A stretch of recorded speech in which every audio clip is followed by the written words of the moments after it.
Mic check, mic check. 1, 2, 1, 2. Good morning, everyone.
Good morning, members of the public and council members. We will be beginning the day with agenda item C1, crab specs, and I think we have Sarah Rhinesmith, staff here to introduce.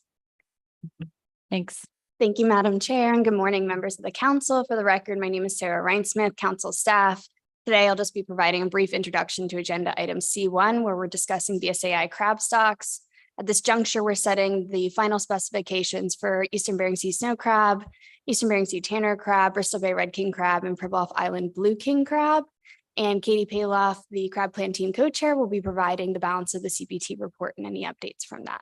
With that, I will let her take it away. Thank you. Good morning, council members. Katie Paloff with NPFMC as the co-chair of the crab plan team. I'm going to be giving you the presentation here today from our September meeting. A couple introductory slides for you to refresh everyone's memory on where we are with our crab stocks. As Sarah already said, we're in this middle blue box here, which is our September-October cycle. Besides doing the large three stocks, snow crab, tanner crab, and Bristol Bay red king crab, we also have some stocks that we cycle through on a bi or triannual basis. And this year we will assess Pribilof Island blue king crab as part of that. And then we also have one stock, Norton Sound red king crab, that we assess in January, February cycle, and we have one slide on proposed models for that stock here too. Some of our conversations, both at CPT and SSC, did revolve a little bit around the crab tier system. Our crab models, stocks are primarily all in tiers 3 through 5, with majority being in tier 3 and 4, depending on the life history information we have available and how complex the modeling and population model is for these stocks. And then we do have some stocks that are in tier 5 where we just have reliable catch information. And the reason I mention this, besides normally including it as one of our introductory slides, is that some of our conversations specific to snow crab relied on potentially borrowing some harvest control rules from different tiers as some conservation measures for that stock. So they'll kind of see that a little bit trickle through some of our conversations for snow crab. This is an overview of our September agenda, plan team agenda, and those items here in bold are those that we set final specifications for, take action on at this meeting. In addition to final stock assessments for those stocks, we'll also give you a brief overview of the summer NOAA trawl survey results and the last fishing season. And then, like I said, we'll briefly go into proposed model runs for Norton Sound and then overfishing updates on other stocks. And then one more informational slide for you there. So those items in blue font here are ones that are in our written report. We won't cover in our oral report. But if there are any questions on anything from our meeting or in our written report, I can take those at the end. So couple slides here on the Bering Sea bottom trawl survey results for crab. The overall takeaway message from this last year's survey was Bristol Bay red king crab mature female abundance is up, and that is of concern to us for many reasons, but one is that it's a trigger in the state harvest control rule for having a fishery for the stock. Snow crab mature female and commercial size male abundance are at all-time lows for the survey. And there's a very large tanner crab recruitment, actually the largest that's in the time series coming up for the stock. But when I get to the slide on that, I'll mention some concerns we have for that. So Bristol Bay red king crab mature female abundance, like we said, is up from last year from the survey. But one caveat on that we talked about at both the CPT and SSC was that 37% of those mature female abundance of mature female crab were caught at one station here highlighted in the red circle. And this was, I think, in one of the first tows on the first day of the survey. So there was some discussion both at CPT and SSC on how frequent this type of hotspots are. And they're actually pretty frequent, especially for king crab stocks where they tend to be more clustered and aggregated together. So, but that is reflected in the estimate through the confidence interval and spread, that variability spread that we have about that point estimate for mature female abundance. And you can see that here, mature male abundance is going to be on the top here. And that was down some from 2021. I'm actually going to try to move. Sorry about that. There you go. From 2022. And then mature female abundance here, it was up 46% from 2022, but you can see that increased spread about the point there through the shaded area, kind of reflecting some of that variability due to that large toe. Snow crab abundance was down in both large males, legal males, and industry preferred size males. Small males, so those less than 95 millimeters were up, but most of those are really, really small crab that are still going to take another, 3, 4, 5 years to mature into the legal size for this stock. Female snow crab abundance for immature crab is about the same as what we saw last year. We saw this increase in immature females last year, which was a good indication for some recruitment coming into the stock. Mature females, however, are down from last year about 29%. Tanner crab, we are seeing this large recruitment event in the west. So the Tanner crab is managed by the state into west and east. And the information here is kind of separated by those two. So we are seeing this large recruitment event in the west. Just refresh everyone's memory. You might have seen these slides before, these figures before, but on the x-axis down here is the carapace width of the crab in millimeters, and the y-axis here is year.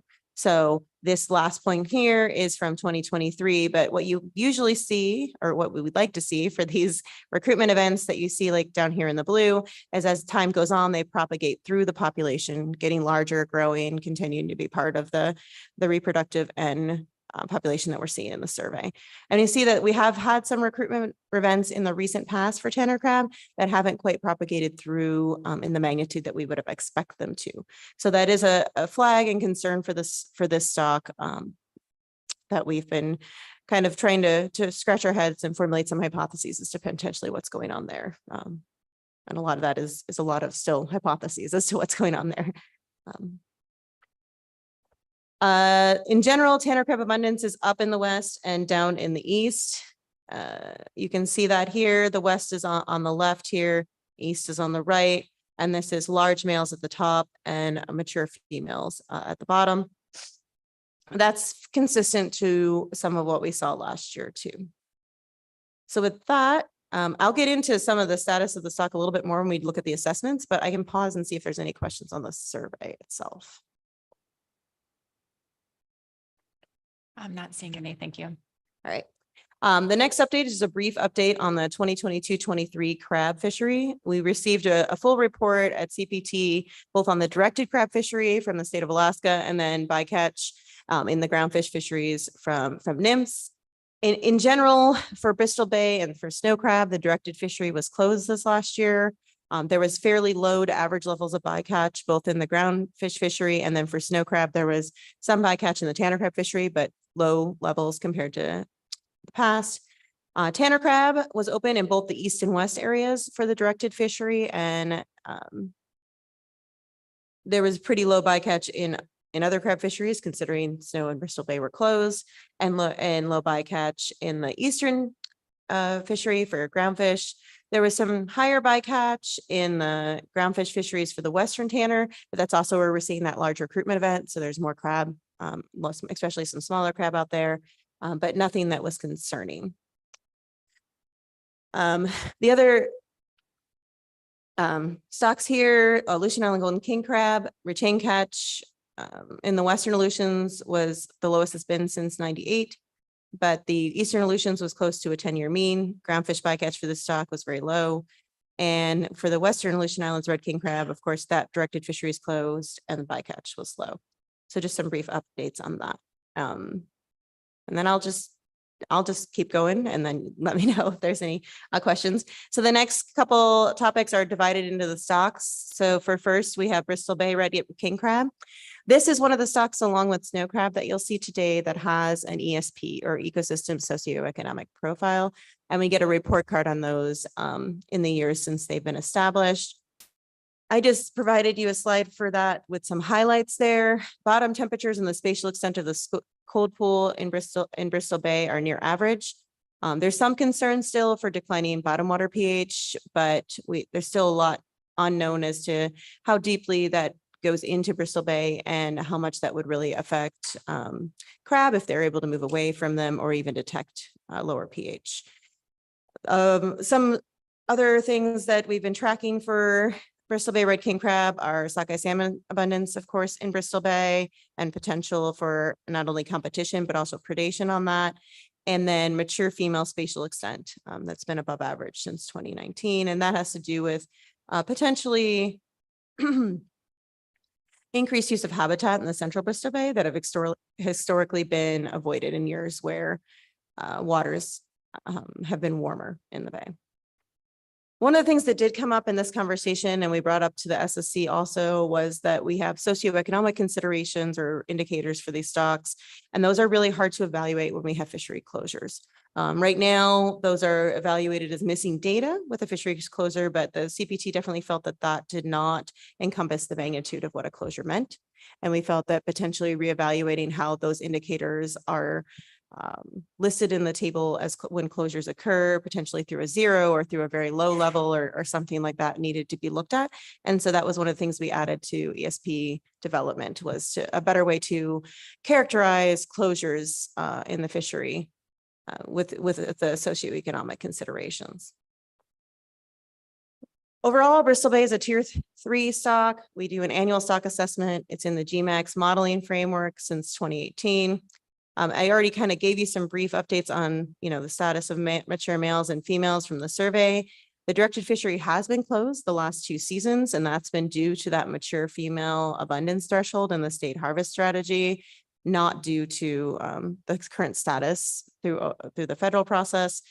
Both the areas swept from the survey and then the state of Alaska's model that we use for the harvest strategy had mature females being above that threshold. So ADF&G will go through the process of determining appropriate tax after your meeting, of course. And then just some concerns that are ongoing for the stock would be that we've had low recruitment in the last 8 to 12 years. And without having large recruitment events, it's hard to predict much population growth in the stock. This is the figure coming out of the models that we saw, looking at the mature male biomass, and you can see there has been some increase in the stock since the lower points in 2018 and 2019, which is promising for some recovery from where the stock was then. I'm going to move this box real quick, sorry. The CPT chose a slightly different model from, and it was endorsed by the SSC than what has been used for this stock in the past few years. The only change there is this model now estimates natural mortality without letting it get too far out of bounds. So natural mortality for the stock has been fixed at 0.18 for some time now. And this new natural mortality is estimated a little higher at 0.23. And if you circle back to our CPT and SSC discussions, this is now a little bit more consistent with the biology of this stock and with other red king crab stocks throughout the state. The buffer recommendation for this stock was 20%, and that was also endorsed. Oh, the SSC will give their own presentation, but it was endorsed by the SSC. And that's consistent with the buffers that we've had in previous years for the stock, because we felt that many of the considerations in that were the same.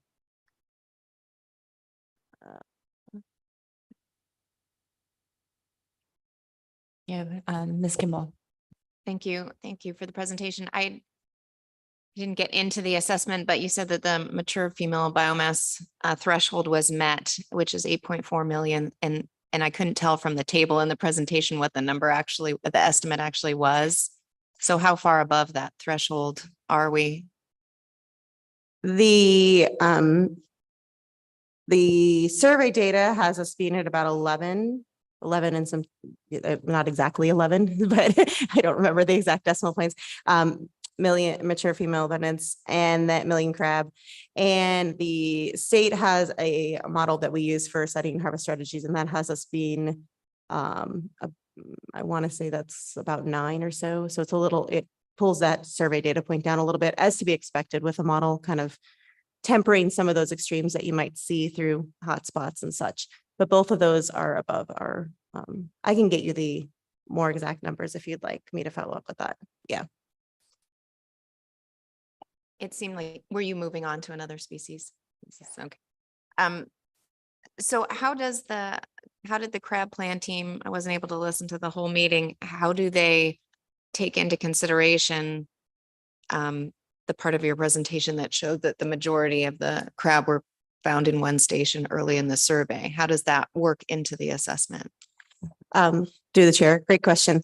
So two ways. One is that that when that data is entered in the assessment, the variability that's associated with that data point, so how many mature female crab we saw, is part of the assessment process. So when the stock assessment would fit the survey data, it sees that, oh, there's a lot of variability in this, and it gives that model the ability to say, okay, maybe we don't believe this point as much as we would another point in the survey time series that has less variability. So it's part of the modeling process. That's kind of the key behind these population models, is to help smooth out some of that variability that we see in the survey. And so that's just part of the process. It's directly incorporated into the model. And so when we did have some discussion at the CPT as to whether it should also be considered in the buffer considerations, and we said no, because it's part of the model variability that's already incorporated into the modeling process. So that's kind of where our conversation landed. At the state of Alaska, we also took a pretty good dive into hotspot considerations for the survey and how frequent they were, and really felt pretty confident that they've occurred in the past for the stock, and this is not abnormal to see a large amount of some portion of the stock being caught in one tow in the survey. It has happened before, and that variability gets propagated, into that variance and into the model, and is part of the process. Since I stopped you already, I also had a more general question on how the crab plan team uses the ESP information. Is that really just for context, or does any of that go into determination of a buffer? Through the chair, great question, Ms. Kimball. Right now, it's just for context. At times, when we, in the past, before we had an ESP, we did consider some of the ecosystem considerations into the buffer process. We still do that on some level, but it's not directly influenced by the ESP. It's just the information that we get through the ESP, through ecosystem status reports for the variance C in general. So that is part of our buffer consideration, but we don't have a direct linkage between the ESP and the buffer through, I hate to say that, but through like the risk table or anything like that, like they do it in the groundfish. Thank you. All right. So with that, I'm going to move on to Tanner crab. Sorry for this, but I keep moving this little thing around there. Tanner crab is also a tier 3 annual stock assessment. The model is pretty stable from last year. One of the things that was requested of the author for this stock is to keep this model fairly stable and to spend his development time working on a GMAX model so that we can move some of these last stocks that are not in the GMAX modeling framework into that framework. This figure here shows recruitment coming out of the model at the top. And you can see that we do have this large recruitment event in the West, and that's driving that increase in recruitment the last 2 years. And then at the bottom, we've mature biomass with females and males, and you do see some increase in mature males for this stock also. In general, the stock is tier 3, as I said, and is in tier 3A, which means that the current biomass is above BMSY. And the model choice here was pretty simple, since we were just presented with the base model. And this is based on previously adopted assessment model. There's no issues with convergence or parameters at bound for this. And however, it does not address some concerns for the stock, as we said, which is the stock tends to overestimate some of the larger size crab, and that the terminal year recruitment is consistently pretty high. We also, like I said, from the survey data, are seeing this recruitment event in Tanner crab. And the last few years that we've seen higher recruitment, we haven't seen it propagate into some of the larger size classes. So that is a concern. It's also some of our considerations for the buffer for the stock. The CPT recommended a 25% buffer, and the SSC recommended a 20% buffer, so that the table here shows the resulting OFL coming out of the model with a 20% buffer that was recommended coming out of the SSC meeting. And I think that's all I had on Tanner crab. Okay, I can always come back if there's questions. So the last of the larger three stocks is snow crab. Snow crab is another stock that we have on ESP for. Some of these environmental indicators and trackers for the ESP are similar to those that we see for Bristol Bay. One that I do want to point out is that was something that we had discussed when snow crab did collapse is the incidence of bitter crab syndrome. And that's believed to be fallen now to more near average levels.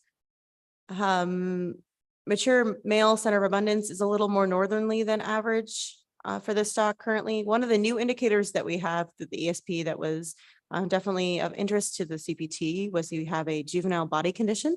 And this was data that was started to be collected in 2019, now is being processed. So we have this for 2019 through 2023.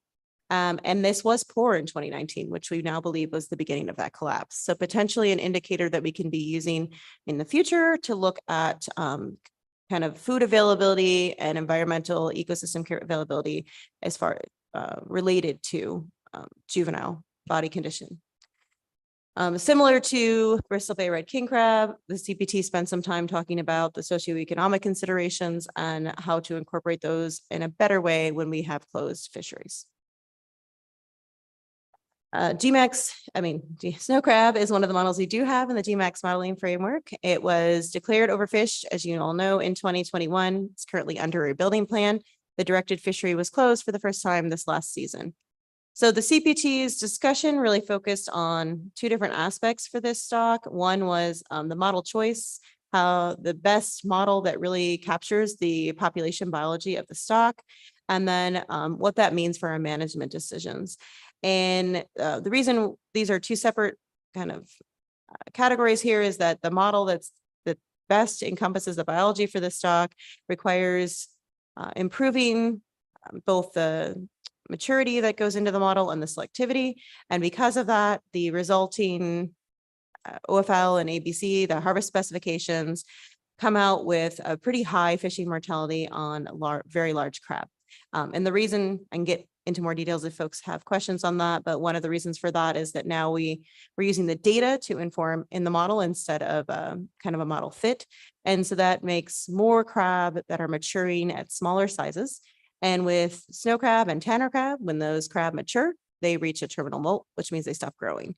So we have a lot of mature crab now that are small size that will never reach a commercially desirable size, but they're part of this mature male biomass that is our current currency of management. And that the model interprets that as, oh, well, we can take a lot of these larger crab because we still have these small crab that have reproductive potential. So a lot of the CPT's discussion really focused on whether those smaller crab have the same reproductive potential as larger crab. There's some studies that have shown that potentially they're not contributing as much to the reproductive potential of the stock. And so the CPT's recommendation really came out of these conversations that we've been having for a while with snow crab, and then also some of the recommendations coming out of the simpler modeling working group that we had in March with some SSC members and stock assessment authors.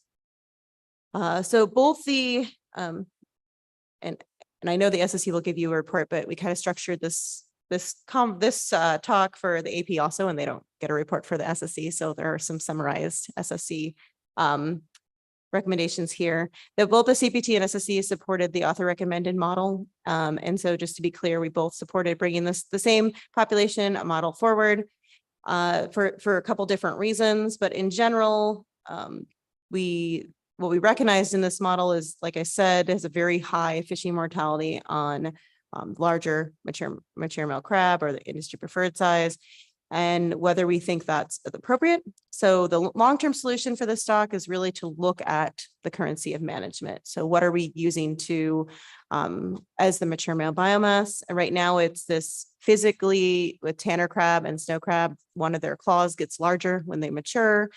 And we've been using that morphometric or visual indication of maturity. And we've had many conversations on whether that's appropriate and whether to look at more of a functional maturity. So when they've actually been shown in studies to be more functionally able to mate with females, it would be more appropriate. So that is a long-term solution for our work on this stock. The short-term solution, however, is potentially out of the simpler modeling working group was to use the tier 4 harvest control rules as a more conservative way to set specifications. So that comes out to the CPT's recommendation for the stock was to use the tier 3 model, but the tier 4 harvest control rules, and we landed on a 20% buffer because we felt a lot of the conservation measures were already in place through the tier 4 harvest control rules. The SSC recommendation, which you'll hear about, uses the same model, but now but stuck with the tier 3 harvest control rules, and they accounted for, well, they'll speak to their rationale, but they accounted for that kind of uncertainty in a higher buffer. And so that's the resulting OFL and ABC coming out of that discussion earlier this week. And I can stop and take questions. Thank you. Mr. Down. Thank you, Madam Chair. Thank you for the presentation. I'm just curious as to the difference. And I know you said the SSC, but some of these questions will be answered. But I think my immediate question is really about the crab plan team, which is what you're presenting on the tier 4 recommendation with a 20% buffer.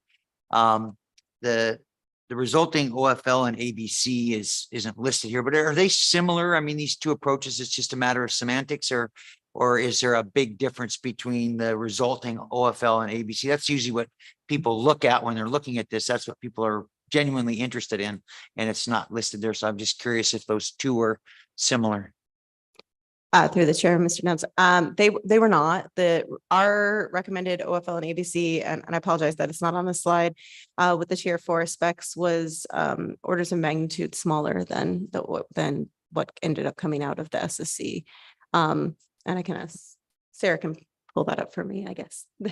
Thanks. To the chair, Sarah Rhinesmith, for the record, the OFL with the tier 4 approach was 0.31 thousand tons and the ABC was 0.25.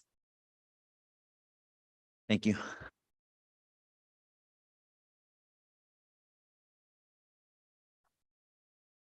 think we're ready to proceed. Thanks. All right, thank you. The last stock that we have specifications for at this meeting is Pribilof Island Blue King Crab. Just to refresh everyone's memory, this stock is under a rebuilding plan and has been for some time. The current status of the stock is fairly low, only about 4.3% of BMSY, so the stock does remain overfished. However, total removals through other bycatch were very low compared to the OFL, so 0.26 tons compared to a 1.16 ton OFL. Both the OFL here is set in the rebuilding plan. So what we saw at the CPT was just an evaluation of the survey data to look at overfish status. The CPT recommends that same OFL as described in the rebuilding plan and the 20% buffer that we've had pretty consistently for a number of years now for the stock. And we did discuss some of just in general what rebuilding progress means for the stock. It's been at very low levels, continues to be. The rebuilding plan for the stock does not expect it to do much better, doesn't really have a target rebuilding date, and that the CPT have that discussion after we have our plan team meeting and the council meeting proceeds. NIMS usually every 2 years, which is why we do the stock on a 2-year cycle. They'll make determination whether the stock is making adequate progress or not. So that's where our discussion lined with this one. Norton Sound is one that you'll see for final specifications in January, but we did review proposed model runs and just kind of glimpse into that. Those model runs, as they have in the past, have focused on some of the natural mortality assumptions for the stock. Also, there is some progress being made in moving this stock into GMAX, which the CPT supports. And then we did have some other conversations on ongoing research for this stock, and then some desire to get some updates for the ADF&G currently has a trawl survey that they're doing on a bi or triannual basis, and some updates on the methodology behind that. And then the balance of our CPT report is pretty brief. In general, we have overfishing status updates for all the stocks that we don't assess in this cycle. So with that, the total catch from this last season for those stocks is all here. They were all below the OFL, so overfishing is not occurring. And then a summary of status here. Bristol Bay red king crab, Tanner crab, Pribilof Island red king crab, Aleutian Island golden king crab. The current estimated mature male biomass is above the MSST, or that 50% of BMSY, so the stocks are not overfished. Snow crab, using the SSC recommended BMSY, is above MSST, so the stock is not currently overfished in the season. However, MMB is still less than the BMSY, so the stock's not rebuilt. Tanner crab is still overfished. I mean, not Tanner crab, sorry, excuse me. St. Matt's blue king crab is still overfished. That is part of a rebuilding plan. And then the last two stocks here, Western Aleutian Island red king crab and Pribilof Island golden king crab, those are both tier 5. So we don't have a way to determine status since we don't have a biomass estimate. And then my last slide, just as an informational slide for you, I'm sure you will hear testimony, during public comment period, but we did see some informational update from the Bering Sea Research Foundation on ongoing and upcoming survey and research updates. And the reason we wanted to throw a slide in here for you folks is that the research priorities that we set, in this upcoming spring directly feed back into the research that both ADFNG, NOAA, and BSRF are focusing on and working on.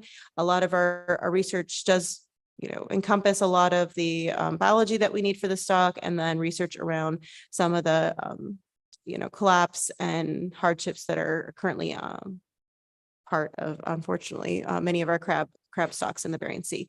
So I wanted, if you're more interested in what is ongoing research, please look up this presentation at our CPT agenda and look at a lot more of that work that's currently ongoing there. And with that, I'm going to just thank all CPT and SSC members, and specifically Miranda Westfall. She moved on from ADFNG, and so we thank her for her contributions as a CPT member. And with that, that's all I have for you today. I'll take any other questions. Thank you for the report. We appreciate it. Any other questions from council members? Mr. Twite. Thanks, Madam Chair, and good morning, Dr. Pribilof. I'd like to go back a little ways to the plan team's sort of thoughts about, so it's actually slide 27, model changes in the future. And there's a long-term solution bullet that's changed the currency of management. And I went back to the report to try to figure out a little bit more about what that meant. And I'm still confused. So I'm wondering if you can walk me through. This is a modeling recommendation, right? It's not actually a management recommendation. Through the chair, Ms. Pray. Yes.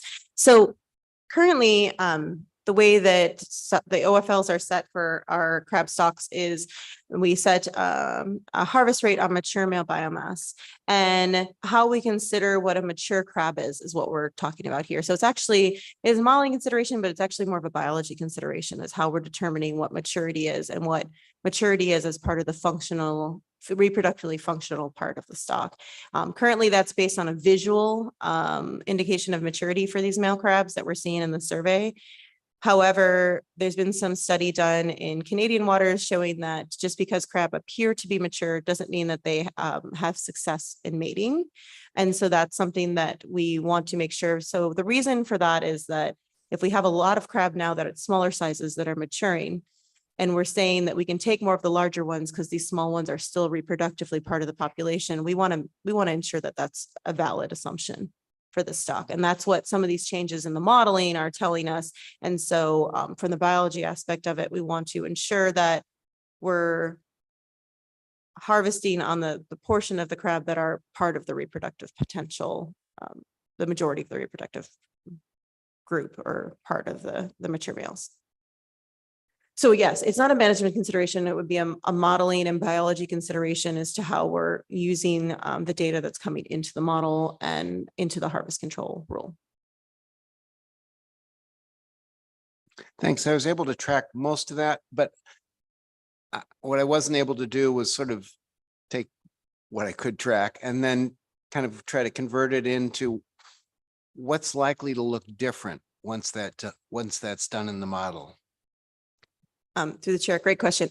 So basically what's likely to look different is the portion of the stock that we determine an OFL from would be smaller. So instead of it including some of these larger mature males, we would likely have a cutoff that would be at a higher carapace width. And so the portion of the stock that we would be applying a harvest pressure to would be smaller. And so therefore the resulting OFL and ABC would likely be smaller. But potentially more in line with, you know, the actual reproductive status of the stock, which is our ultimate goal.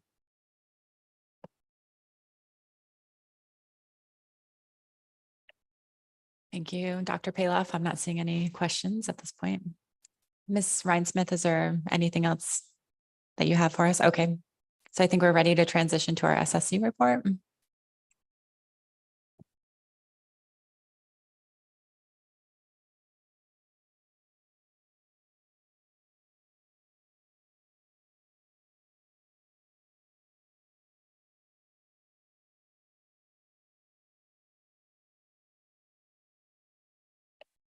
Good morning. Good morning, Madam Chair and members of the council. I'm, for the record, I'm Franz Müller, co-chair of the SSC, and with me is Sherry Dressel, the other co-chair. And we're here to just give you our recommendations on crab. And we tried to streamline the report a little bit because you just got the CPT recommendations, so we don't repeat a lot of the same points. And we had some other general comments and specific recommendations on some of the stocks. Just waiting for the noise.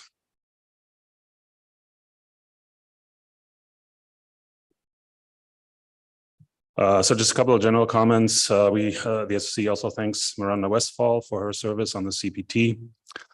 And we wanted to just express our support for filling some of the key vacancies on the plan team with individuals in these three areas: management, stock assessment, social science expertise. And then in our discussions later on, we also thought that if there could be some, because there's a limited number of people with relevant expertise in stock assessment realm in particular, but it might be beneficial to have an individual with groundfish stock assessment or groundfish plan team expertise for kind of sharing knowledge across the plan teams, because there's a little bit of a siloing between those.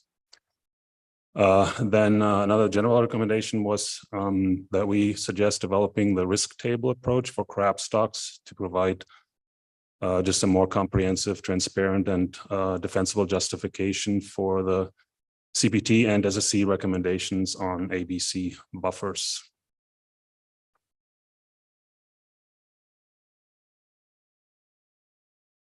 Then more specific to the assessments, we request that the three major assessments routinely include a simple and consistent tier 4 analysis as a fallback option, and for providing some context in case things go wrong with the tier 3 models, as sometimes happens. And then we had a number of additional technical and procedural recommendations to the crab plan team and authors. We also received an ecosystem status report, and you saw a brief summary of that, so I'm not going to repeat that. We had some discussions about socioeconomic information in the ESR and ESP process related to that are summarized in our general comments that you'll get later today. We included this just for a general overview. These numbers are from the specs table in our draft minutes, and I just highlighted the OFL, ABC, and buffers where the SSC differed from the crab plan team recommendations. So for Eastern Bering Sea snow crab, since there was a question about this earlier, these are the resulting OFLs and ABCs from the SSC recommended approach. And we changed the buffer for Tano crab from the plan team recommendation.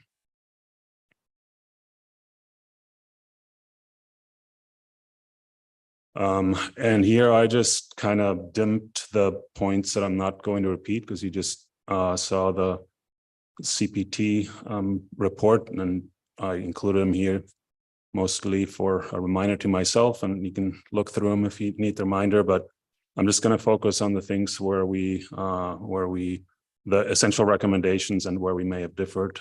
So the SSC does agree with or recommends a model 23.3A that was supported by the author and plan team for OFL and ABC specifications, despite its some of the issues that came up in your conversations earlier. The SSC recommends use of an unmodified tier 3 calculation using the usual reference points for determining the OFL. And so that is different from the plan team recommendation. And Excuse then, me, Dr. Muter. Go ahead. We have a question for you. Ms. Baker?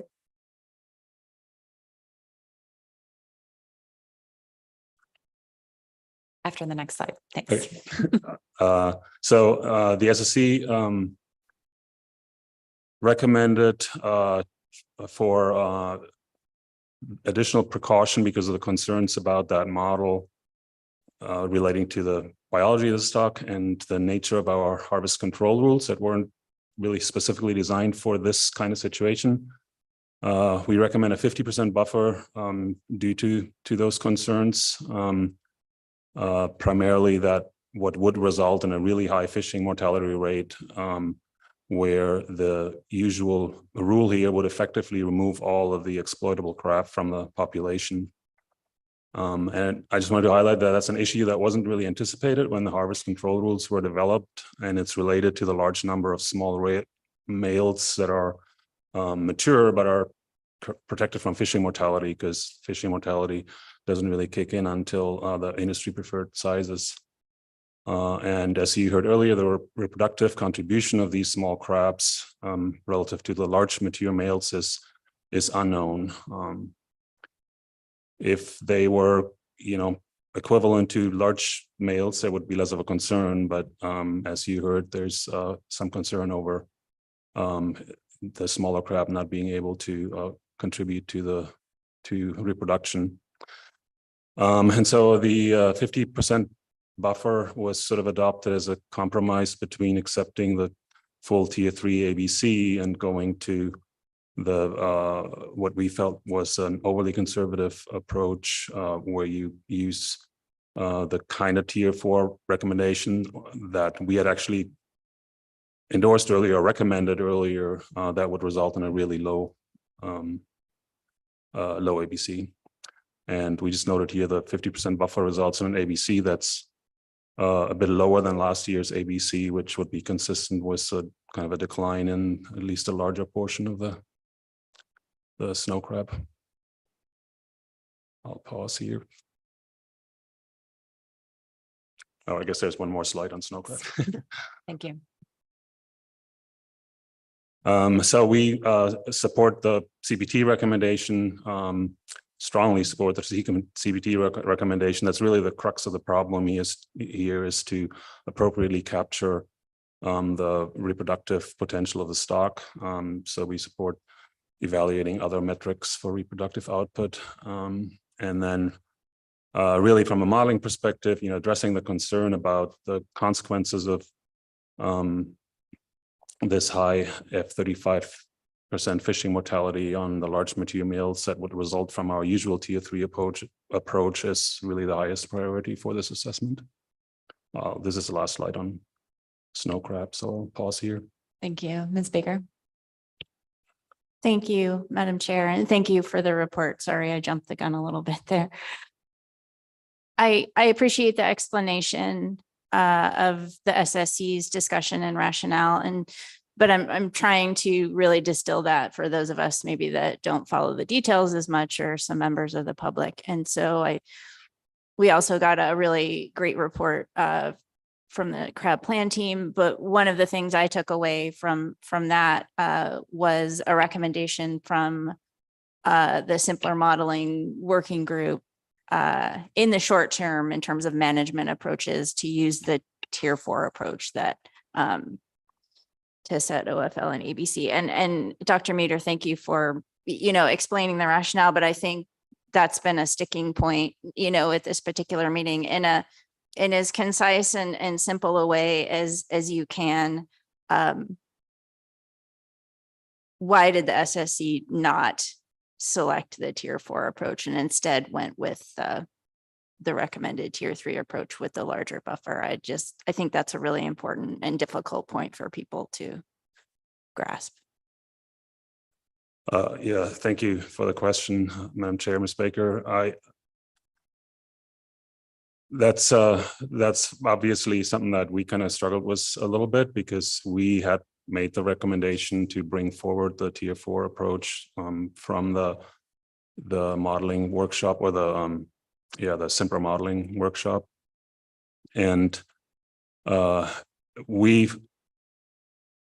were a number of considerations that went into it. And one of them was also that we felt this was more consistent with past practice of, with the fact that this has long been considered a tier 3 stock that's information rich. And that there was a perception that by going to tier 4, that we're moving away from sort of a tier 3 designation. Particularly for crab, there's, not even the tier 4 approach uses quite a bit of information, but there's still a perception that kind of puts a stock in a lower tier. When we made the recommendation, we didn't really know in the simple modeling workshop necessarily what the consequences are for going to that approach in terms of how the substitute for this F35% level, which is just a natural mortality based estimate of how much fishing the stock can sustain. We didn't know how that would play out. Because of the interacting elements, it resulted in a 0 ABC or a very low ABC, which is a result of applying that whatever mortality is chosen to just that the exploitable portion or the industry preferred portion of the snow crab. And because M, the natural mortality based proxy really for what we consider a sustainable fishing level, is in this case, it may not be an appropriate proxy because the snow crab situation is so different from the groundfish, where that kind of theory was developed, and where you don't have the complexities of these smaller mature crab and how that pans out. So I don't know if that is a satisfactory answer, but we were hesitant to adopt, even though we had recommended it, the tier 4 approach, because of sort of the mixing of different ideas, and stay in the tier 3 realm with the model that we trust. We have faith in the model. The problem is just this peculiarity in the maturity schedule of snow crab, that fact that you have these large numbers of small snow crab that mature and never grow up to a size that they would be of interest to the fishery. So it was a maybe primarily could be phrased as an issue of consistency with kind of our general understanding of the stock.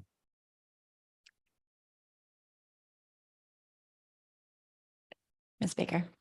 Thank you. That was very helpful to me. So I appreciate that. And I recognize it was a difficult discussion. And I guess I do have a question, Madam Chair, but as a comment, I really do just want to highlight my appreciation of the transparency of these discussions. We have a crab plan team report and meetings and open meetings and your discussion of this to help us through these really difficult topics. And so I'm actually not sure now that I'm thinking about my question, if this is, I don't know if both of you participate on the simpler model working group. So maybe my question is more appropriate for staff after this report. But I was just wondering in terms of the next steps to address the challenges that we're talking about and obviously want to make progress on, is the simpler modeling working group continuing, or was that a one meeting?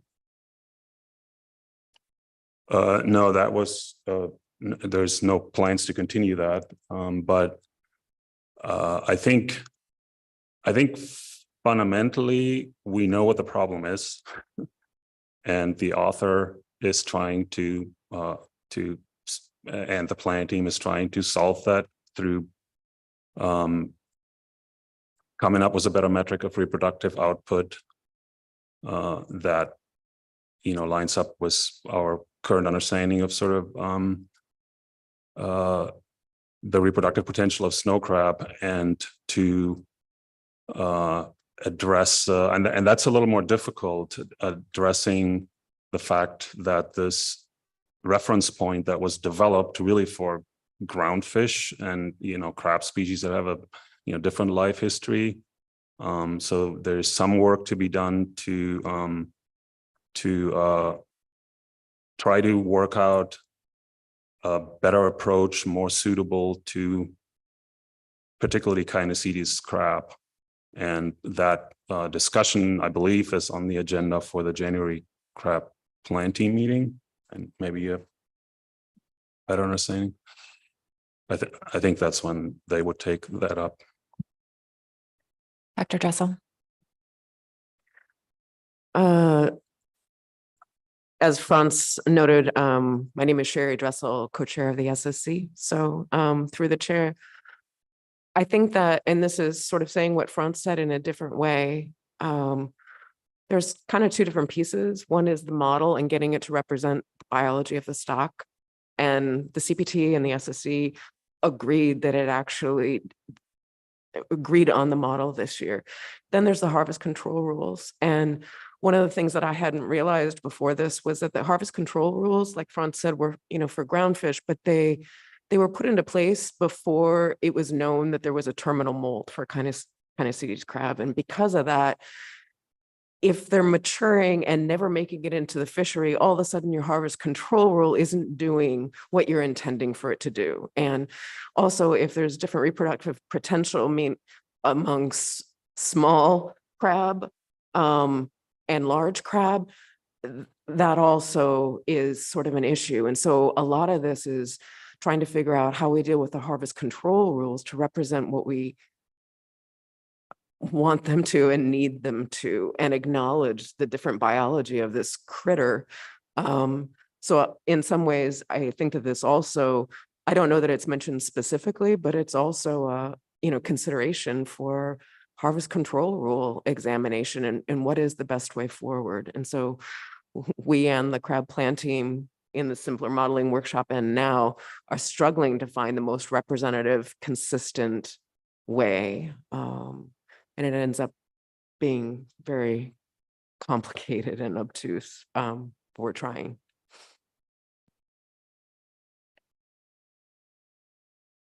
Thank you. I think we're Okay, ready to move on. Madam Chair, I'll continue. So next up is Bristol Bay Red King Crab. Again, I'm just going to focus on the SSC basically supported the CPT and author's recommended model 23A and the approach that they took and didn't differ from their recommendations for Bristol Bay Red King Crab. Oops, I think that was too far. So we we recommended the 20% ABC buffer that was used last year and endorsed by the CPT as well.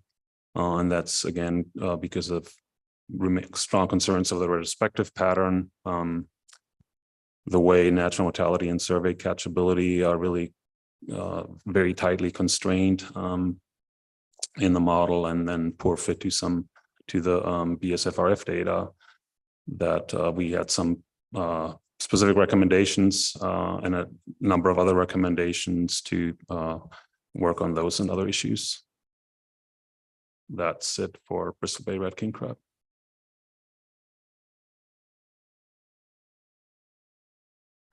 For Tanner crab, in agreement with the SSC, we with the crab plan team, we recommended this model 22.03b. However, where we differed was that we recommended 20% ABC buffer, whereas the CPT had recommended a 5% increase to 25%. We thought that the additional precaution at this time is not really warranted, as there weren't really any new or heightened concerns over last year, and the 20% buffer is consistent with last year's buffer. And some of the continued concerns here are over the fact that some of the apparently large cohorts that were observed as small crab in this period 2017 through 2019 didn't make it into the larger older population, and then some other issues with the model fit. And we had some, again, more technical recommendations. We are still trying to move this and other assessments to the GMAX platform.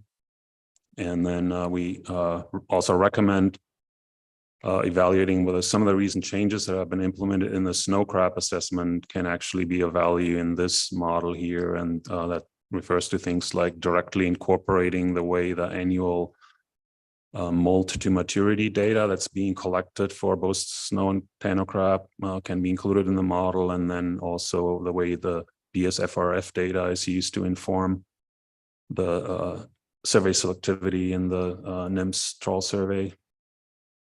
And then we also recommended briefly summarizing the history of the Goa Tanner crab fishery and the stock dynamics and the assessment, given the value of that kind of information for interpreting the Tanner crab dynamics and just the context as this assessment develops. And that's it for Tanner crab.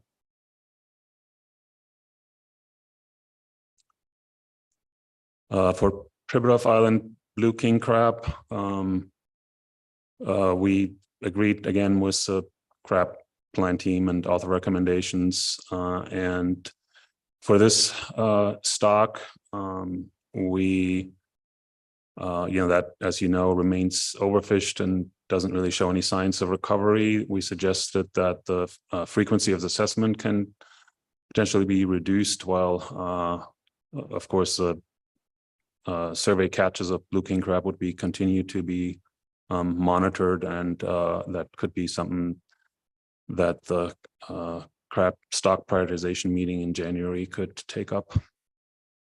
And that's it on Pribilof Island blue king crab.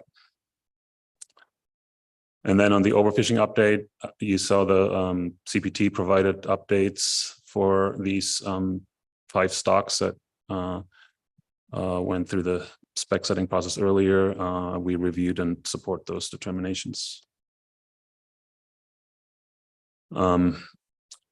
And then we saw some preliminary information on what models the author and plan team are considering for Norton Sound red king crab, and we support the CPT recommendations in that regard, and provided some additional technical comments, and also continue to encourage implementation of this assessment in the GMAX framework.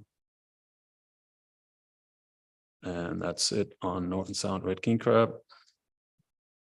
And we also received the BSFRF, or a brief summary of the BSFRF work, and appreciate that that work and the report that was, or the summary that was provided. We do think this provides really important information that's currently incorporated in several crab assessments and a number of different ways. We appreciate the current focus on the Bristol Bay Red King Crab pot survey and look forward to more detailed results from those surveys. And like the crab plant team, I think you heard that earlier too. We appreciate the direct connections between some of the research priorities as identified through the council process and the group's research focus. And that, I believe, concludes my report for crab. Thank you. I'll see if there are any more questions. Mr. Down. Thank you, Madam Chair. Thank you, Dr. Franzen, and thank you, Dr. Dressel. My question really is, we've been talking a lot about climate resilient fisheries and climate ready fisheries. And so my question to you is a question of just asking what your concern level might be. That, for instance, I was going to ask this question at the snow crab. So really I'm kind of use that for my example, but where snow crab is concerned, for instance, we spend a lot of time on modeling efforts and modeling discussions and modeling workshops. And this work that we've done in your answer, for instance, to Ms. Baker's question, it's extremely interesting, but I'm not certain how important it is at this point. I think long-term it's important. I realize it's going to take years to get to where we're going, but being that there is no snow crab fishery this year, it doesn't look to me, with the information that I've seen come out of the plan team and the survey stuff, that there'll be a snow crab fishery anytime in the future. So when I'm looking at that, I'm thinking about your concern level of not spending so much time on the modeling and not enough time on conservation issues and recommendations to the council on conservation and management, things that might, is there anything that we can do that's going to help snow crab return and some of these small signals of recruits that we've seen? Is there a way that we can protect those small recruits and that kind of thing to help the snow crab fishery get to where it's that seems to me to be the important thing. But I don't know that I hear that is that a concern that you have, that you spend so much time and then we lose time, we don't really get to the conservation and management issues that are part of the terms of reference for the crab plant team and the SSC both? Yeah, thank you. Through the chair, thank you for the question, Mr. Downs. So there's a couple thoughts. I mean, we are, of course, tasked with these meetings to determine sort of biologically appropriate levels that could be taken. And for snow crab, that's been challenging and over the years, and there've been lots of changes to the model, and so we have spent a lot of time on that. And if a part of the question is, should we maybe spend less time on that? I think the answer, especially now that when things, don't look that great, and when we want to be cautious and see if there could be maybe a small fishery without taking too much, I don't think we should dial back on the review of that information and the usual process that is lengthy. We are certainly conscientious of prioritization, across stocks and reducing maybe the frequency of some of the assessments that where it's appropriate to save time for other things.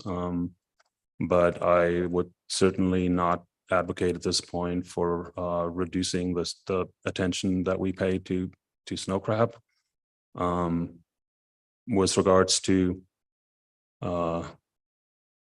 thinking more proactively about approaches to conserving crab, a number of different crabs, I guess that's a task for the council as a whole.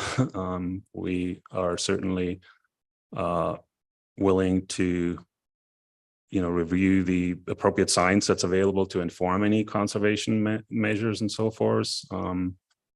We haven't we haven't independently set aside time on our own to think through conservation measures, because that may not be our place to do. Do you want to add anything to that? Dr. Dressel.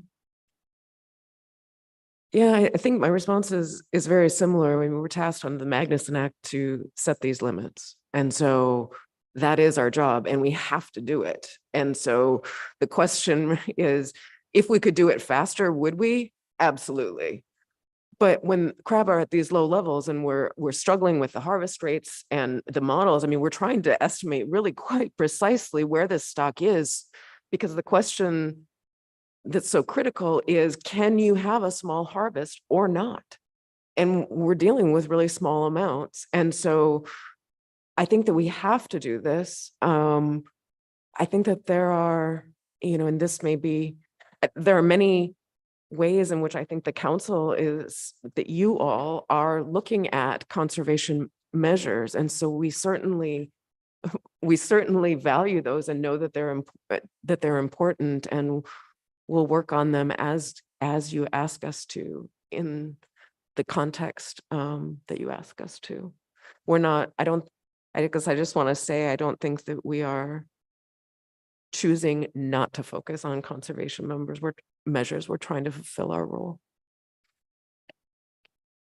Thank you, Dr. France and thank you, Dr. Dressel, and thank you, Madam Chair, for allowing me to ask that question. It is a big concern of a lot of people as a comment that conservation and discussions on this. So I think it was a good question. You guys gave a great answer. I think that's probably satisfying to a lot of people. So I appreciate you taking the time to answer that question in whole. Thank you.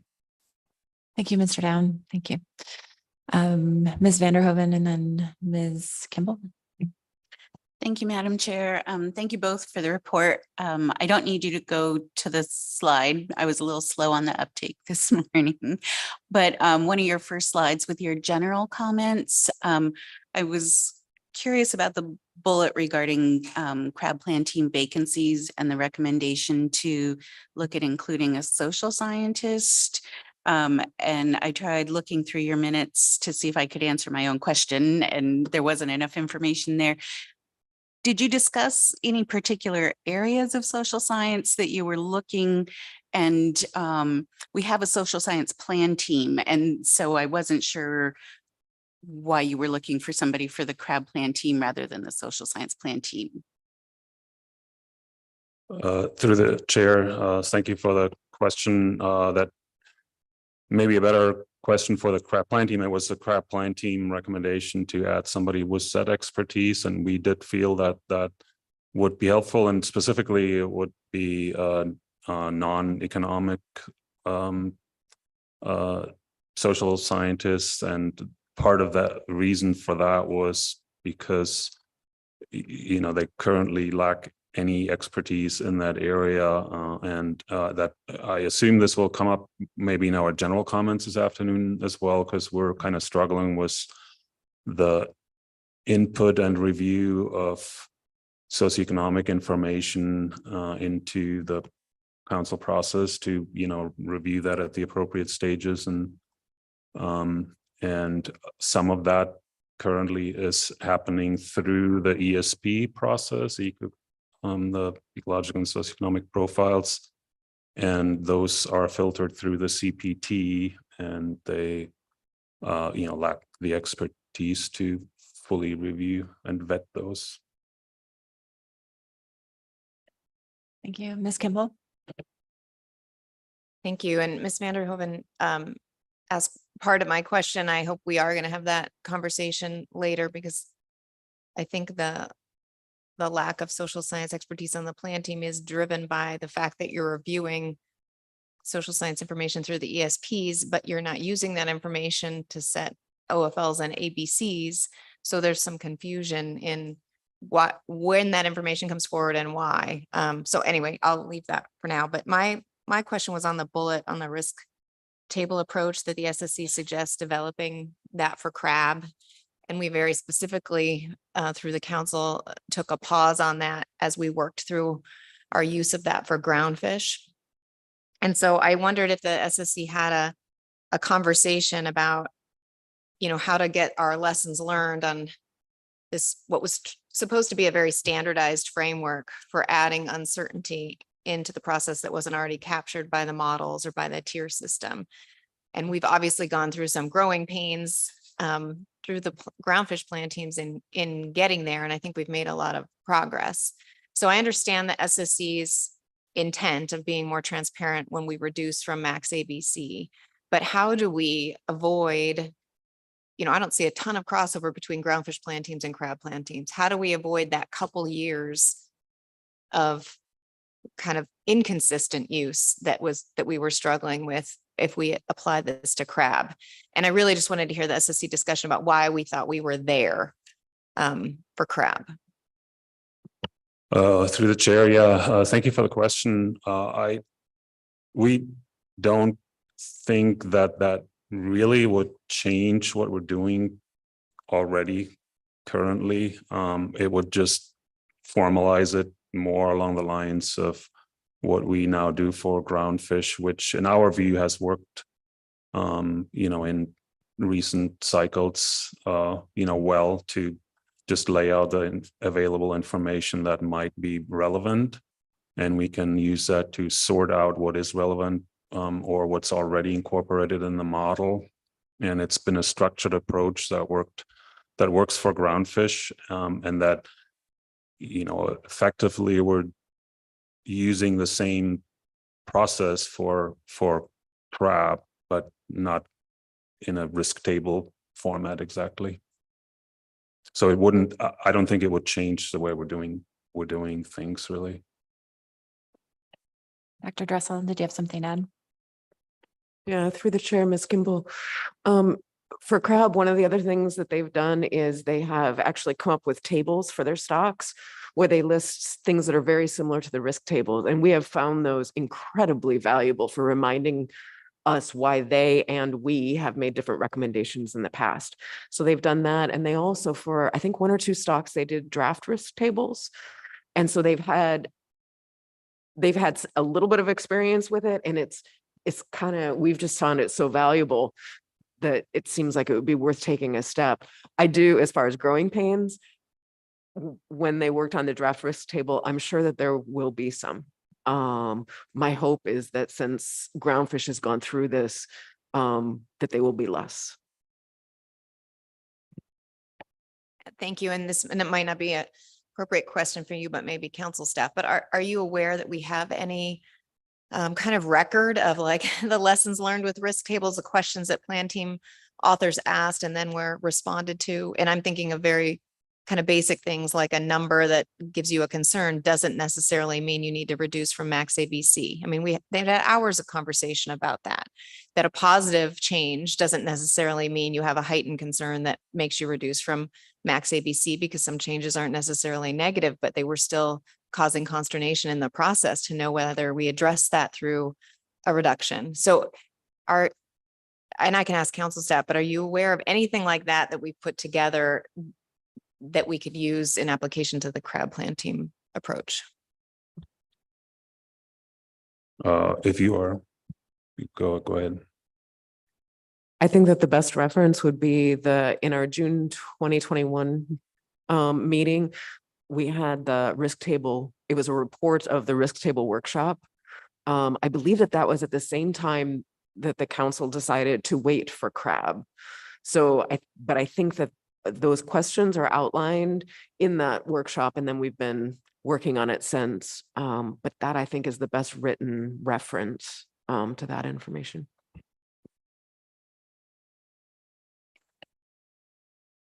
Thank you. Any further questions?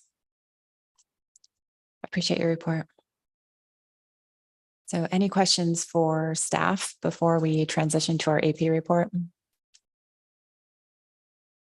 Okay.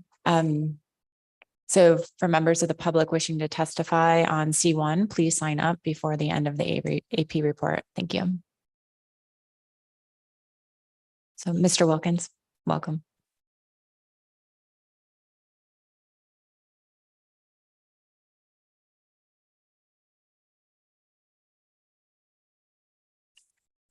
Good morning. For the record, Paul Wilkins, Vice Chair of the Advisory Panel.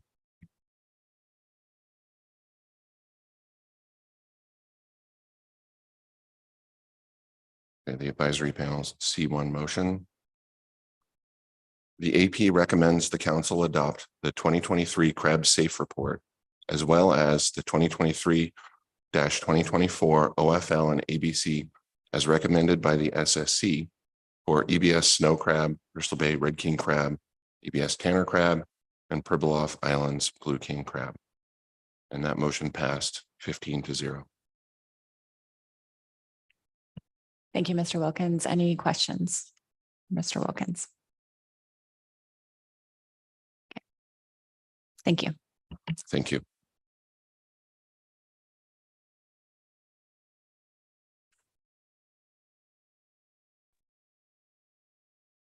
Okay, we will move on to testimony on C1. Looks like we have 2 people signed up to testify, starting with Kristen Stahl-Johnson remotely. See if she's online. Looks like we have you, Kristen, if you can unmute yourself. I believe I'm unmuted. Can you hear me? Yes, we can. Thank Good you. morning. Good morning. Madam Chair, members of the council, my name is Kristen Stahl-Johnson, conservation biologist and policy analyst with Ocean People Resources. As background, I worked for the National Marine Fisheries Service Crab Assessment Group for the Bering Sea in the 1980s on survey as a biologist and a crab database manager. And I would like to share my thoughts today about the disappearance of Apelio crab. After considering the climate science, the crab survey and its limitations, temperature and ocean acidification trends relative to snow crab and their tolerance measured in the lab, and the behavior of the polyp fleet and the time period when this so-called disappearance happened, I'm offering my informed observations of what I believe happened to the snow crab populations in the Bering Sea. There have been many extrapolations over the observations of cold-loving animals moving north with warming waters and receding ice sheets. These leave a lot of assumptions to be examined and a lot to unpack. But there is nothing in the official hypotheses being offered that is definitive or fits all the information that we do have about Apelio. Much like the research, or much like the search for the answers to the red king crab demise in 1981, of which I had a direct experience, and I discuss in detail in the white paper that I've submitted to you under written comments. The first thing that struck me about the Apelio disappearance was that this incredibly precipitous drop in numbers is starkly similar to the red king crab crash in 1980 and 81, as this slide shows. This is not a catastrophic natural die-off. Mother Nature doesn't kill off her young like that. Marine organisms are far more durable than current official anthropogenic explanations often allow, evolved with sentient intelligence relative to their natural environment. Apelio, as we know, are Arctic loving crab known to migrate with the cold pool. And climate change has not yet become as destructive to marine organisms as we are anticipating. A caveat to that, of course, is the devastating impacts of the heat wave on salmon in the interior river systems just a few years ago.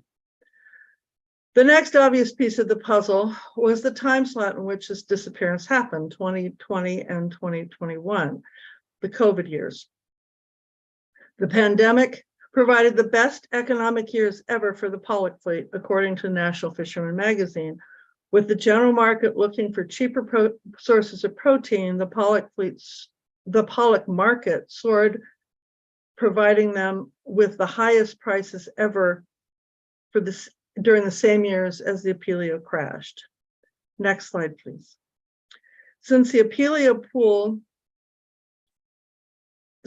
cold pool, did not develop as far south in 2018 to 2021 as has been considered normal, the cold-loving Apelio most certainly migrated to the north-northwest to keep within their preferred temperature range, as most mobile marine organisms would do.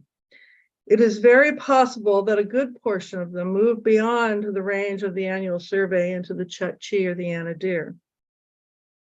But when you examine the extent of the cold pool as a proxy for the likelihood or for the likely distribution of Apelio and compare it to the known bottom contact of pollock during the 2020 fishery, as the slide demonstrates, the coincident timing and likely location of the Apelio relative to the pollock fishery needs to be considered seriously in any investigation.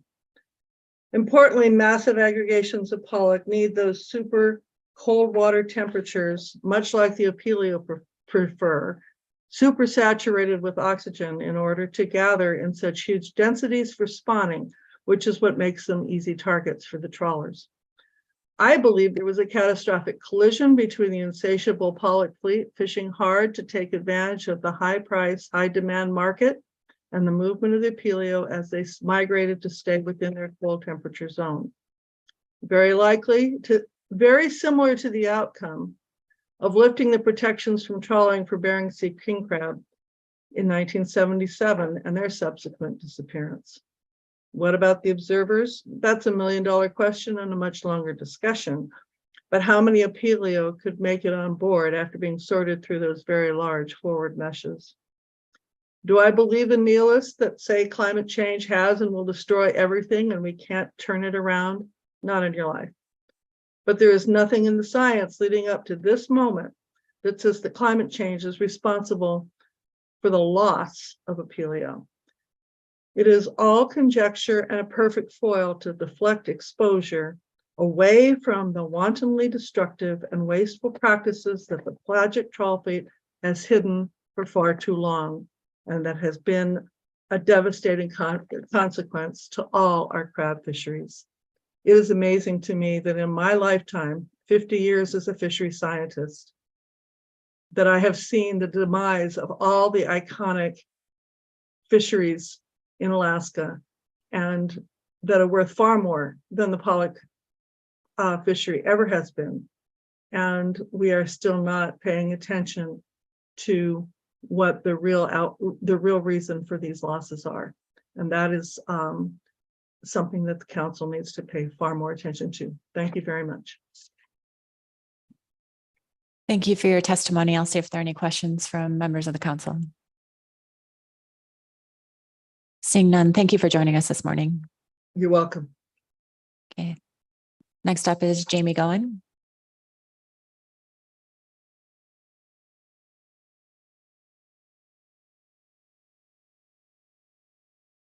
Good morning, Madam Chair and members of the council. I'm Jamie Goen with Alaska Bering Sea Crabbers. We're the industry trade association representing the majority of harvesters fishing in the crab rationalization program.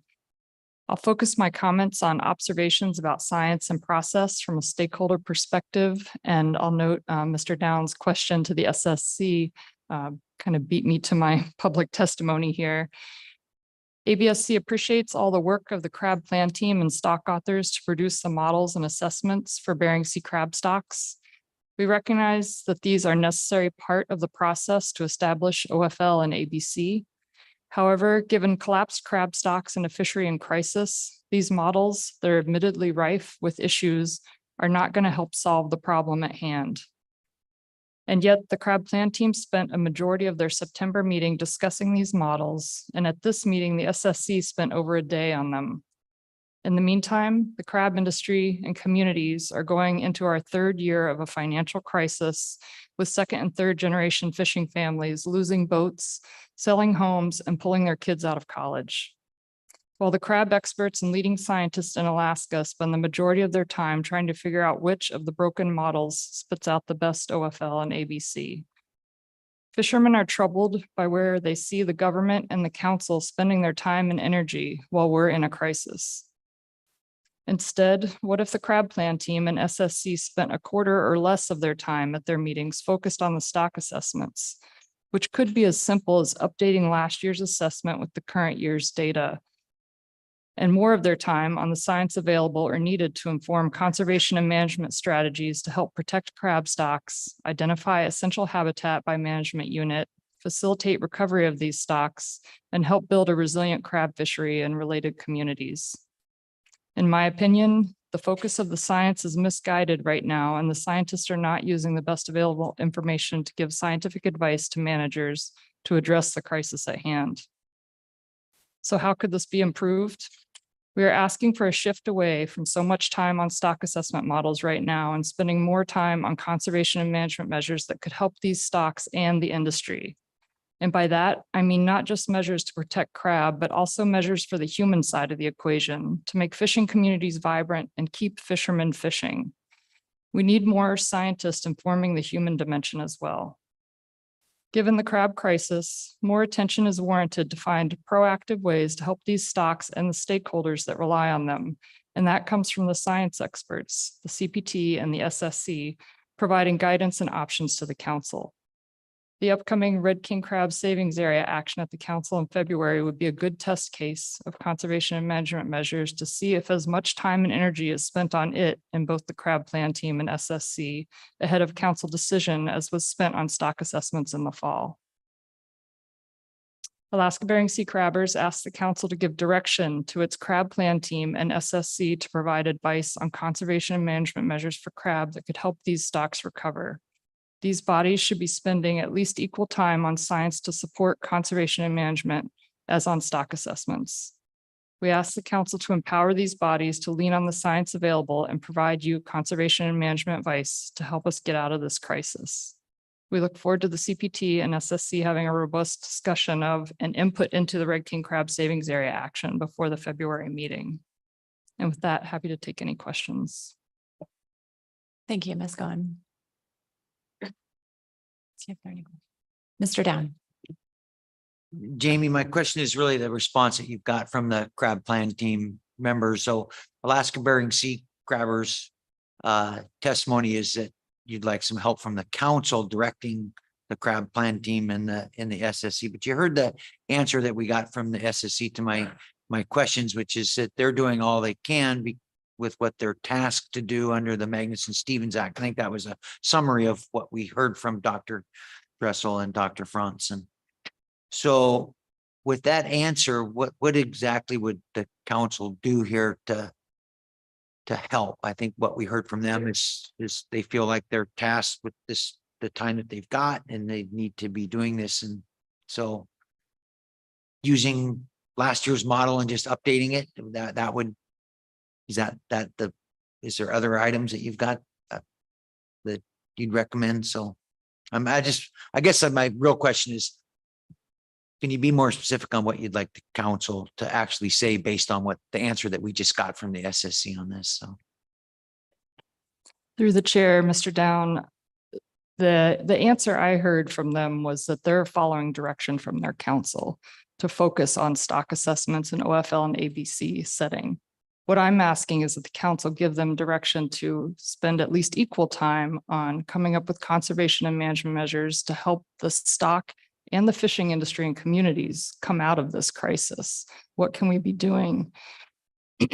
I'll note, I've worked for half the councils around the country in my career, and each council has a different culture about it. I think in another council, another time, we all lean on our past experiences and what we bring to the table. During that time, I was on the equivalent of a crab plan team for a different species.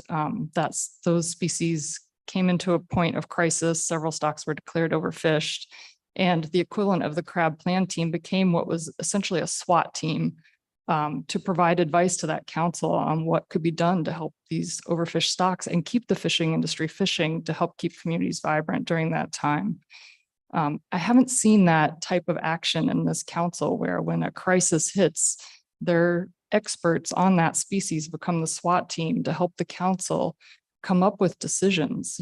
Those are the experts that have the science and knowledge to give the council a suite of options, an a la carte menu to choose from when the council's making the policy decisions. And that's what I'm not seeing in this council. I hear the crab plan team and SSC say that they follow the directions from their council. They're not given the autonomy to come up with conservation and management measures to help in a crisis. So I think if this council could give them some of that autonomy or direction to provide more help, we're just not seeing much time spent on anything that can help us really with this crisis at hand. And OFL and ABC setting are not helping these crab stocks right now. They're not helping them to recover. Thank you. Mr. Mesereau. Through the chair, thank you for your testimony. I agree. I think we have directed the SSC and the plan teams to focus on science, not on policy. So how do we get to the point where we can keep them focusing on science and not give us a list of policy considerations when that's not really their level of expertise? Their expertise is in science, the Scientific and Statistical Committee, and then we're supposed to take that information and generate policy from that. So how do we continue down the line of keeping the SSC and the plan teams focusing on science, but still integrate that in a better way into policy? Because I don't see us turning over the policy end of this to the SSC or the plan team. Through the chair, Mr. Mesereau, that's a very good point. You know, when I look at the terms of reference for the SSC and on the crab plan team's webpage, it says that part of their mission is to focus on conservation and management measures for this crab stocks. So if that's the case, if they're to focus on conservation and management measures, they need to be looking at what science informs those conservation and management measures. So, you know, I think, and then the council, like you're mentioning, their role is on the policy side. But how can we empower our crab plan team and SSC to come up with a suite of options of conservation and management measures and the science that backs those, so that then the council can make the policy decision? Ms. Kimball. Thank you. Thank you for your testimony. And I think that the SSC is abiding by their terms of reference and their primary job under Magnuson. Like, that's a role that we cannot change, where they're required to do the stock assessments and provide technical and scientific advice on OFL and ABC, right? That is their primary job. And I think we heard their discussion about why that's so critical at this time of low stock status. But the other part of your testimony on why can't they provide more for us on measures that will help the fishery, I think the other piece was the research side, in terms of them identifying research priorities and the crab plan team identifying specific components that would help them have enough information to tell the council whether this is an avenue to go, whether a closed area or dynamic area closure or things like that are possible. So can you talk a little bit about how strong you think their role is on the research side to get us information to then do, you know, more dynamic responses to crab status? Through the chair, Ms. Kimball, thank you for the question. And, you know, to your points, I completely agree. Their primary focus is OFL and ABC's setting. I think we're just asking that they spend a little less time on that and some more time on the conservation and management measures. I think their role in providing prioritization of research, I know that this, the council's soliciting comments on that right now. I know crab plan team will be discussing that at their January meeting. Those are all really important steps. You know, one example I think of here is, oh, I just lost my train of thought. It was on,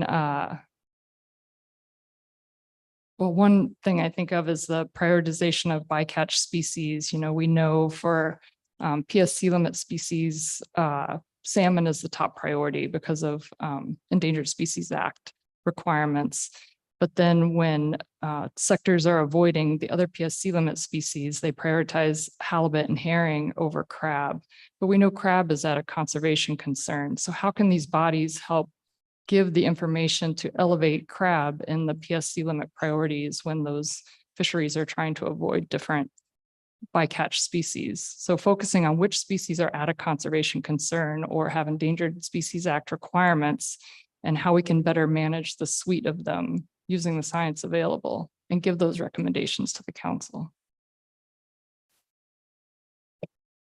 Thank you. I will give that some thought. We don't have ESA considerations for salmon, so I want to make sure that that's clear, but I will give that some thought. I appreciate your response.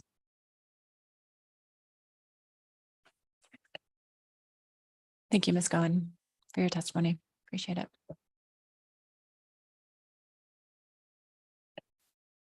We've taken public testimony and concluded our SSC and advisory panel reports. See if the council wishes to take action. Ms. Baker. Thank you, Madam Chair. I have a motion that I believe has been sent to council staff and should be posted momentarily. Since this is harvest specifications, I'll wait for it to be posted.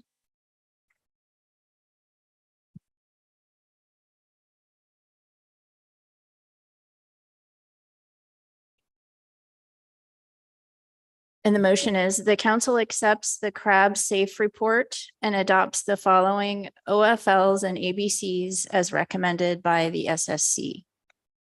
For Eastern Bering Sea snow crab, an OFL of 15.44 kilotons, and ABC of 7.72 kilotons for 2023 and 2024.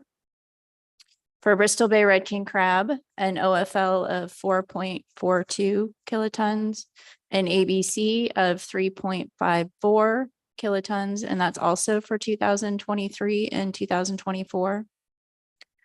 For Eastern Bering Sea Tanner crab, an OFL of 36.20 kilotons and an ABC of 28.96 kilotons, and again for 2023, 2024. For Pribilof Islands Blue King crab, we have an OFL in tons of 1.16 tons and an ABC also in tons of 0.87. And that is for the years, crab fishing years 2023 and 2024, as well as 2024, 2025. And with a second, I'll speak to the motion, Madam Chair. Thank you, Ms. Vanderhoven. Ms. Baker. Thank you. The harvest specifications I'm proposing in this motion, as recommended by the SSC, are based on the best available science. It's important to note that overfishing did not occur for any of these crab stocks last year, and that 2 of these stocks, snow crab, Eastern Bering Sea snow crab, and Pribilof Islands Blue King crab, continue to be under rebuilding plans.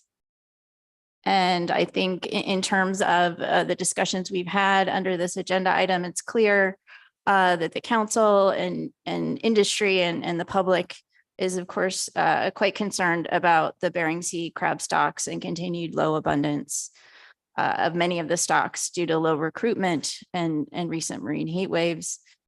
The concurrent decline in the multiple stocks of Bering Sea crab is quite unprecedented. And of course, we continue to recognize and be concerned about the hardships that are taking place for harvesters, processors, and communities reliant on the crab fishery. And as happens every year, the state of Alaska, of course, after the council makes its recommendations on the harvest specifications, the state of Alaska is in the process of working through setting the total allowable catches for the Bering Sea crab fisheries, which of course is guided by the state's harvest strategies and regulation. The state of Alaska will make TAC announcements as soon as possible for this year's directed crab fisheries. And it's important to note that state harvest strategies have typically been more conservative than the federal harvest specifications. And again, the state harvest strategies, as a reminder, consider both male and female stock components to protect the future reproductive potential of these stocks. So finally, Madam Chair, I'd just like to thank the crab stock assessment authors for their continued and challenging work, as well as the crab plan team and the SSC for their careful consideration of the science. I'd again like to thank the industry and the public for participating in our open crab plan team, SSC, and council process to have open debate about the concerns and challenges that we have with this process. And I would just like to thank everyone for their participation in that. Thank you, Madam Chair. Thank you for the motion, Ms. Baker. I'll see if there are any questions from council members. Any amendments? Any comments on the motion? Ms. Kimball. Apologize, I have a question. Thank you, Ms. Baker, for the motion. Very straightforward based on that SSC advice. We did have a short discussion about the recommendation on use of the risk table in the plan team and SSC process, and had a deliberate conversation a couple years ago about not pursuing that until we had more of that worked out for groundfish.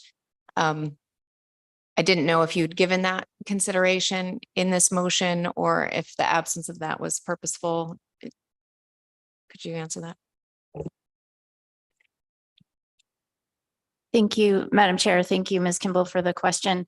I appreciated the discussion about risk tables, and I have to admit, I hadn't tracked through the progress of that and where we got to for crab, so I appreciated the reminder. I recognized the council probably should address that particular topic, but I elected not to do that in the harvest specifications motion, since that is a requirement for action at this meeting, and I would certainly welcome council discussions about that. I think ideally in a separate discussion. Thank you. Mr. Twite. Thanks, Madam Chair, and thanks, Ms. Baker, for your motion. If the state, if the application of the state harvest strategy to Bristol Bay Red King Crab does allow a fishery this year, it's going to be small. And I'm trying to remember if there's provisions in the state harvest strategy that address the unusual circumstances of fairly small fishery, either in terms of numbers of vessels or anything like that, that make sure that it's, I'm just trying to remember if there's any special provisions for small fisheries.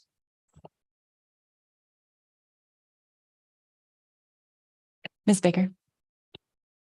Madam Chair, thank you. Thank you for the question, Mr. Twite.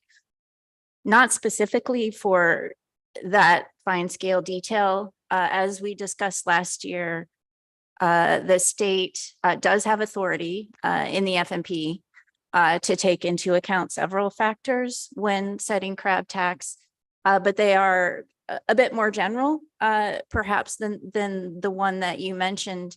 But I certainly, and I'll just read through those really quickly. I think certainly that kind of information is exactly the type of thing that ADF&G takes into account. And so in developing harvest strategies or setting tax for the Bering Sea crab fisheries that we're talking about here, the ADF&G can consider whether the ACL for that stock was exceeded in the previous year, stock status, estimates, a variety of scientific estimates like stock status relative to OFL and ABC, estimates of exploitable biomass. But again, also market and other considerations like fleet availability or effort and things like that, management uncertainty, things like that. And so typically, and it's my understanding that the types of things you're talking about are always considered in establishing the tax. Ms. Vanderhoven. Thank you, Madam Chair. Thank you, Ms. Baker.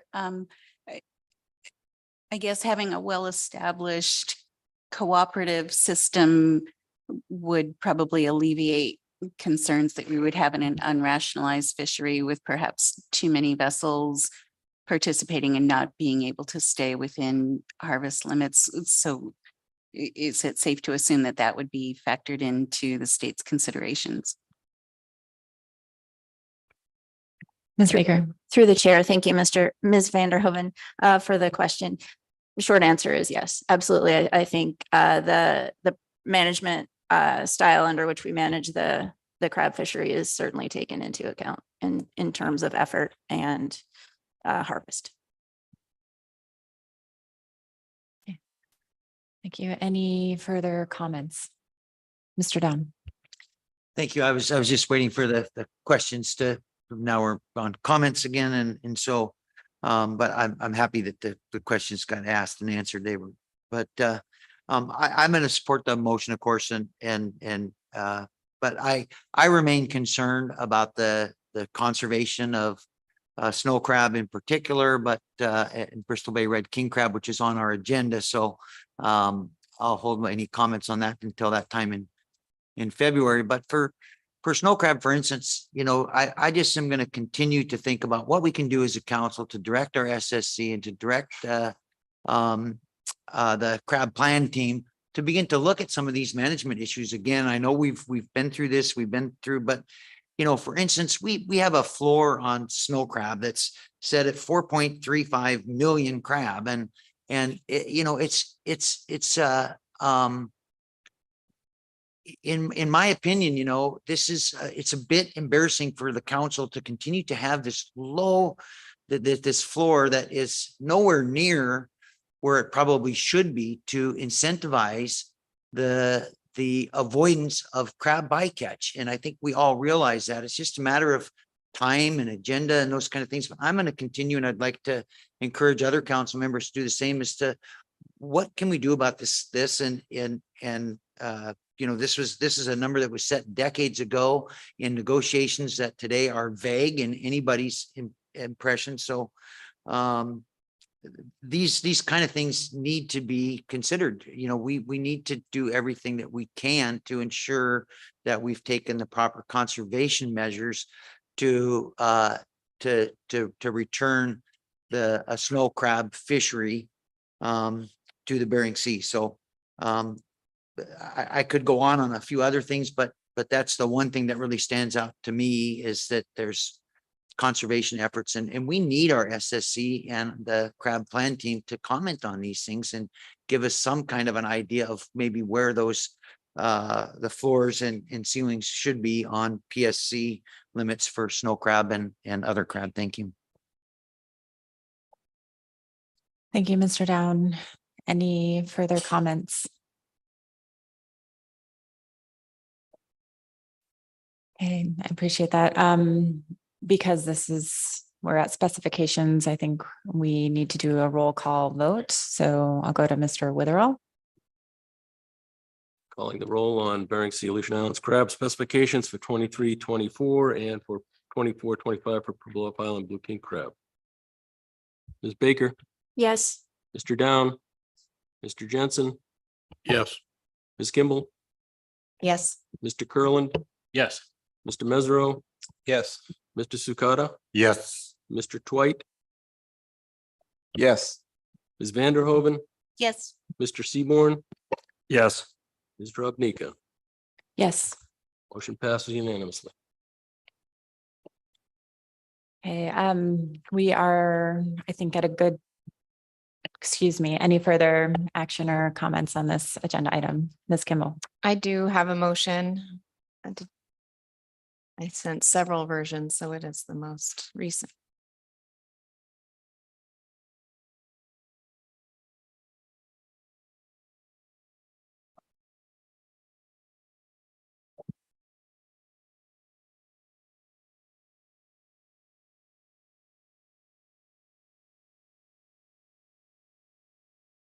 I will read the motion.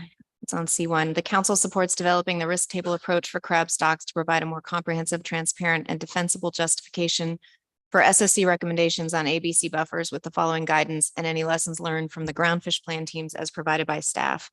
The risk tables are intended to inform the SSC determination of adjusting ABC from max permissible when needed to account for uncertainty that is not already included in the model or the tier system.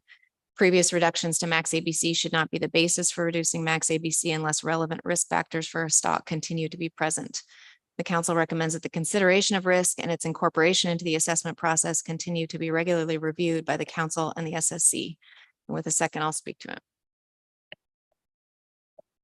Thank you, Mr. Mesro. Ms. Kimball. Thank you for that enthusiastic second. Mr. Mesro, I don't know for sure that we need a motion on, you know, kind of approving the SSC recommendation to pursue the risk table approach for crab. But we certainly had previously, some council made a motion that we did not want to pursue the risk table approach for crab, that we weren't ready. And we needed to go through that process more with groundfish before we applied it. And so I felt like because we'd already made a very explicit motion not to pursue it for crab, that it made more sense to say, if we're ready to go there, that we would do that through a motion. So that's why I put this on the table. I am a little concerned with the potential inexperience, I guess, of the standardized approach in the crab plan team. I think, as Dr. Muter said, they're using that kind of thinking and discussion and rationale already. So the expectation is it wouldn't change things so much, but it would put it in the standardized format. And I hope that's the case. But I did provide at least the council's previous guidance, not new, but previous guidance on what risk tables are used for. That's pulled exactly from council language in our previous motion. And then I'm hoping that council staff can at least be a resource in terms of looking through some of the lessons learned and questions that the groundfish plan teams have already experienced and bringing that forward to the crab plan team, so they don't need to spend a lot of time going through those same questions if they've already been answered through the workshop or through council action. So it's just very explicit motion that we do support the SSC recommendation to pursue this for crab. And I think we'll see how that works primarily through public testimony and whether it really does provide a more transparent process for when we reduce max ABC and put a buffer on crab stocks. That's my explanation. I'll take any questions. Thank you. Are there any questions for Ms. Kimball? Mr. Twite? Thanks, Madam Chair, and thanks, Ms. Kimball, for the motion. You noted that the first sentence, the second paragraph that begins the risk tables, is directly from our guidance to the groundfish plan team on risk tables. I was trying to remember if the second sentence about previous reductions is also from that guidance, or if that's something you're including here, specific guidance to the crab planting regarding their previous use of how they regarded previous reductions to max ABC. Thank you for the question, Mr. Twite. That second sentence is also from a council motion relative to our use of the groundfish risk tables.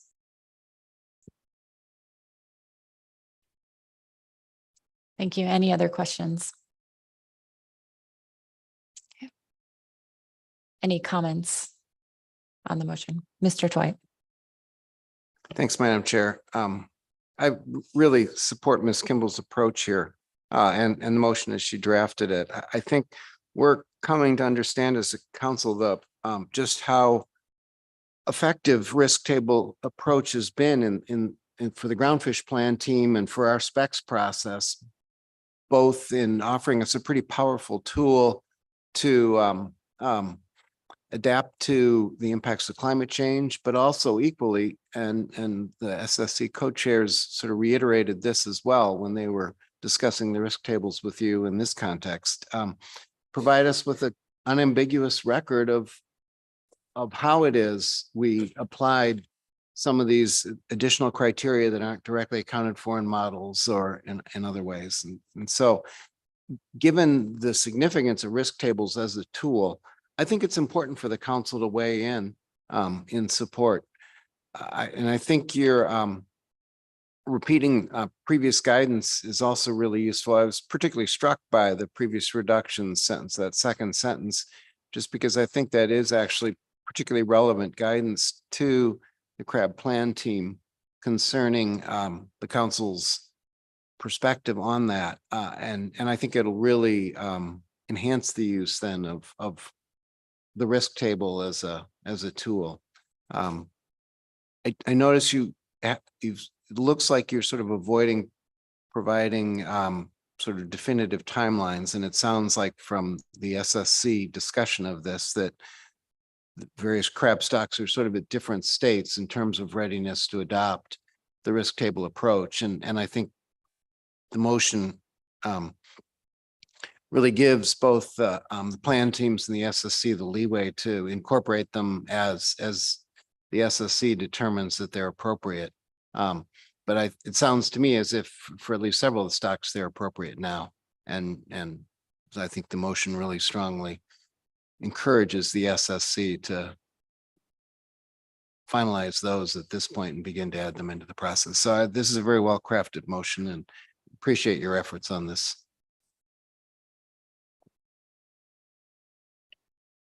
Thank you, Mr. Twite. Okay, I'm not seeing any other comments. Thank you for your motion, Ms. Kimball. So I'll ask if there's any opposition to the motion. Okay, seeing none, that motion passes without opposition. Thank you. Any further action on agenda item C1? Okay, seeing none, we will take a mid-morning break, come back at 10:10 and begin staff presentation on C2. Thank you.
Council, please come to order.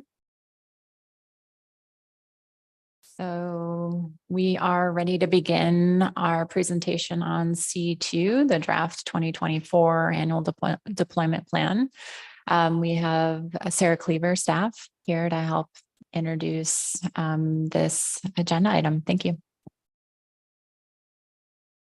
Thank you, Madam Chair, and good morning, members of the council. For the record, I'm Sarah Cleaver, council staff. The council today is scheduled to review the draft 2024 annual deployment plan for the partial coverage category of the North Pacific Observer Program and to provide recommendations to NPFMC for the final 2024 ADP. And that ADP explains how NPFMC intends to assign observers and electronic monitoring to groundfish and halibut vessels that are fishing in the partial coverage category. The final 2024 ADP with the final budget and those resulting coverage rates will be provided to the council in December under your B reports. Recall that back in April of 2021, NPFMC outlined a plan at the Partial Coverage Fishery Monitoring Advisory Committee, or the PCFMAC, to complete a comprehensive analysis of the council's cost efficiency priorities in the partial coverage observer category. And that analysis is incorporated into this draft 2024 ADP. We have Ms. Jennifer Ferdinand online to present that draft ADP as well as the cost efficiencies analysis. And I believe we have Mr. Phil Gantz, Ms. Jen Cahalan, and Mr. Jeff Mayhew also online for questions. After the ADP presentation, I'll then provide you with the report from the most recent PCFMAC meeting. And then the council can provide recommendations to NPFMC for the final 2024 ADP and any other recommendations as necessary. I'll just highlight that on your e-agenda, you'll have the link to the draft 2024 ADP, links to the presentations, the PCFMAC report, and an updated analytical observer analytical task list from NPFMC. So with that, I will turn it over to Ms. Ferdinand. Great, thank you, Sarah. Good morning, Madam Chair and members of the council. For the record, my name is Jennifer Ferdinand. I'm the Director of the Fisheries Monitoring and Analysis Division of the Alaska Fisheries Science Center. And the following is a presentation of the draft 2024 annual deployment plan and partial coverage cost efficiencies analysis. Oh, there it goes. The full version of the draft 2024 annual deployment plan, or ADP, can be found on the council's e-agenda. The analyses and the modeling in that full version were prepared by Jeff Mayhew and Dr. Craig Fonts, both with the Alaska Fisheries Science Center, Phil Gantz with the Alaska Regional Office, and Jennifer Cahalan with the Pacific States Marine Fisheries Commission. And as Sarah noted, some of them are online today if there are technical questions, but the following is a non-technical summary of the analysis, the models evaluated, and NPFMC's recommendations. Our approach to developing the ADP is to design a monitoring program that collects credible, statistically rigorous scientific data, to collect the best and most data under variable budgets using all the monitoring tools that are now available to us, including at-sea observers, shoreside observers, and EM systems, which are capable of collecting catch information or monitoring for compliance. We also strive to collect data for a wide range of analytic needs, recognizing that the North Pacific Observer Program is a multi-objective program. As with all multi-objective, multi-priority programs, it is a balancing act to achieve them all to the extent possible.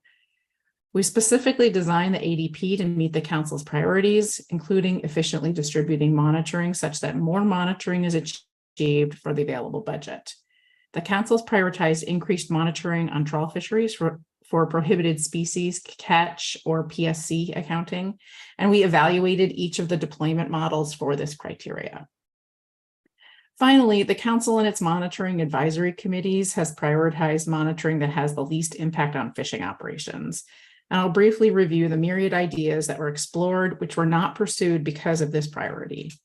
While there are always some level of tensions in any monitoring program, NPFMC has received and incorporated a lot of feedback from the council and its monitoring advisory panels throughout the development of this ADP.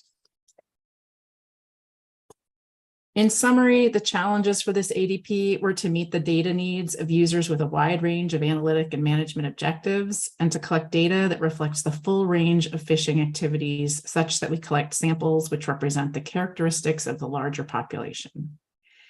The ADP meets this challenge by defining the population, that's all fishing trips harvesting groundfish and halibut in federal fisheries, dividing the population, this population to selection pools. We refer to this process as stratification, and then distributing monitoring resources to those strata, and we refer to this as allocation. In the next few slides, I'll describe stratification and allocation a bit more, since these steps form the foundation of the annual sampling plan. There are 3 steps to the sampling: define the population, divide the population, and distribute the sampling. So population definition for us is relatively simple.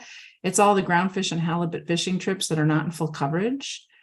We divide the population to allow us to form groups or strata, which we can sample.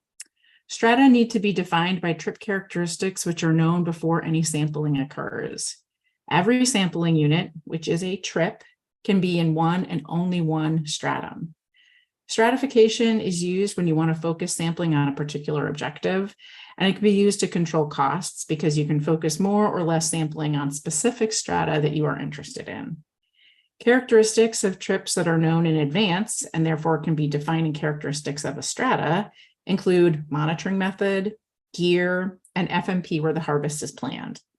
Not listed here, but another characteristic we use is vessel size. We've used vessel size and gear to define our zero coverage stratum in all annual deployment plans, including this one. These are the final stratification definitions which were included in the evaluated designs in the draft ADP. The current stratification definition relies on the monitoring method and the gear type only. And that results in 6 sampled strata. If we incorporate FMP into the stratification definition, this results in 11 sampled strata.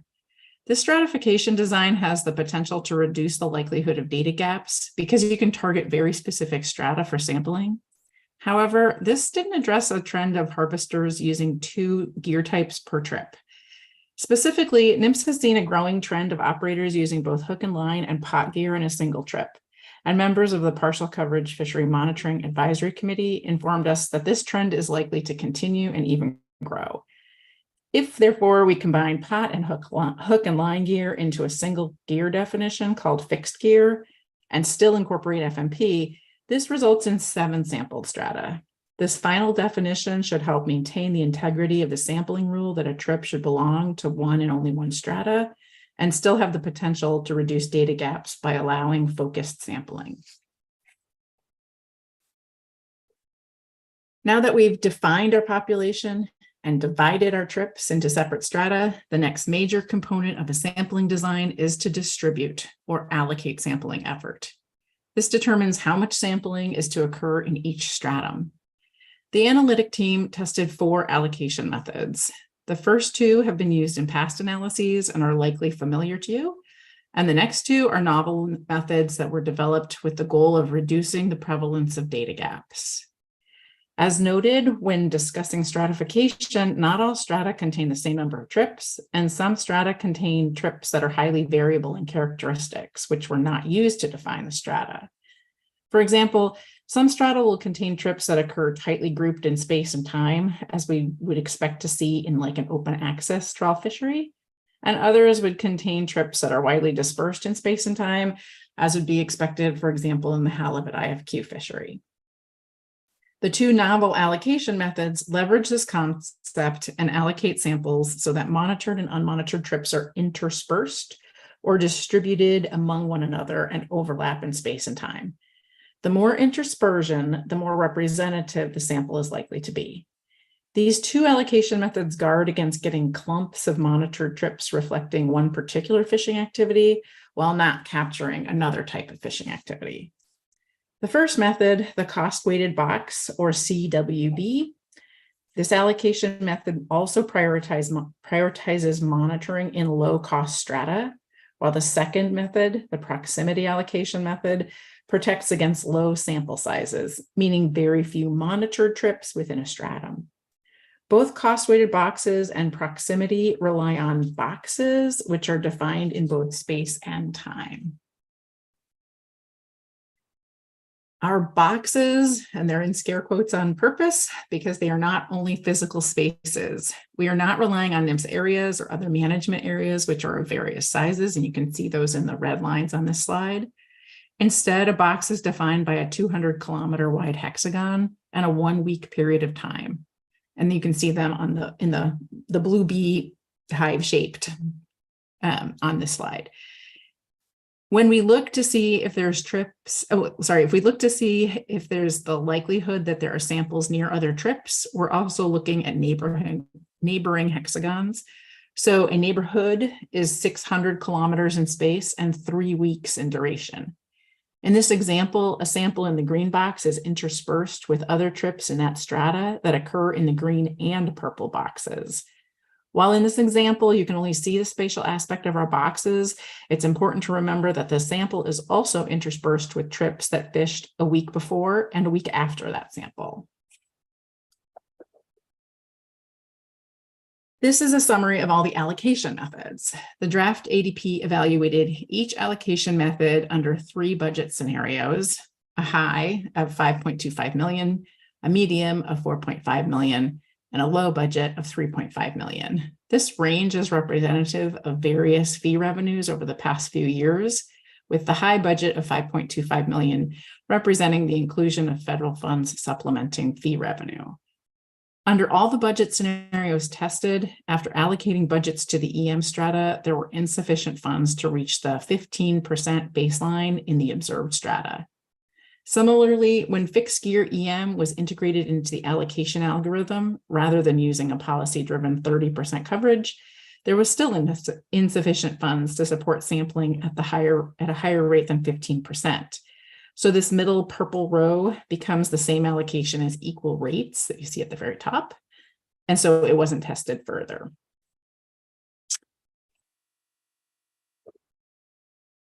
So now that we have our stratification definitions and our allocation definitions, when those are all combined, we evaluate the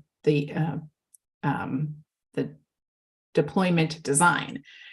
So each model was evaluated for output, meaning how many trips are sampled by each monitoring type, efficiency, which is the variance in expenses, data timeliness, and the trip level variance and estimates of PSC and groundfish discard, and effectiveness. How well can we detect rare events? Can we detect differences between monitored and unmonitored trips? And the amount of interspersion. Note that we have dropped the evaluation metric of burden share based on the council's concern over consistency on how burden would be defined. When evaluating data collection opportunities, trips sampled by observers were looked at separately, as well as trips monitored by either an observer or an EM system. Evaluating both separately reflects the fact that observers are currently able to collect a much wider range of data than EM. Variance in expenses was evaluated to determine how variable the total expenses for each model were over 10,000 simulations. Less variance is better, as we want to reduce the risk of exceeding our budget or under deploying our monitoring resources. Evaluating data timeliness is especially important for in-season management because they are opening and closing fisheries in real time. Variance between trips is not the actual variances estimated for catch accounting. For those, the analytic team did a full evaluation of those, and they're included in Appendix C of the 2019 annual report. In these evaluations, this was a more simple between trip measure of variance that differentiated design performance when it came to the precision with which they estimated the quantities of interest. Specifically, the analysis evaluates the relative precision for each design when it comes to estimating the metrics we currently optimize on: halibut and salmon PSC, and groundfish discards. The analysis added variance in crab PSC as a metric, given the recent efforts to improve our understanding of crab stocks. Crab PSC is a metric that we've looked at in past ADPs. It has not yet been incorporated.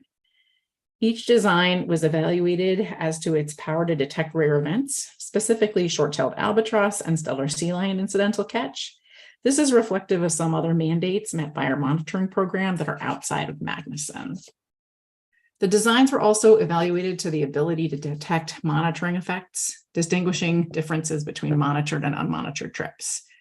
Finally, each design was evaluated as to its interspersion, looking at how many unmonitored trips are near monitored trips and how many monitored trips are near other types of monitoring.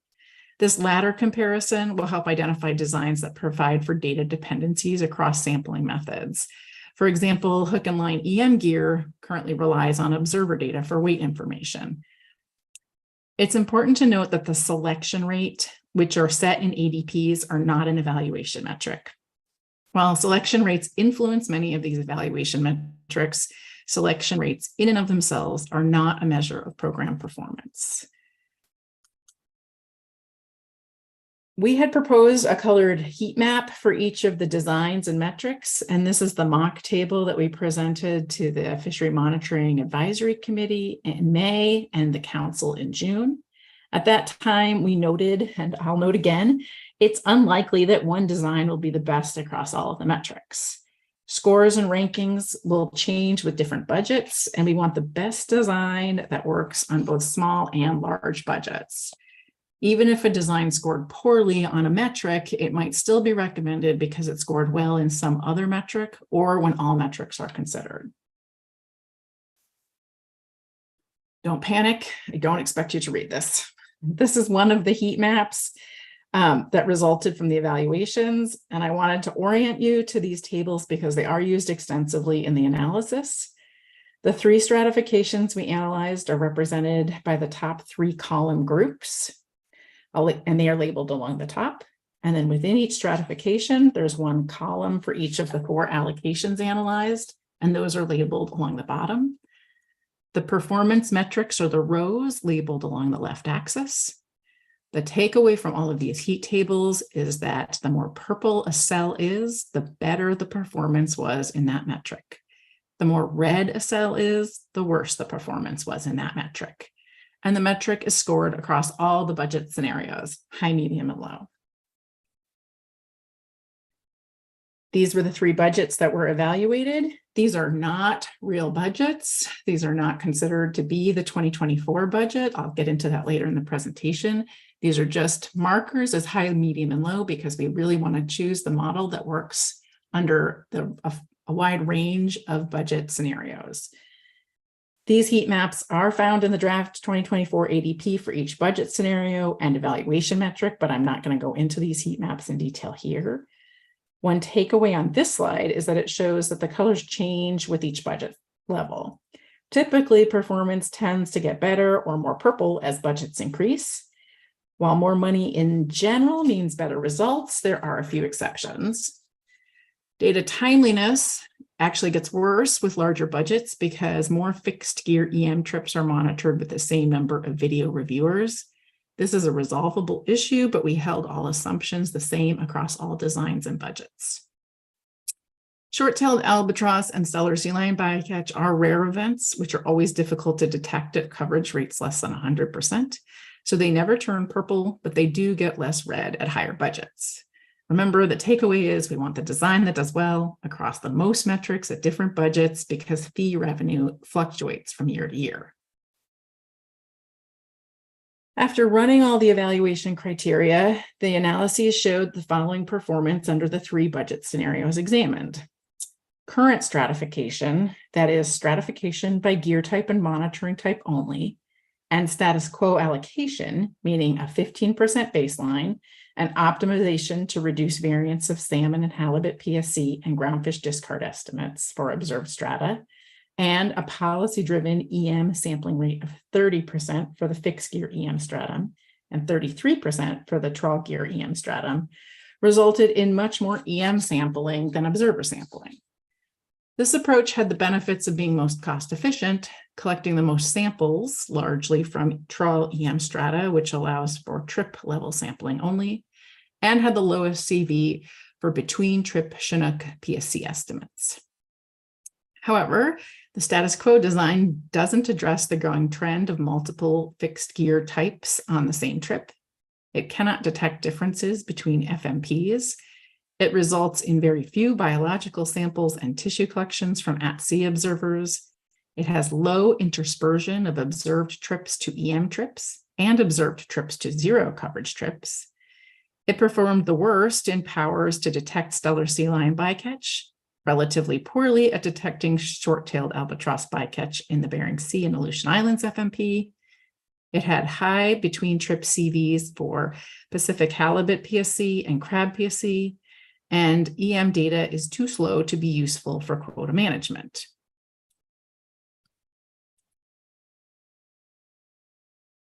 Again, after running these evaluation criteria, this is what the analyses showed for the following performance under the 3 different budget scenarios.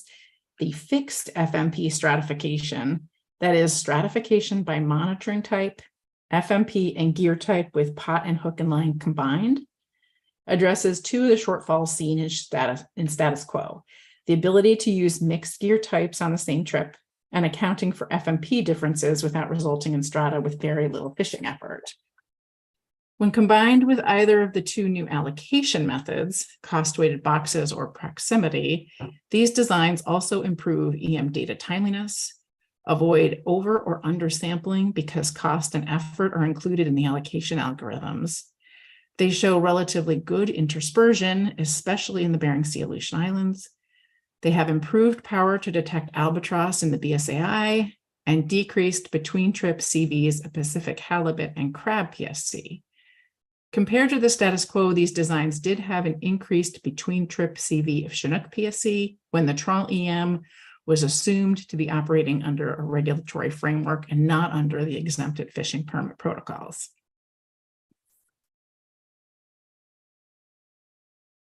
So I've covered the stratification and allocation methods that went into the new deployment designs, and the council and its monitoring advisory committees have requested NMFS look at other possible changes to improve cost efficiencies.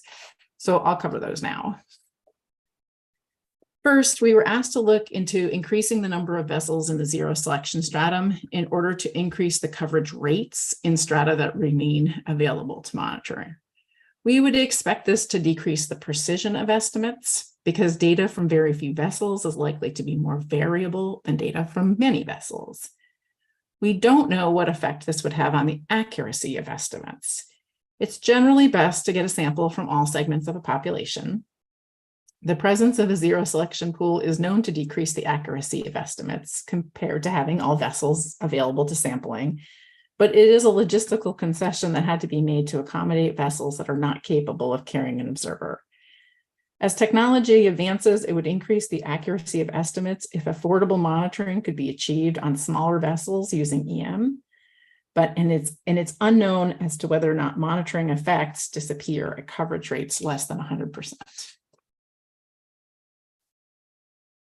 The trawl EM cost analysis demonstrated that it may be more cost-effective to hire observers as federal employees rather than using a federal contract. We looked at these costs associated with this model and estimated that there may be some cost savings, but there are efficiencies that would also be lost as well. For example, it's currently taking NMFS up to 6 months to complete a federal hire, which would make this approach untenable. We did not explore it further. Ms. Ferdinand? Yes. We have a question for you. Mr. Sure. Twite. Thanks, Madam Chair, and thanks, Ms. Ferdinand. Can I back you up one slide back to the zero selection pool? And your bullet about as technology advances, and I know that that is indeed possible. What I'm interested in is your thoughts at present about the priority of developing the technology and then proving it out on the water versus some of the other priorities that are also facing us for continuing to refine our fishery monitoring capabilities. Through the chair, thanks for that question, Mr. Twite. I don't think that it would be a priority for either NMFS or the council to develop these technological advances. I really think that's more of a private sector opportunity, and there are certainly a number of EM vendors who are looking at decreasing the size and the reliance of vessel power to run EM systems. So small self-contained units that could be deployed on day trips or very short trips are sort of on the forefront of being developed. We've tested a few in the gillnet fishery as we look at the Alaska Marine Mammal Observer Program. Unfortunately, our test this summer did not work, but we're going to try it again. But those are systems that are being developed in the private sector that we would be able to adopt. So we have another question. Well, it wasn't really my question. Your answer didn't quite get at my question, so I probably stated my question poorly. I understand completely your point that actually developing the technology needs to be done, is best done through contractors, as you were describing. But uptake of that technology and expansion to what's currently the zero selection pool does take resources from the agency, and as well occupies council bandwidth, as we've discovered with incorporating other EM programs. And that those agency resources, that council bandwidth would come in competition, would have to be measured against other demands for both agency resources and council bandwidth. So in other words, from your perspective, how important is it to address this particular issue versus some of the other issues that we're also trying to address for the fishery monitoring program? Through the chair, thanks for that clarification, Mr. Twite. When you're sampling a population, ideally you have no segments of the population that are just simply never sampled. and the inclusion of a zero selection pool does in fact eliminate a part of your population. We just don't look at it. We make an assumption that the zero selection pool looks like the pool of fish, of boats that we are monitoring, of trips that we are monitoring. I would say that in normal sampling protocols, that is certainly not preferred. How big an issue is it? We really can't answer that because of the lack of understanding of what's going on in the zero coverage selection pool. I mean, I think that that's what it really comes down to, is that we already break routine sampling rules, as it were, by saying, well, this segment of the population, we just are going to make assumptions about with very little information, and we'll just assume that they look like what everybody else is doing. So I don't know how I would rank it necessarily within the priority, but I don't think it's, I think we need to keep it at least in the background that we have this potential bias that is the same about the zero coverage selection pool.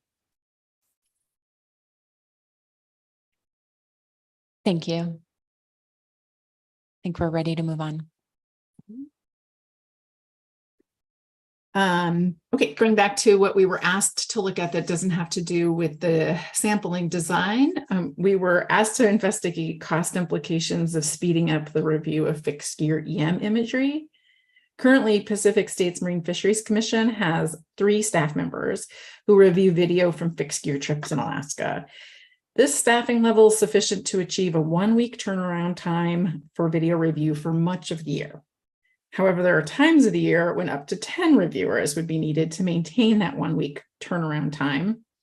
And achieving that 1-week turnaround time for nearly the entire year would require another 3 full-time reviewers. That represents a 30% increase in the current EM budget of about $1 million. While NMFS has not ruled this approach out, this increase in EM expenses was not included in any of the budget scenarios analyzed. Ms. Ferdinand, we have Yes. another question for you. Ms. Kimball. Thank you, Ms. Fernand. That's a substantial increase in the projected EM budget. Can you give the council kind of any background on where this is going? If you need double the reviewers for really these pulse times when you have a lot of data to review, but not actually all year, it doesn't seem like the best use of funds, I guess, to then hire 3 more reviewers for all year. So is there any progress on some additional solutions to this?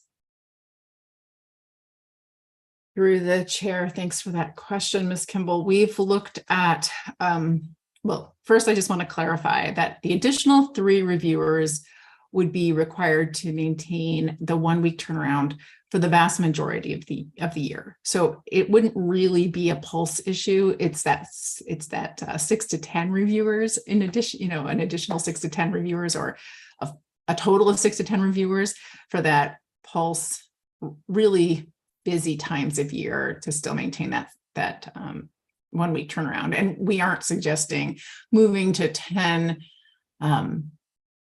reviewers at any time.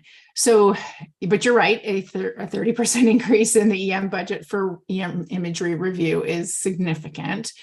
And there are potentially some other options like bringing in people on a part-time basis, but it isn't, EM imagery review is not something that is quickly adopted. It is a skill set that is really unique. It obviously helps if the reviewers have had fishery observer experience, but to use the software and to annotate the images correctly is its own unique skill, and it does require some significant training. So it's not something that we could hire easily on a part-time basis or throughout the year, unless it was somebody who is also affiliated with being an observer.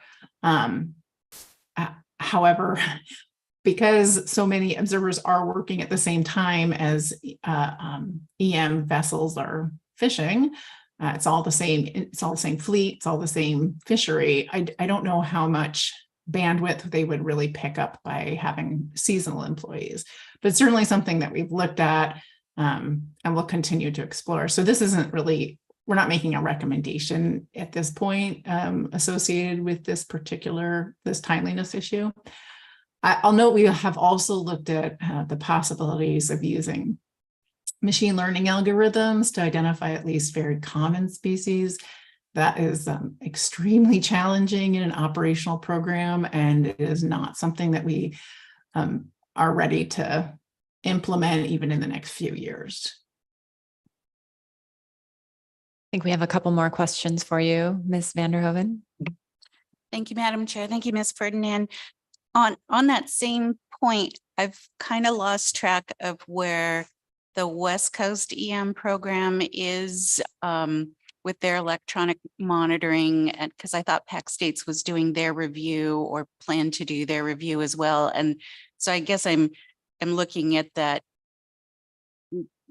pulse portion, at least, that there could be potentially some staff sharing and cost sharing for that, at least that pulse, those pulse periods, if they don't overlap with when there might be additional need on the West Coast. But just trying to find other ways that there might be some cost savings without getting into the problem of temporary hires for all the reasons you just outlined to Ms. Kimball's question.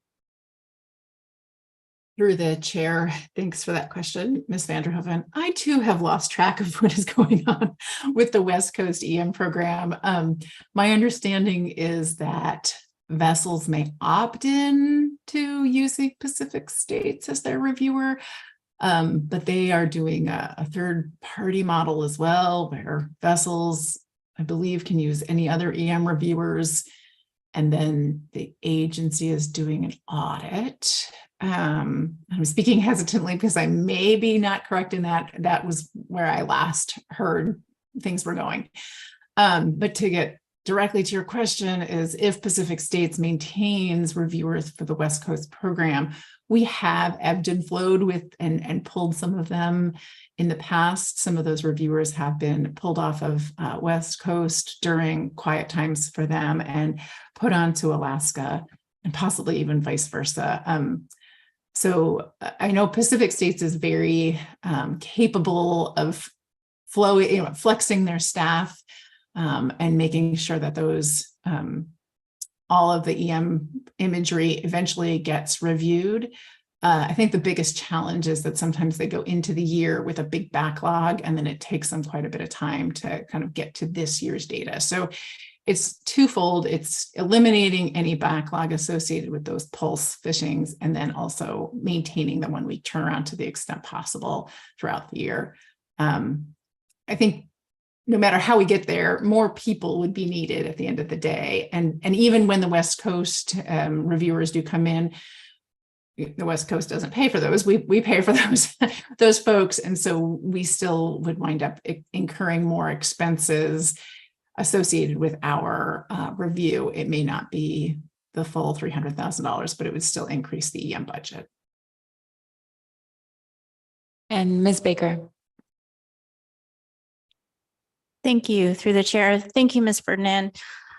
I have a similar question to Ms. Kimball's, but hopefully different enough. During the times of the year when more video reviewers would be needed to maintain the 1 week review time, clearly, as you noted, we don't have that number. At least currently, do you have an estimate of then what is the review time relative to that 1 week? Like how many weeks or how much longer is it taking? Do you have an estimate of that? And sort of the second part of that question is, since you noted that NMFS is not making any recommendations with respect to this issue, can I correctly assume that whatever that delay is, in addition to the backlog, is not creating concerns in terms of data availability for management?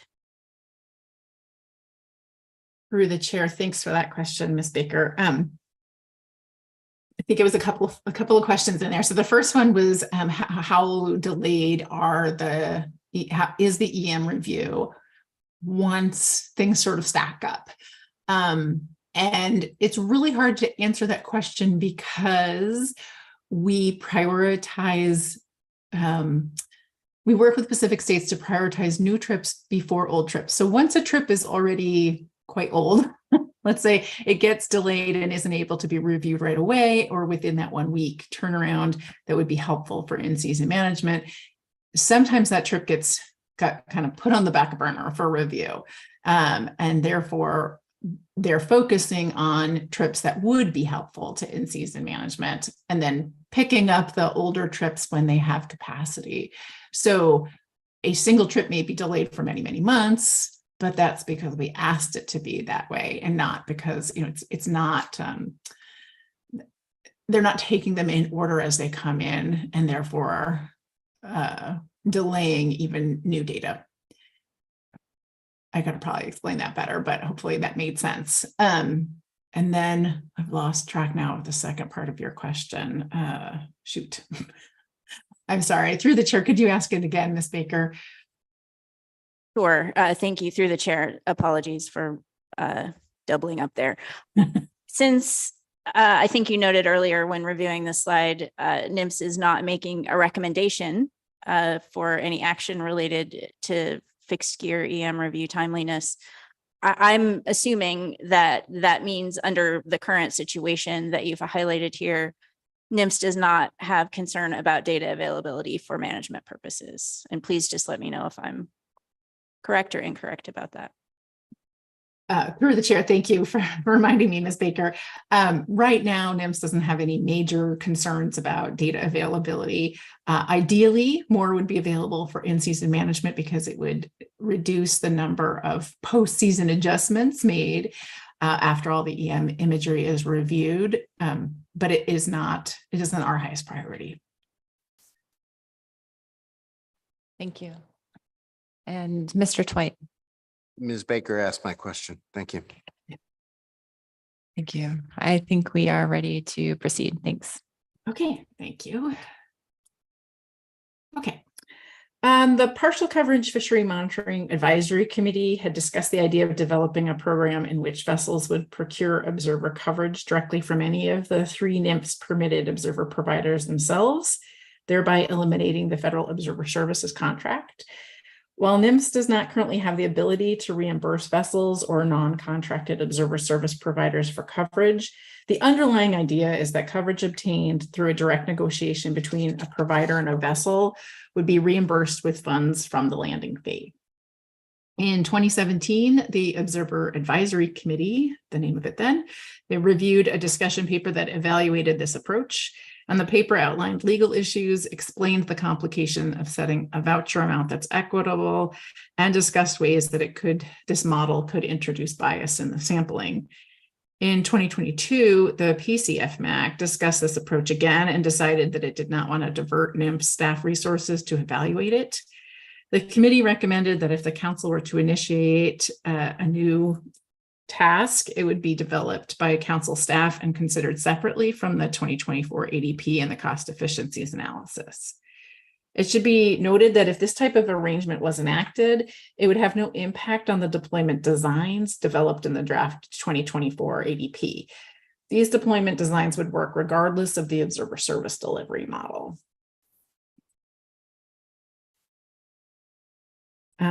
It was suggested, this goes back a little bit to the slide we discussed earlier, it was suggested that costs might be able to be reduced if observers reviewed EM imagery during their downtime in port. We did a preliminary analysis and did not find evidence of sufficient observer downtime that could be dedicated to video review. Additionally, this approach has logistical difficulties, including the need for secure field computers that are capable of imagery review, and additional costs associated with training observers on review protocols and review software, and getting hard drives to and from the observers in the field, which is the current method that we use to store imagery. And due to these obstacles, NIMS didn't consider this approach further. In August 2024, a new partial coverage contract will begin. The structure for the request for proposals includes several components designed to improve efficiencies and reduce costs. The guaranteed days will be set to the maximum realistic amount in order to get the maximum price per day as low as possible.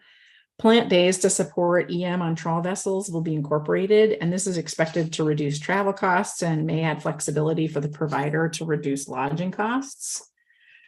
We will seek to move from half-day billing to hourly billing. I'll note that it's not yet known if this will really reduce costs because it may introduce significant administrative overhead, but we can pick the model that works for us best. And in the recompete of the contract, comparative costs of observer deployments from recent past programs will be provided by all bidders. It should be noted that the contract bids are not solely evaluated on the cost of an observer deployment. Providers must demonstrate in their bids that they can accomplish this work.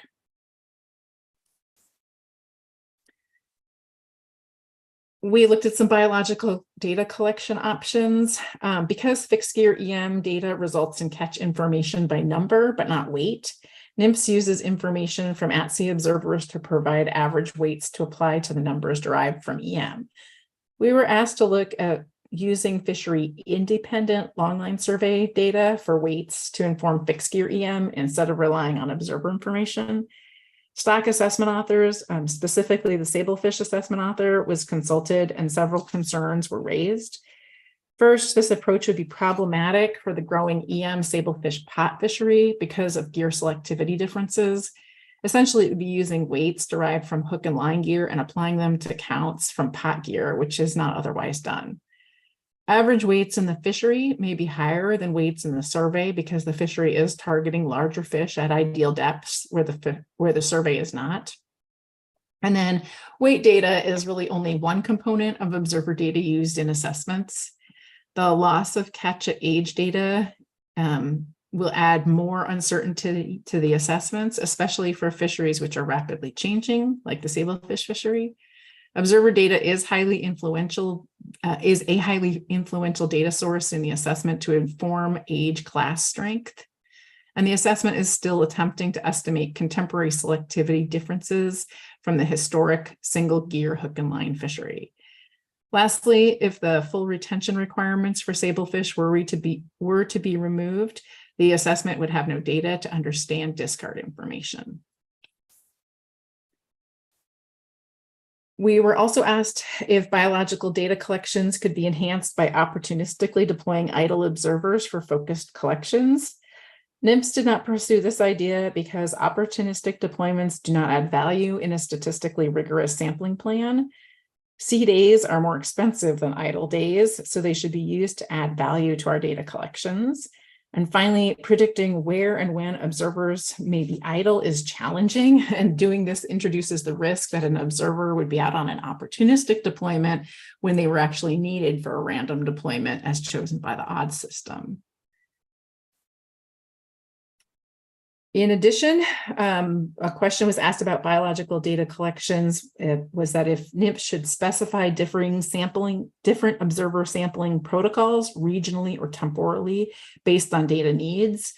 While NIMS can and does alter the sampling protocols for observers annually, having specialized protocols could further complicate deployments. The highest data quality comes from standardized sampling protocols. It's most efficient to have observers with skills that are interchangeable so they can be deployed on any gear type, in any fishery, and in any area as needed. And so NIMS was not planning to evaluate this measure further. However, I will note that stratifying by FMP ensures that we are targeting areas of highest need. The agency did suggest some additional ideas that could result in cost savings. However, the PCFMAC did not support moving any of them forward due to the impact on fishery participants.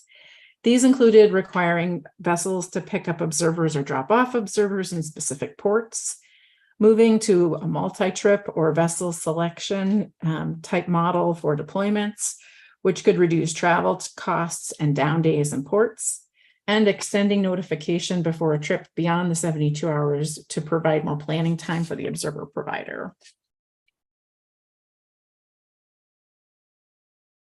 Finally, while the analytic team evaluated deployment design performances for 3 budget scenarios, I wanted to provide an update as to what we currently know about funding available for 2024. As I noted, the budget scenarios in the draft ADP are not reflective of what we expect to see in 2024. So funds which are already in place include the $1.365 million that were carried forward from year 4 to year 5 on the AIS partial coverage observer contract. There are a little over $3 million in fee funds that NIMS has received in fiscal 2023 that were obligated for year 5 of that AIS contract. Additionally, $827,000 in federal funds were obligated to year 5 of the AIS contract, and just over $1 million of fee funds were put towards specific states for fixed gear EM implementation. Additionally, we can expect the following funding to be available for the new observer contract, which would be deployments starting after August 2024, and to provide support for recurring EM operational costs. These include 2022 fee funds that were carried forward. These were funds that were not needed for the contract, so they are still within NIMS's coffers. It's a little under $1.7 million.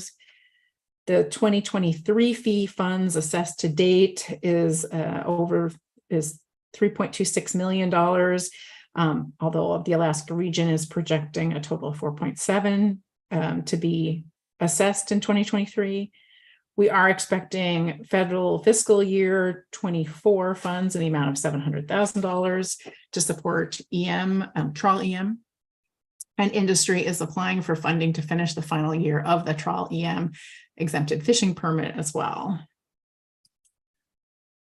It can be really complicated to realize where all these different years lie. So this graphic should help orient the council to what is going on and why I can't just give you a budget right now. We will have a final budget for the final 2024 ADP, which would go into effect on January 1st, 2024. This graphic shows the different timelines because there's different fiscal years that affect when funds become available and must be expended. We're here in October 2023, which begins the federal fiscal year 2024. That's the top blue line there. We're hoping to have federal funds to support the trawl EM exempted fishing permit by late November or early December. We generally receive fee revenues in late April. The Pacific States Marine Fisheries Commission grant year that is supporting EM projects began on July 1st and runs through June 30th. That's the purple line. So each calendar or fishing year always involves 2 grant years. The 5th and final year of the observer contract started in mid-August. So each calendar year or fishing year also involves 2 contract years. So you can see the yellow box there, that's year 5, the last year of the current AIS observer contract, and year 1 of the new observer contract will start in August 2024. So NIMS recommendations for the draft 2024 ADP. For the stratification. Ms. Ferdinand, I Mhm. apologize. Okay. Looks like we have a question for you, Mr. Sure. Twipe. Thanks, Madam Chair. Thanks, Ms. Ferdinand. I apologize as well for disrupting your flow. Moving back to and one of these I should remember the answer to, so I'll just ask that one first. Apologies for, I know you've told us this before, but remind me again how having the new contract begin partway through the year, or most of the way through the year, but within a sampling year, remind me again of how that affects your choice of contractor when you're evaluating bids. Through the chair, Mr. Twait, that would not necessarily come into play when evaluating bids. So each contractor bidding has to demonstrate that they can do the job. And so if it was a different contractor that was getting the award, they would need to demonstrate in their bid their ability to stand up the infrastructure in Alaska to take over. That's been done in many observer programs in the past. So it's not an enormous hurdle. It's just something that that each provider would have to demonstrate in their bids. Thanks. As you say that, I'm remembering the discussion previously. Apologies for that. Second question is relative to government shutdowns. If indeed there is one later this year, particularly if it ends up being fairly lengthy, that's got to throw a really significant wrench into this part of it. So I'm sure you're looking at that with dread. Can maybe you give us some sense of just how much that would goober up the ability to finish out this contract and select a contractor for the new contract? And with goober it up being a really technical term. Through the chair, thanks for that question, Mr. Twait. Generally speaking, the maintaining observer coverage is what they call an accepted activity. So while the rest of the government gets goobered up, we will continue to operate. We do operate with a very skeletal staff.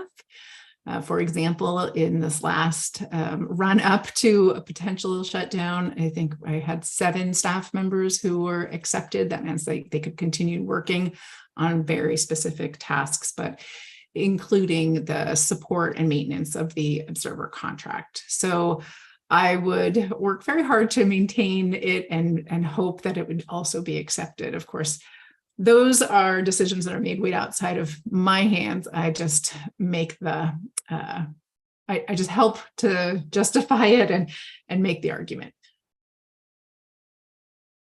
Mr. Toy. And that is helpful, but I thought the agency team for evaluating new contracts also includes people who aren't as part of your section, contracts people and others. And do they also get to keep working to help with developing a new contract, or is it just would all that workload of evaluating contracts and negotiating the new contract all fall on just you? It seemed like it was a bigger agency thing than just your critical 7. Through the chair. Thanks for that clarification, Mr. Toy. So you're talking about just the recompete and not the completion of year 5. Correct. Yeah. So the recompete would probably not be an accepted activity. And if that were the case, and if it was actually to delay us, I suspect we would need to work with our acquisitions office to extend the year 5, to extend the period of performance with the current contractor and see where we could go. So I will note that this, the next potential government shutdown would be November 17th. And their current contract does not expire until mid-August of 2024. So there is still adequate time if this particular, if there is such a disruption in appropriations. But I don't think, but because observer provision in and of itself, making sure that observers are deployed and out on the water, because that is an accepted activity, I think we would work within any bureaucracy that needs to be done to maintain the existing contract while the compete continues.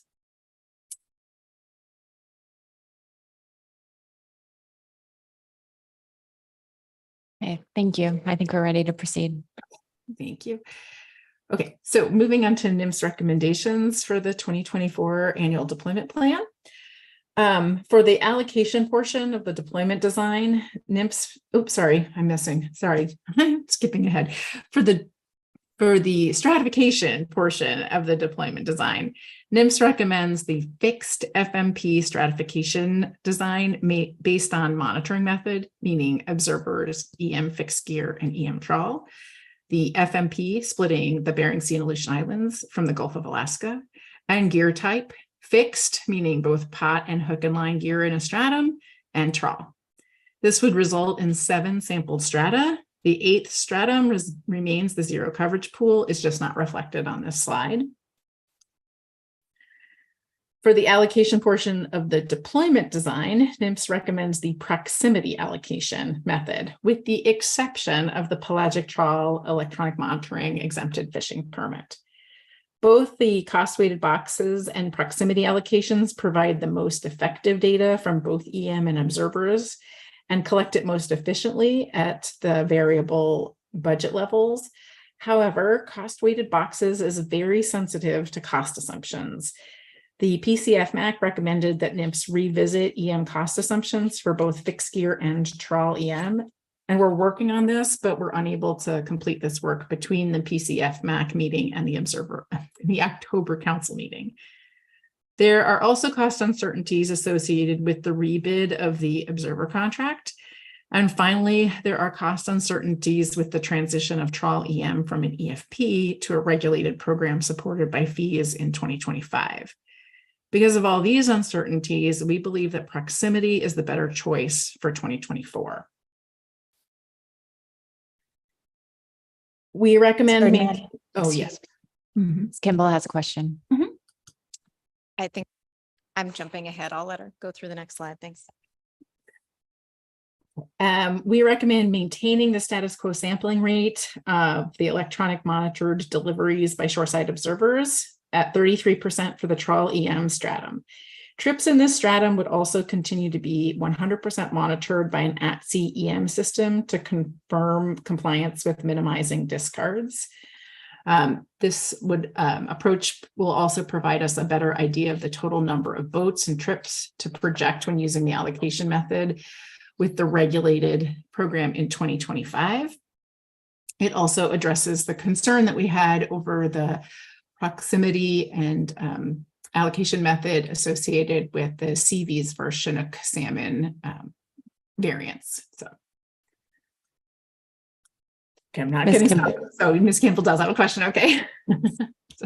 Thank you. And I thank you, Madam Chair. I think you did start to answer it. I just wanted to try to connect the dots on the evaluation of the designs, your earlier slide.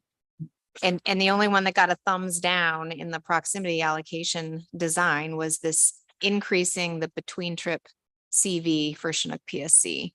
And so I want to connect more clearly the fact that we would not be concerned about increasing that between trip CV if we maintain the EFP deployment rate for pelagic trawl EM in 2024.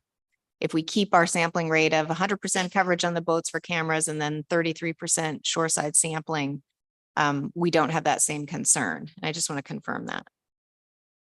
Through the chair, Ms. Kimball, that is exactly correct. Okay, thank you. Okay, so NIMS uses their estimates of anticipated fishing effort and available sea day budgets for determining selection rates for observer deployment in each stratum. NIMS estimates a preliminary budget for the draft 2024 ADP of $5.8 million, excluding the trawl EM exempted fishing permit.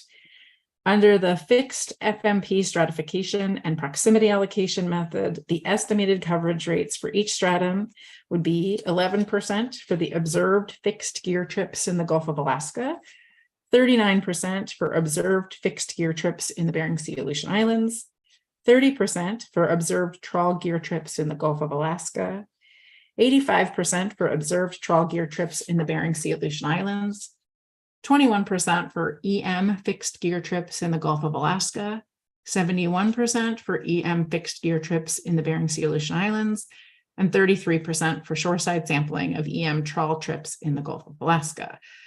Note that these coverage rates are preliminary estimates. The rates will differ in the final ADP.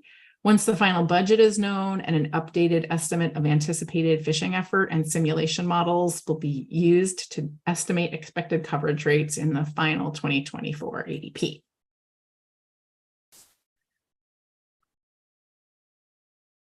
Ms. Ferdinand, Ms. Kimball. Thank you, Ms.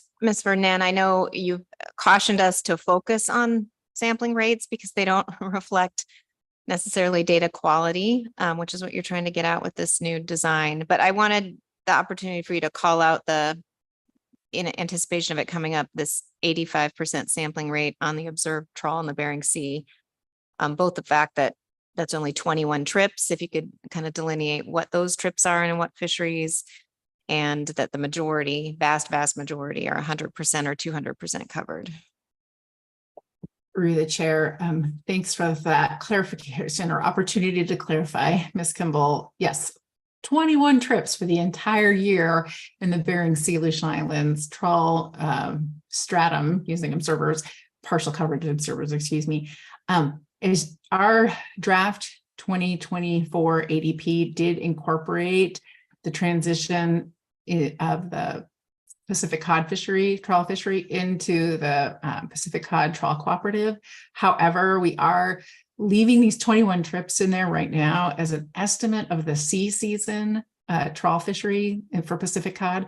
We don't yet know whether or not that will actually, whether harvesters will actually go out for the sea season and therefore and enter the partial coverage strata, or if more of those boats will opt into full coverage even for the sea season. Those dates haven't hit. The timelines for those boats to take action on that have not hit yet. They will before the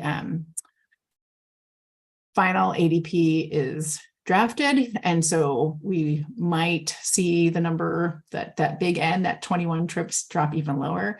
As I noted earlier, the way we're doing the stratification and allocation, it guards against small sample sizes. That's the little n. A sample size of 18 is already quite small, but you have to sample at such a high rate to get a larger sample size because the population of that little strata is so tiny. So that's what that 85 is. And like I said, this is just an estimate of what we think might happen in 2024. Thank you. And I appreciate that clarification and the complexity of trying to accommodate for a program that's not yet in place. So if all of those vessels participating in the co-op program are now moved into 100% coverage, and then we see because the council only did a co-op program for the A and B season, we see if nobody participates in that C season open access that we left open this year, then you'd have the opportunity to revise that estimate for the 2025 ADP and potentially not have to at least plan for coverage rates at that level.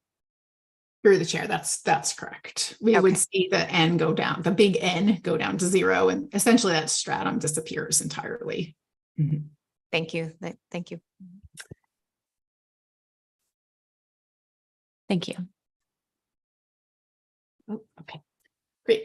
So NIM's recommendations for fixed gear electronic monitoring, we recommend that we continue to work with operators who have made actual improvements to adhere to their vessel monitoring plans to prevent data loss. I think we've seen in both the annual reports and in past ADPs that vessels that had difficulty adhering to their VMPs were sort of at risk of being removed from the EM pool, and we've seen a number of boats make concerted efforts to improve that adherence, and we'll keep working with those ones to continue that improvement or maintain that improved adherence to the VMP.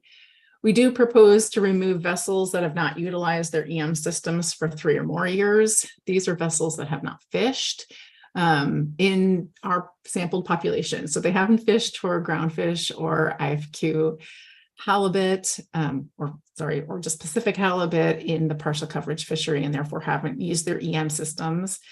We recommend that vessels 50 feet and under, which have not utilized their EM systems for 3 or more years, be placed into 0 coverage, and that vessels over 50 feet, which have not used their EM systems for more than 3 years, be placed in the observer pool. We would recommend reevaluating this after 1 year to determine if this approach creates data gaps or cost inefficiencies. We recommend prioritized placement in the EM selection pool based on vessel size, fishing effort, minimizing data gaps, and cost efficiency. And the EM selection pool in 2024 would not exceed the council's recommendation of 200 fixed gear EM vessels. Our recommended changes to odds, or the observer declare and deploy system, include addressing issues with full coverage, meaning that we need to incorporate the PCTC, or our Pacific Cod Trawl Cooperative, into odds to alert vessels that they are in full coverage. And then further changes to odds to address issues with partial coverage includes asking operators of vessels to declare their predominant fishing FMP, and modifying odds to ask operators of vessels to declare gear type as fixed gear or trawl gear. We'll note we'll still need to ask operators if they intend, EM vessel operators, if they intend on fishing with fixed gear, hook and line gear, pot gear, or both, because it is through the odds system that we check to see if they have an approved VMP for that gear type. For EM development, EM or electronic reporting development, really this should have been titled, but we intend on collaborating with industry partners on the following EM development cost efficiencies projects. These are projects that are being developed by industry partners, and for the most part, if not all of them, are expected to apply for National Fish and Wildlife Foundation funds to support the project with NMFS's assistance. And that includes testing EM on trawl catcher vessels participating in the Central Gulf of Alaska Rockfish Program. That would increase the utility of trawl EM systems and decrease the EM infrastructure costs supported by the partial coverage observer fee. We intend on continued testing of electronic logbook data collections and reporting in both the fixed and trawl gear fisheries, testing integration of e-log data into NMFS's databases, and exploring a potential exempted fishing permit to exempt participating vessels from having to maintain a physical printed copy of logbooks. We recommend evaluating alternative catch handling protocols for single pot gears in the EM program in order to identify strategies to improve the overall program efficiency while still providing necessary data. And we recommend testing the use of EM to monitor the sorting line for salmon in shoreside processing plants to enable more efficient use of observer time for biological sampling and improve assurance of Chinook PSC accountability at shoreside processing plants. This might allow us to move to e-landings to be used for Chinook PSC information. And I think moving that direction would also get to Ms. Kimball's question about variance in the Chinook PSC estimates, which is currently coming from observer sampling. And I just want to acknowledge all of the work that went into this draft ADP. I want to thank the members of the Science Center, the region, and Pacific State staff who developed the new deployment models, and thank the members of the Fishery Monitoring Science Committee, the Joint Plan Team, the Fishery Monitoring Advisory Committee, the Partial Coverage Fishery Monitoring Advisory Committee, and the Trawlium Committee for their input, feedback, and dedication to sustainable fisheries management. And the last bullet really reflects the number of partners and folks that we rely on to make up the entire observer program, including the observers, the observer providers, the captains, the crew members, the EM providers, video reviewers, and all the agency staff who make fishery dependent data collection possible. That concludes my presentation for this morning. Thank you very much for the report, Ms. Ferdinand. I will see if there are any final questions for you. Okay. I am not seeing any. Thanks again. I think we can move on to the PCFMAC report, committee report. Thank you, Madam Chair. For the record, Sarah Kleber, council staff. I'll just wait for a second while we're pulling up the PowerPoint.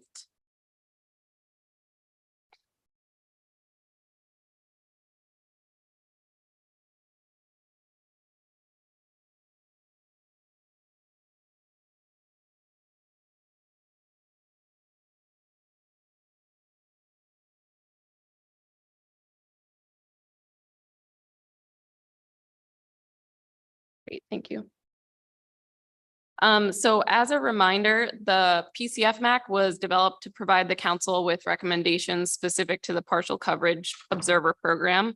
And we had our hybrid meeting on September 14th. We had an in-person component both at the Alaska Fisheries Science Center in Seattle, as well as at the council staff offices here in Anchorage. So we had several attendees and members of the public that came in person as well. And the main thing on the agenda was this draft 2024 ADP and the cost efficiencies analysis. And the committee also received a NMFS budget update, as well as proposals for changes to the observer service delivery model. And I'll get into all of that. The committee also ended up having a discussion of some of the NIFWIF EM proposals. And in this presentation, I'll highlight the main discussion of the committee as well as their recommendations coming out of that meeting. And these are all further detailed in the posted written report, which is on your e-agenda.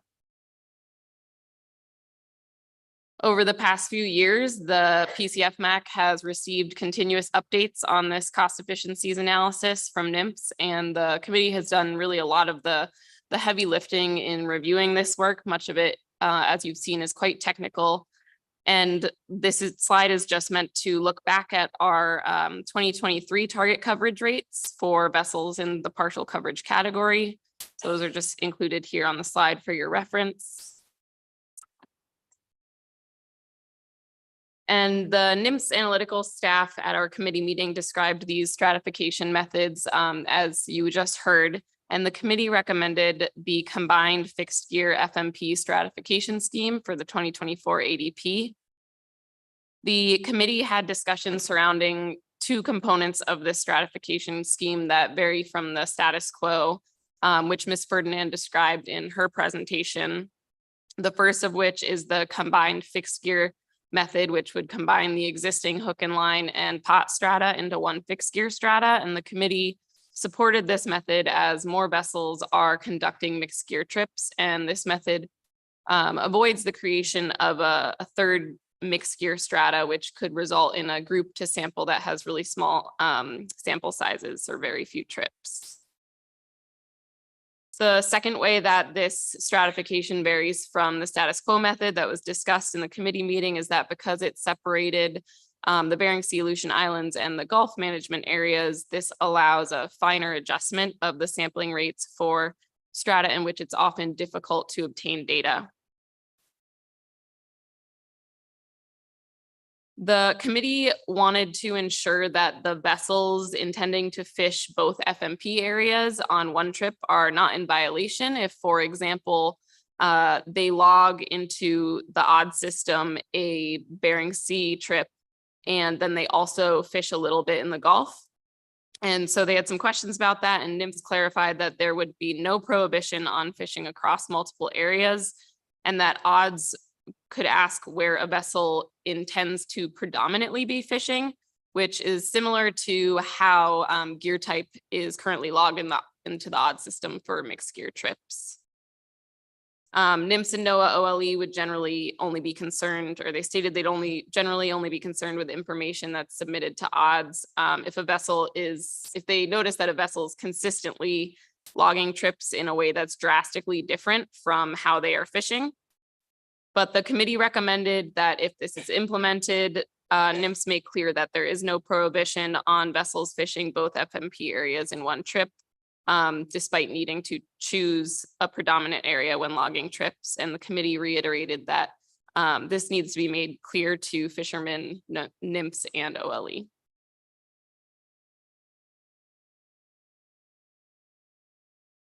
The analytical staff also described those 4 allocation methods that you heard about in the last presentation, and the committee supported the development of both the proximity and the cost-weighted boxes allocation approaches, and acknowledged the improvement of these approaches from the status quo. The committee noted that these designs perform better on many of the metrics than the equal rates or the status quo methods under all budget scenarios that were evaluated. But all of the evaluated designs resulted in lower coverage rates than those that were seen in recent ADPs, which have had much larger budgets. The committee didn't choose one method over the other. They supported both, but the committee did note what Ms. Kimball was noting earlier, that under these approaches, Chinook PSC estimation in the partial coverage fisheries was less precise than for the status quo or equal rates designs, and that was because it resulted in lower shoreside sampling rates for trawl EM than the coverage rates that are afforded under the EFP. And the committee made a recommendation to address this, similar to NMFS recommendation. I'll highlight that in a couple slides.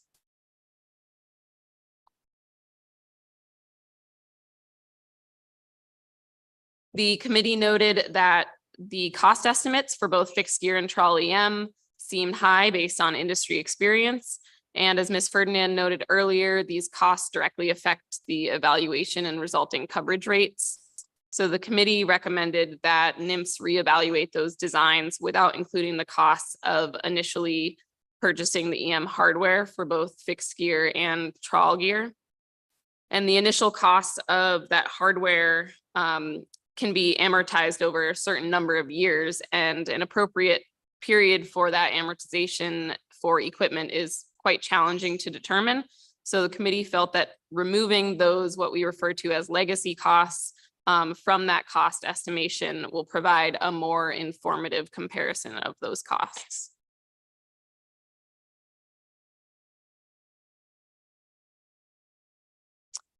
As noted to earlier, the committee did not want to reduce the shoreside sampling rate for trips in the pelagic trawl gear EM group in 2024. And the committee recommended, and NMFS agreed, that the shoreside sampling rate remain at 33% for vessels in the final year of the trawl EM EFP, given that industry is applying for NIFWIF funding such that this does not come out of the observer fee revenues. The committee also supported additional EFP work to test the viability and cost efficiency of moving shoreside observers across processors in Kodiak. This was in response to a public comment letter that the committee received, and I believe you have the same comment letter on your Council E agenda, as well as a few other written public comments that I'll direct your attention to.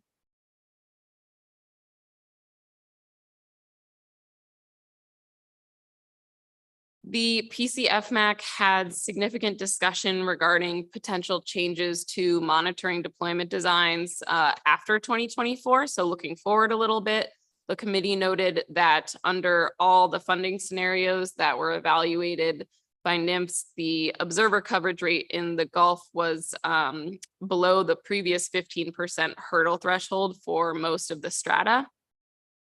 So after a quite lengthy discussion, the committee recommended exploration of a revised hurdle and an analysis of how to effectively deploy days in addition to that hurdle.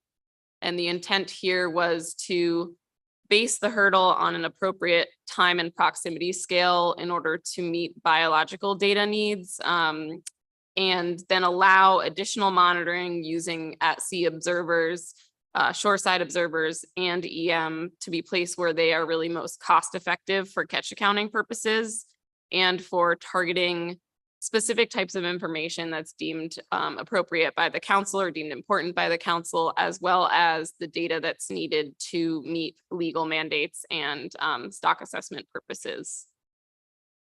To support that approach, the committee members were interested in further determining what specific level of biological data collection is needed for stock assessments. And this has been something that the committee has brought up pretty continuously over our past few meetings. So they highlighted that in their recommendations.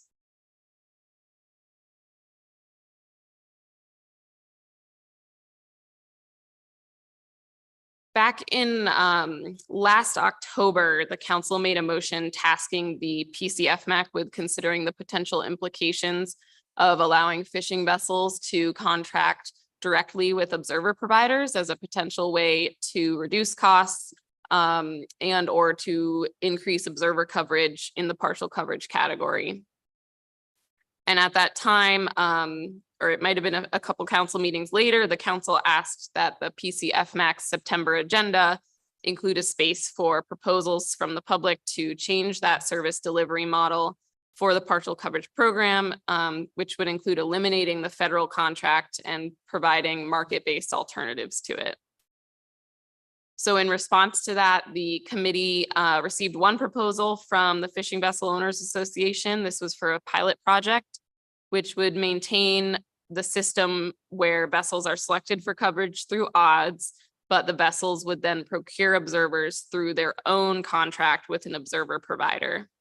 And so this was highlighted or provided to our PCFMAC committee, and Fishing Vessel Owners Association described that they want to evaluate whether the open market for these vessels would result in creating enough cost savings to cover the more expensive, more remote ports of call and reduce the overall program costs. And there were several implementation questions or challenges that were described at the committee and discussed, but the committee overall expressed support for the pilot project as a way of gaining information and suggested that the proposer of the project could select a principal investigator who could write a cooperative research grant proposal and then help in coordinating that project. The committee supported the data requests that were also associated as part of that proposal, and that was mainly to see if there is a cost differential by port. And the committee discussed that after demonstrating possible savings and gathering information through this project, that a discussion paper on how the project could scale to the larger fleet would work, and how implementation using fee revenues could occur as a next step. So they didn't want to move ahead with a discussion paper at this stage, but first wanted to see the information coming out of this smaller pilot project, which would only apply to, I believe it was 12 vessels, and then figure out how it could be scaled.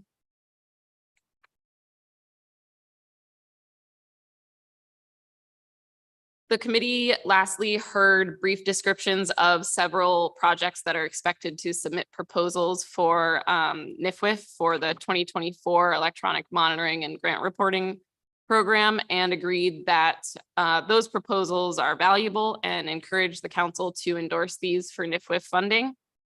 And the committee also supported the EFP that would remove the requirement to provide printed logbooks for fixed gear vessels that are participating in an e-logbook project, as well as the committee supported a discussion paper that would help inform the regulatory changes and any logistical challenges that are associated with trying to remove that requirement. You saw descriptions of all of these projects on Ms. Ferdinand's slide, and they're included in the written report.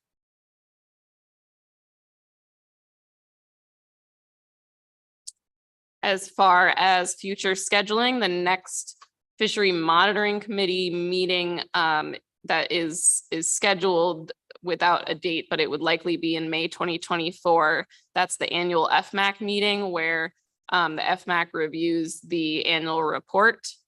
And unless the council identifies a need for the PCFMAC to meet earlier, the PCFMAC would normally meet in September to review the next draft ADP. So that's our current plan, noting that it could change over the next several months. And I'll open it up to any questions. Okay. Thank you, Ms. Cleaver. Before we go to questions, wondering if Ms. Kimball, as chair of the committee, has anything to add at this point?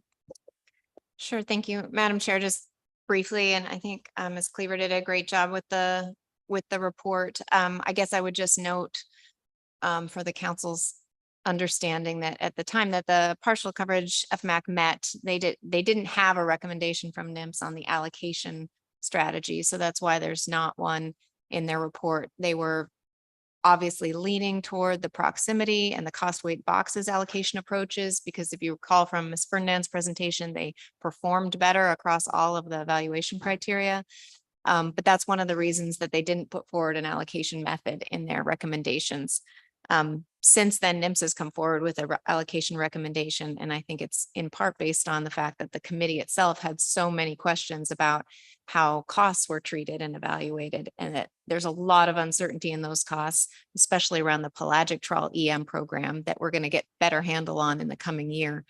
So I just wanted to be clear that the committee did absolutely the best they could with the information they had, and I think put forward some very concise and solid recommendations that both now I see the AP and NIMS has followed up on. So that's all I have to add. I do have a question of Jennifer Ferdinand before we move to public testimony that I just wanted to get on your radar, Madam Chair.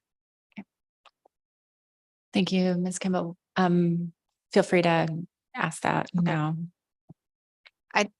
Jennifer or Ms. Ferdinand, if you're still on the phone. I'm here.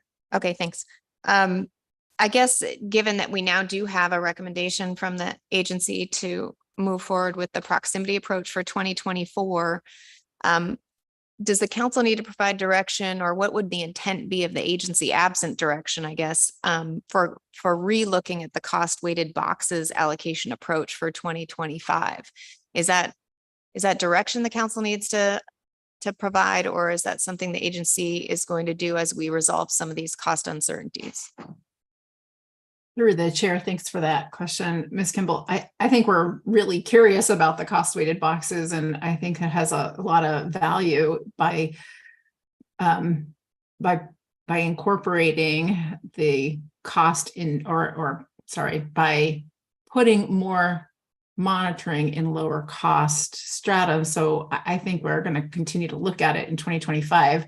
I don't think there's any harm in incorporating it into a council recommendation, but I'll just remind you to have that opportunity again after our 2023 annual report in June.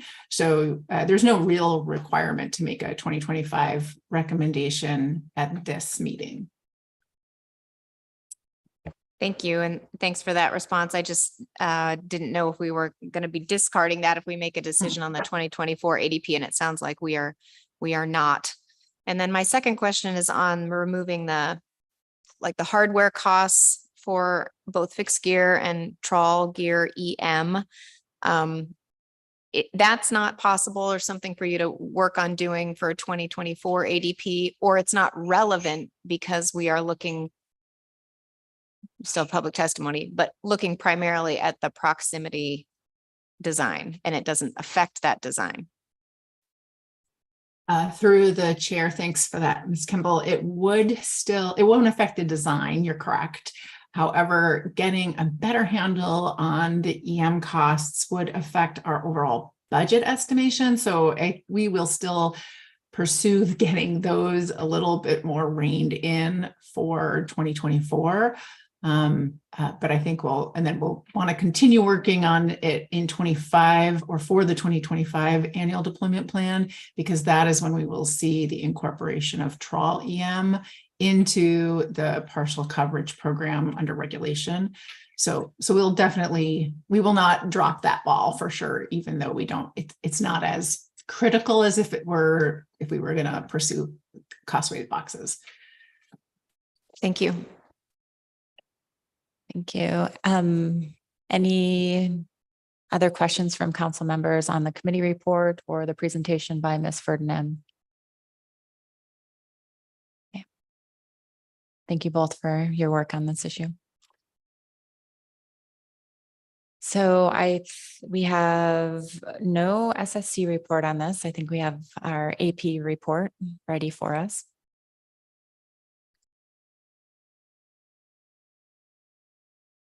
Good afternoon, Ms. Howard.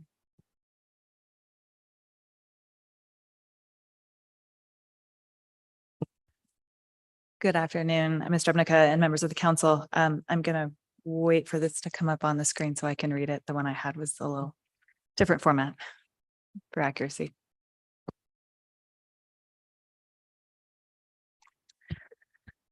Members of the council, the AP acknowledges the receipt of the 2024 draft annual deployment plan, including the partial coverage cost efficiencies analysis and the PCFMAC committee report, and appreciates the significant amount of time and effort that has been invested into the cost efficiencies analysis in order to give us the 2024 ADP.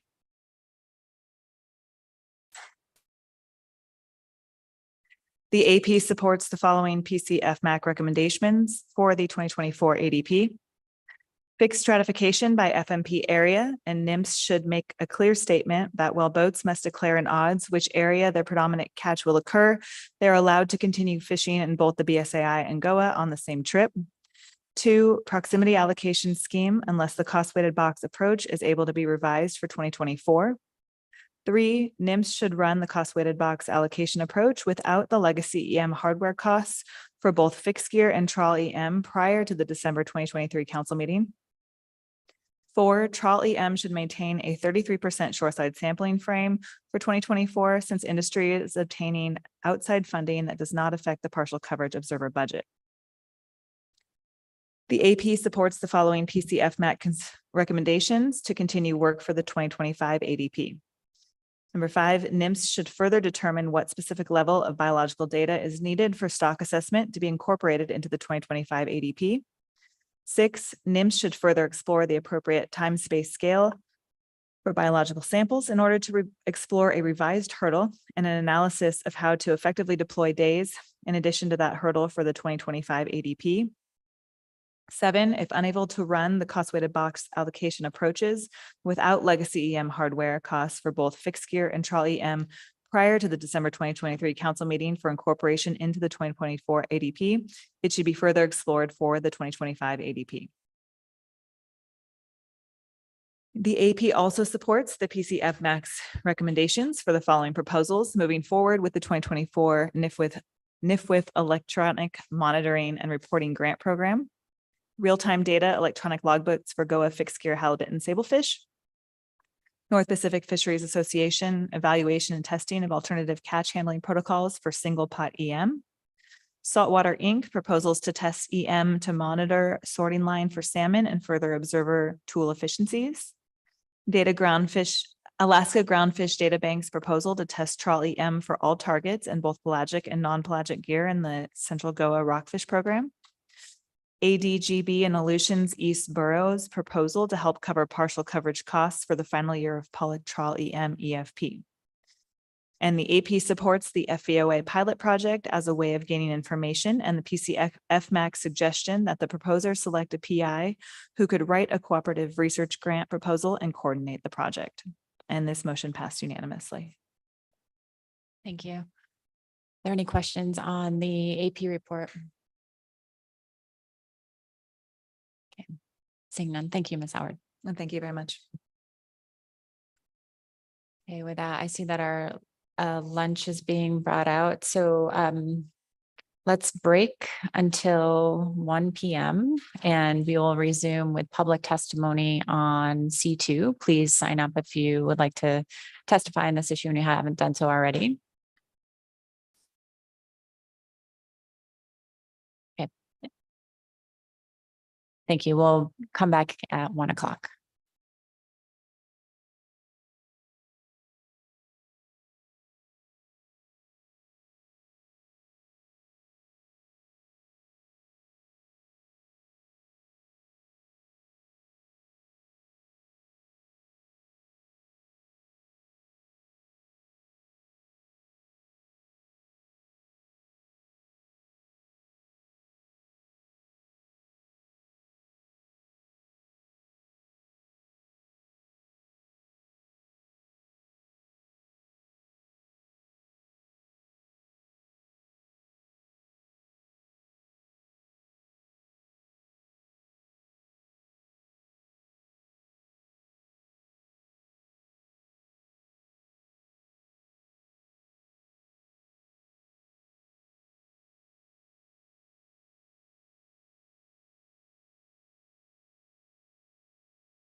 Council, Council, please come back to order.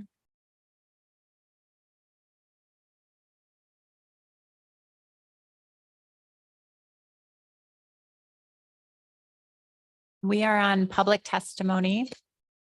Excuse me. We are on public testimony for C2. We have 2 people signed up, and just a reminder, individuals get 3 minutes and organizations 6 minutes. There will be a prompt on the monitor for time. And following that, I think what we'll do is we'll see if the council wants to take any action, and then we will circle back to the remainder of the SSC report. So our first testifier is Bob Alverson.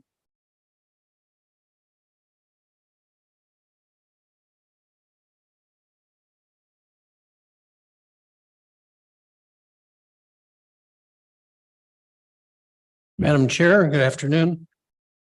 For the record, my name is Bob Alverson. I'm representing Fishing Vessel Owners Association. I also happen to be a member of the PCFMAC and the FMAC committees. On behalf of the association, we are supporting the comments made in C2 report, the report to the council on the ADP for 2024, as well as proposals under page 5, which deal with changes to the observer service delivery model. The association presented to the PCFMAC a proposal, a pilot project proposal to try to test the competition in the market for observers. We got a positive report on page 5 of the PCFMAC report on that, and apparently we got a positive from the advisory panel as well. And we'd hope that the council would see this as a positive move as well. The association has had some preliminary discussions with Paul McCluskey from the National Marine Fisheries Service out of the Alaska Science Center that deals with certain types of grants, cooperative research grants. And we will be meeting with that group of people in the next 2 weeks to see if we can't design something and move forward with this pilot project. We also, from the association, put 2 requests for data points. Is also found on page 5. One has to do with the login. There's a minimum login time of 72 hours, at least for the FVOA fleet. Our vessels will use the 3 minimum or the maximum you can log in for your next 3 trips. And we're able to provide up to a week to 2 weeks notice to AIS for our observers. So we're just wondering if we requested from the observers companies, would that create some savings and abilities? And apparently the efficiencies to going into some of these ports, the transportation is not as good as others. Apparently King Cove is a difficult one to get observers in and out of on a regular flight schedule. So maybe a longer lead-in time would assist in getting observers into some of these ports and not drive the costs up as high. The other data point was for National Marine Fisheries Service, and it was expanded on by the PCFMAC in terms of a data request of just how many of the expensive ports are being used.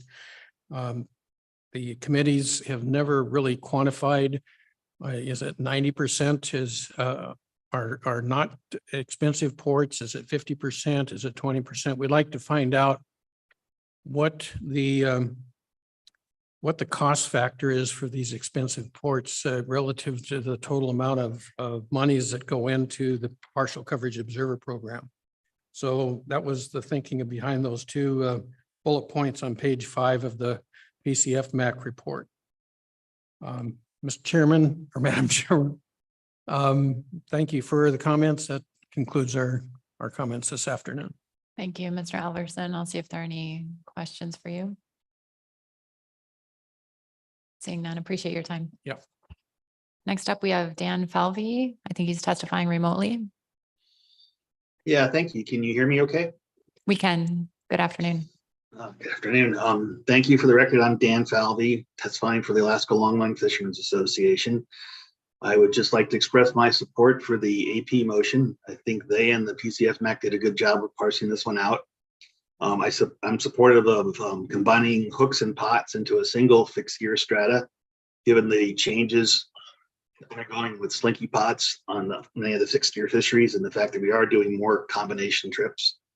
I'm also supportive of separating the Gulf and the Bering Sea as two different strata, because that'll allow higher coverage rates in the Bering Sea areas where we've had data gaps in the past in a cost-effective manner. With respect to the allocation, I would support the AP's recommendation for the proximity for this year, given the high funding we have. The 5.8 million allows that to work pretty well, I think. But I also agree that we need to continue working on the cost-weighted boxes approach and refine the EM cost estimates as well over the next year. So I was glad to hear during the report that work is going to continue on. And hopefully that cost-weighted box approach can be brought forward next year for comparison. The final thing I would like to highlight is both the PCF MAC and the AP's recommendation that we also continue trying to quantify how many biological samples we need to support our stock assessments and what the proper time and space scale is on making sure that they're representative. And I think that some of that work will be ongoing through the Auk Bay Lab next year, and it'll be hopefully very informative in future ADPs about what are those sample size and allow us to continue evaluating what is a hurdle. Now that we have a recommendation for far below the 15%, I think it would be really good to examine that baseline hurdle again and try and bring back some options that allow us to meet those stock assessment needs and then have the ability to place additional observer days based on council and sampling priorities that come up and change over time. The final comment I have is on the zero selection for some EM boats. I'm fine with moving ones under 50 feet into zero selection. But I do think by next year, after we look at it, it'd be good to discuss what some of the business rules are when those boats change hands. For example, if they haven't been active for 2 or 3 years, but they're sold to an active person, how's that boat going to be brought back into the partial coverage program? Will it be given a choice, or are they just assigned to a single stratum? In other words, what happens to those boats as they evolve through time? Thank you very much. Those are my comments. Thank you, Mr. Falvey. I'll see if there are any questions for you. Mr. Twite. Thanks, Madam Chair. Thanks, Mr. Falvey. Appreciate you taking the time to weigh in today. The zero selection pool.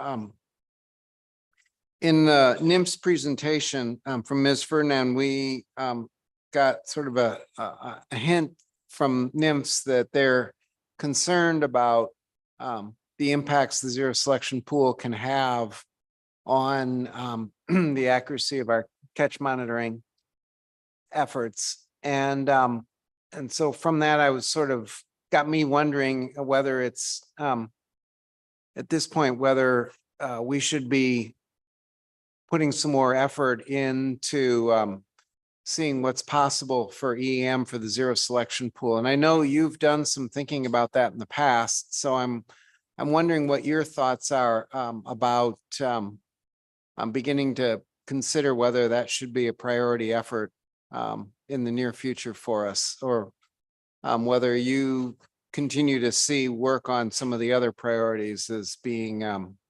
of more immediate concern. Thank you. Through the chair, I think EM technologies will continue to evolve and become more cost effective over time. But directly, I think my priority now is making sure that we have adequate coverage on the boats that are within the sampling frame now, and ensure that those sample rates are high enough to prevent an observer effect and give us the good data on those boats that were currently in the sample frame before we add a whole bunch more boats that are just very part-time fishermen into the pool. One of the things that comes out in that ADP is there's basically less than a 50% chance you can detect an observer effect given the current coverage levels they were proposing in that ADP. And so we need to first find out if we're getting good, statistically reliable representative data off the boats we have coverage on before lowering coverage rates by adding a whole bunch more boats into the program. So tackling zero selection would be a secondary priority for me.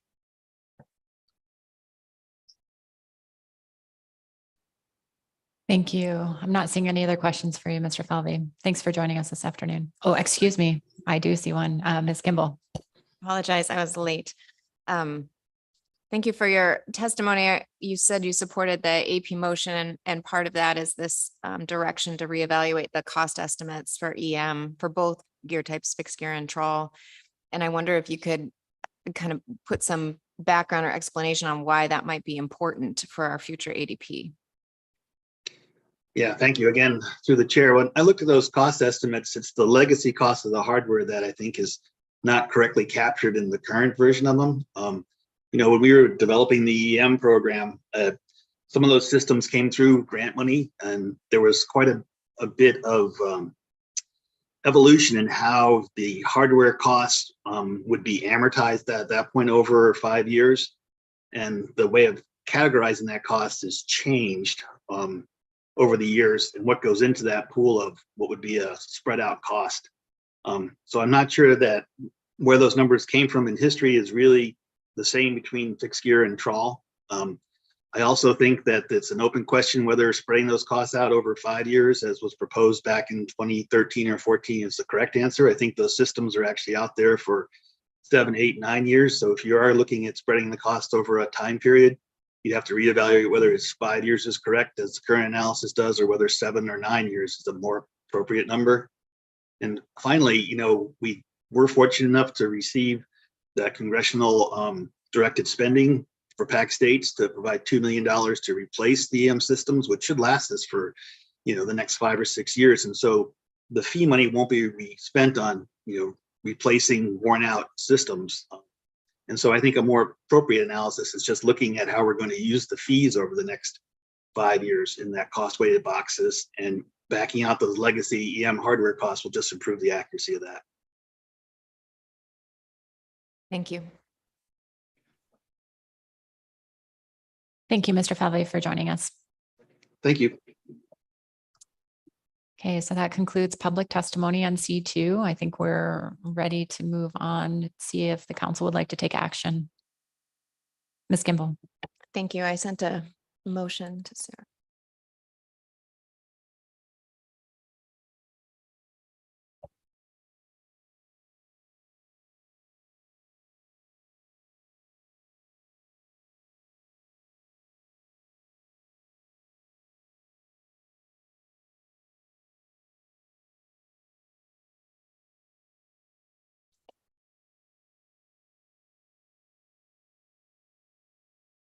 And that's, yeah. So the motion reads as follows. For the 2024 annual deployment plan, the council supports the following for the 2024 draft observer annual deployment plan for partial coverage fisheries. Observer coverage rates resulting from the selected design and the final budget are expected in the final ADP in December 2023. Fisheries with 100% and 200% coverage requirements and regulation are not covered under the ADP. For the 2024 ADP, use the combined fixed gear FMP stratification scheme. The gears split by hook and line and pot, combined, and trawl gear. The monitoring method, observer, fixed gear EM, pelagic trawl gear EM, and the FMP area, BSAI, and Gulf of Alaska. Use the proximity allocation scheme with the exception of pelagic trawl EM exempted fishing permit. 100% EM on pelagic trawl vessels participating in the EFP, plus 33% observer shoreside sampling rate for the partial coverage EM EFP trips. Remove fixed gear vessels which have not fished nor used their EM systems for 3 or more years from the EM stratum. Place such vessels under 50 feet into the zero selection pool and larger vessels into the observer selection pool. The council requests NIMS reevaluate the cost estimates for both fixed gear and trawl EM, which directly affect the cost efficiencies analysis and the resulting coverage rates. If the final ADP combines fixed gear types for selection, the council recommends NIMS make clear to fishermen, NIMS staff, and OLE that there is no prohibition on vessels fishing both FMP areas in one trip, despite needing to choose a predominant area when logging trips into odds. The council supports additional fixed gear EM vessels added to the EM pool in 2024, up to 200 total vessels, provided they opt in prior to November 1st, 2023. Funding is available and they meet the criteria in the ADP. Future work for the 2025 ADP. For the 2025 ADP, the council recommends exploration of a revised hurdle and an analysis of how to effectively deploy days in addition to that hurdle per the PCF MAC recommendation. The intent is to base the hurdle on the appropriate time and proximity scale to meet biological data collection needs, and then deploy additional monitoring using at-sea observers, shoreside observers, and/or EM to be placed where they're most cost-effective for catch counting purposes and for targeting specific types of information deemed necessary to meet legal mandates or assessment purposes. This will require further evaluation of the needed time and space scale for biological samples. The council also requests NIMS reevaluate the cost estimates for both fixed gear and trawl EM without including the cost of initially purchasing the EM hardware for both fixed and trawl gear, clearly separating ongoing costs from startup costs. Under the pilot project proposal, the council encourages submittal of an industry cooperative research grant proposal and encourages NIMS to provide data to support the project. Number one, ports of departure and return for the partial coverage fleet. For example, how many vessels trips catch are associated with smaller remote ports, aggregated as necessary to protect confidentiality. And number two, data on the amount of prior notice vessels are providing when registering trips in odds. For example, is it the 72-hour minimum, or are many vessels providing more notice? This project envisions a group of partial coverage fixed gear vessels continue to be selected for coverage through odds, but procure observers through a private contract with an observer provider, removing the federal contract component. And finally, 2024 NIFWIF proposals. The council will provide written support for the proposals on page 6 of the September 2023 PCF MAC report submitted for funding from NIFWIF for the 2024 Electronic Monitoring and Reporting Grant Program. Funding for continuation of the pelagic trawl EM EFP is the highest priority until NIMS completes regulations for the program anticipated in 2025. With a second, I will speak to it.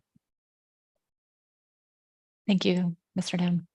Thank you, Mr. Down. A long motion, but the PCF MAG NIMS have been working on this project for quite some time, and our first order of business is to deal with what would be in the annual deployment plan for partial coverage in 2024. And so these are changes to the stratification scheme that we've seen in the past. As I said in previous comments during staff presentation, PCF MAC didn't have the ability of a NIMS recommendation on allocation, but that's since been developed and has now been provided here and also in the AP recommendations. So this motion includes the fixed gear FMP stratification scheme and the proximity allocation scheme. I think we spoke to it with staff, and it was even discussed in public testimony that there's still a lot of interest in the cost weighted boxes. I mean, that really puts an emphasis on let's not put coverage where it's most expensive to get coverage without sacrificing good data. And I think everyone is still, especially this council, shown a lot of interest in that. But because there are so many cost uncertainties and so many programs starting up where we'll get a real look at what cost is, particularly in pelagic trawl EM, that cost weighted box design didn't seem kind of robust enough to put forward at this meeting. I do hope, based on the comments from Ms. Ferdinand, that we are able to look at that and review that for the 2025 ADP and see if that's a better allocation scheme. I do appreciate the PCF MAC highlighting the fact that pelagic trawl vessels in the EM project should retain the same sampling rate that they've had in the past EFP. That is not what's provided in your analysis. So that's why this is a motion that's necessary on this. This would require 100% EM on the vessels as noted, but it also continues to maintain the 33% shoreside sampling rate for partial coverage trips. It makes a lot of sense because we're not paying for this through the fee this year. We would be anticipated to paying for this through the fee next year. So we'll have a whole nother discussion about what our budget is in 2025. But for 2024, we want to retain the same high coverage rate on these shoreside sampling. I think it's self-explanatory. Everyone has supported removing some vessels, fixed gear vessels from the EM stratum when they haven't been using their EM systems. It's just a waste of a system. They're either not fishing or not using EM. And so we can move those systems onto vessels that are actually in the pool and fishing, and makes more sense for cost efficiencies. I think it's important to highlight that part of this motion says we're moving into a situation where we suddenly are now deploying based on the area in which you fish. So before, when you applied into or signed into odds, you weren't getting a deployment rate based on whether you were in the Bering Sea, Aleutian Islands, or based on whether you were in the Gulf. It was just based on your whether you were an EM or observer and whether you were fixed gear or trawl. And so this makes that change, and the result for our evaluation is that the data will be better because of it. And we also may gain some cost efficiencies. But I want to make really clear, and I hope that there's some outreach to make clear, and I hope that the odds language is clear, that a vessel should not be penalized if they log into odds. They say, I'm predominantly going to be fishing in the Bering Sea, but they actually do part of their trip in the Gulf. That is completely legal under this situation. I don't want people to be getting violations for that. And so I'm just really wanting to emphasize that we need to get some outreach out there to all those involved, including OLE, that is not prohibited under this change. Finally, I think the future work for the 2025 ADP is self-explanatory and probably less of a concern of the council at this October meeting, but it is direction for people to start thinking about what we want to see this time next year. And they start working on that ADP well before the October meeting. So I thought it was appropriate to include. The last two pieces, the pilot project proposal, clearly I'm talking about the FEOA proposal. That's what the PCFMAC was talking about. I didn't highlight their name of their association in this motion because that felt awkward. But I think we received testimony from Mr. Alverson that that's being pursued in this way. And I think the council showing support for that, especially given our tight budgets and our tight budgets in years to come, is positive. And I hope that the agency can provide that pieces of data to support that project when the time comes. And then finally, what didn't really anticipate as many NIFWIF proposals as we saw brought to us at the FMAC meeting. But there are quite a few. I think it shows the level of energy and kind of proactive nature of our industry, both in all gear types, longline, pot, and trawl, all putting in proposals in that EM and reporting grant program. I think all are worthy of a council letter of support. I appreciate industry doing that work on behalf of the monitoring program for this region. And I do provide one small bit of priority in this motion that we are depending on the pelagic trawl EM EFP under this ADP to be fully funded through NIFWIF. We didn't get that as a regulated program this year, so we need that funding to have that work in 2024. So I highlighted that as the highest priority for our letter. Sorry for the long motion and the long explanation, but it's pretty important to maintain the best monitoring program we have in this region. And I appreciate all the work from staff and everyone that has made that so. So I'll be glad to answer any questions. Thank you for all the work you've put into this motion, Ms. Kimball. Let's see if there are any questions for you. Mr. Williams. Thank you, Madam Chair, and thank you, Ms. Kimball, for your very thorough and complete motion. Just a quick question. As I read through the different documents that we had a lot of discussion today about funding, a lot of different funding approaches, funding coming from a number of different sources. Is it your understanding that at the end of the day, if we approve this approach or this plan, that there is sufficient funding to cover what we've got addressed here? I realize in future years that's got some questions that we're going to have to address, but the current plan, as you understand it, is fully funded as presented. Am I correct? Thank you for that question, Mr. Williams. Yes, it is funded with, we will fund the program with the budget that we have. And so, but we got a presentation today about our likely budget at, around 5.8 million, and that is sufficient to run this program for the coming year. We are highly dependent on some NIPWIF funding for pelagic trawl EM, like I mentioned.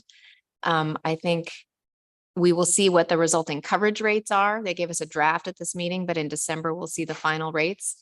And we will move on year to year, trying to get supplemental funding to ensure that we have a budget to do the same in future years. But I agree with your statement.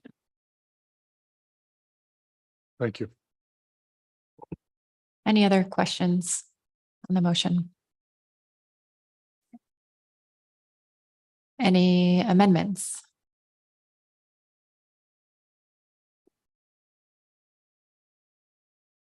And comments on the motion? Mr. Toy. Thanks, Madam Chair, and thanks, Ms. Kimball, for motion. I definitely support it. I appreciate, I think the motion does a great job of really capturing PCFMAC's sort of attempts, working with the agency to kind of shape what we can this year, but always with an eye towards where we're going. This is still very much a journey. I don't think there's any council member who feels like we're there yet in terms of funding. We're there yet in terms of the right approach for how we efficiently use that funding. And so I think this motion does a great job, and really appreciate the way you put it together of sort of keeping that moving along, but also providing firm direction for the next year. So particularly I appreciate you including the pilot project.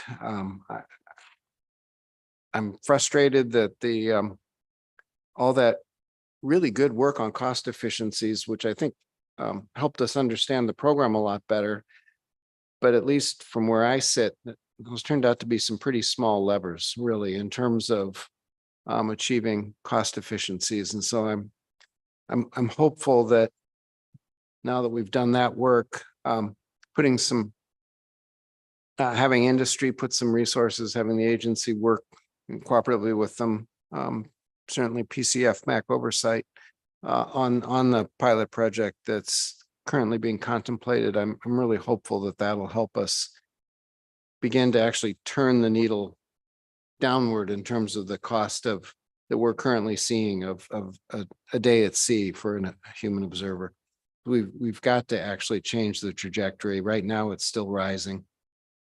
Maybe not as fast as it was rising, but we've got to change that. And so I think the PCFMAX support for that, the AP support for that, and the way you incorporated it in your motion is, I think, absolutely the right next step. Thank you, Mr. Twite. Any other comments? Thank you again for your motion, Ms. Kimball, and I will give this a try. Is there any opposition to the motion? Seeing none, that passes. That motion passes without opposition. Any further action on C2? Okay, I think we are ready to transition to the remainder of our SSC report.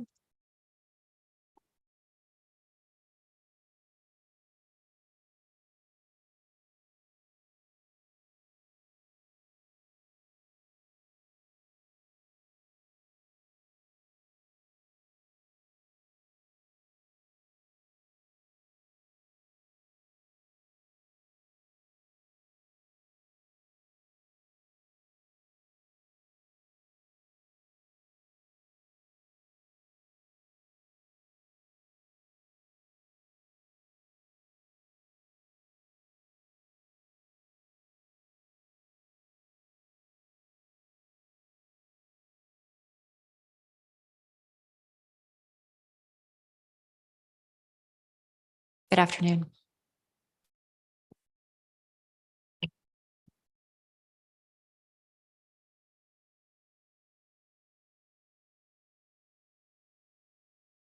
think we're ready. Thank you. Okay, thank you. Good afternoon, Madam Chair, members of the council. For the record, my name's Franz Mieter. I'm one of the co-chairs of the SSC, along with Sherry Dressel, who's here with me. And we're providing the remainder of our comments on other agenda items that you've taken up at this meeting. We will start with a general comment that came up a few times throughout the meeting, and then we came back to that at the end to formulate some comments on that. And that's the issue that came up this morning as well, discussing how to best bring socioeconomic information into the council process to meet National Standard 2, as well as other national standards. To effectively inform both OFL ABC determinations For example, if indicators provide any information on population dynamics or distributions, and the tax setting, such data need to be reviewed and provided to the SSC and the council. So the SSC recommends that a schedule be developed for when and where that kind of socioeconomic information should be presented to the SSC and the council, which should consider the efficiency, the requirements under the national standards, and the alignment with the annual specification schedule. We did not have extensive discussions on that, how that could be done, but I think it would require some, dialogue among the providers of some of that information and the SSC and the council. And that's the only slide I have on that. Thank you, Dr. Muter. Ms. Kimball. Since this is the only slide, thank you, Madam Chair. I felt like the Science Center might be undertaking this kind of an evaluation. Is that something that was discussed at the SSC, like trying to look through all the different products in which we have socioeconomic information, not through a regular FMP amendment, but through the ESPs and ESRs and every other piece, and trying to determine, I guess not necessarily a schedule, but maybe that is it, when and how that comes through both the plan teams and the SSC and then to the council. Is that kind of evaluation underway? Or did you get that impression at the SSC? We didn't take that up at the SSC meeting, but we've had some discussions about that. And, as you know, we've asked for, some input, and it's been a little bit of a chicken and egg problem in that we've asked for when and where that kind of information could be provided. And the analysts have asked, what exactly do you want and when do you want it? And so it's been, kind of difficult to make progress in that regard. Plus, staff turnover and understaffing and the lack of social scientists in general, I think has kind of stymied effort a little bit. And that's why, and we didn't really spend much time on this to try to come up with approaches to make it work or how this could best be achieved. But we talked about the social science planning team, maybe having a workshop that we had proposed previously, or that the agency, I think, was going to undertake at some point to work on some of those issues. But maybe having a workshop that actually includes SSC members, council members, and analysts to accelerate sort of progress on that. Follow up, Madam Chair. So it's not looking at like a reevaluation of our policy to not include socioeconomic information in the OFL and ABC determinations. That's not something the SSC is asking us to do, just asking that we try to determine when to bring that information forward to inform, I guess, the SSC in terms of context around the fisheries in which you're providing specifications, but tax setting where we could include socioeconomic information to determine tax. Did you have that discussion? Yeah, thank you, Madam Chair, Ms. Kimball.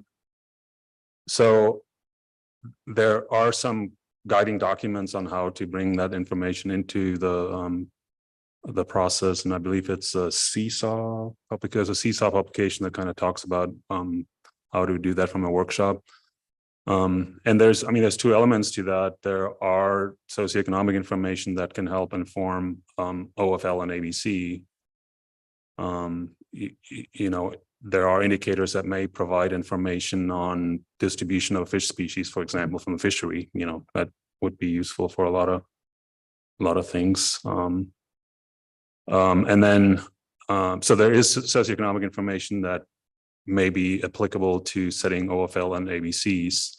But since tax are set at the same time, that information, because it has to reflect best scientific information available and has to be, reviewed and vetted through the SSC, it requires a process for us to be able, or the plan teams and us to be able to do that, to bring it to the council at the time of decision making, when the tax are set. So national standards requirement. Thank you. And maybe I'll just hold and see if other council members have questions, but we do have this council, I don't know what year, but an explicit policy to only use biological information to set OFLs and ABCs. So I might be confused by that statement. Through the chair, Ms. Kimball, I think there are a couple of things. The reason this discussion started was because we received information that socioeconomic information was being taken out of the ESRs. And we've previously heard that it's been taken out of the ESPs. And a SEPO was created, but there are concern.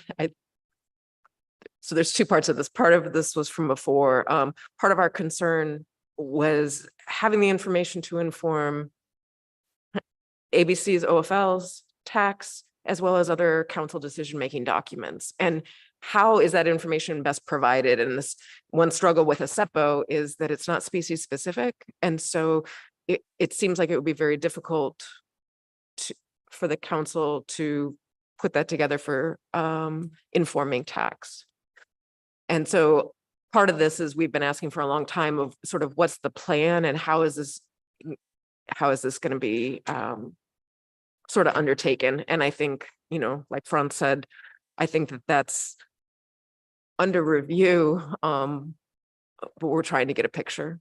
As far as your question on informing OFLs and ABCs, I think that I would agree that only biological information should inform OFLs and ABCs.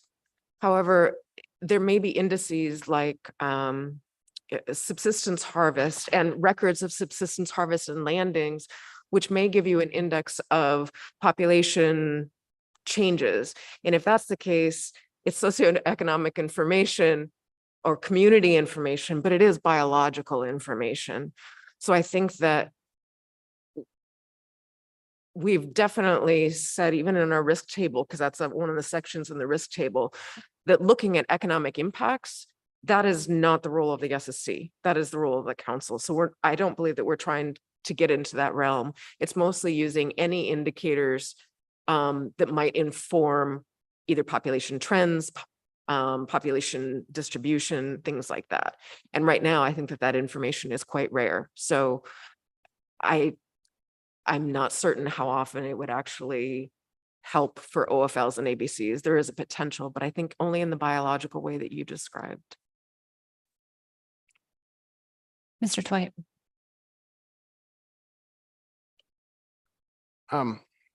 Thanks, Madam Chair.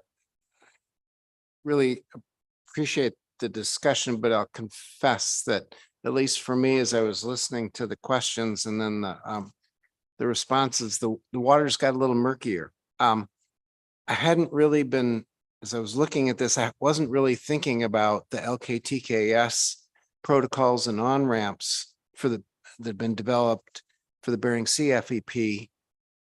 Now I am. So that's a question. Did the SSC sort of think about those as they were laying these out? And how's the SSC view an interaction between these general comments and as we begin to, once we finalize the protocol and begin to implement? That's one question. Maybe I'll leave it at that for the moment, and then I have a follow-up. Thanks for the question through the chair, Mr. Twite. Yeah, I mean, the LKTKS on-ramps and that process is, one way to bring perhaps relevant data and information into the process that would be evaluated for best scientific information available for, certain actions. It's part of a suite of data sources and data flows that could be brought to bear in that context. Does that answer your question?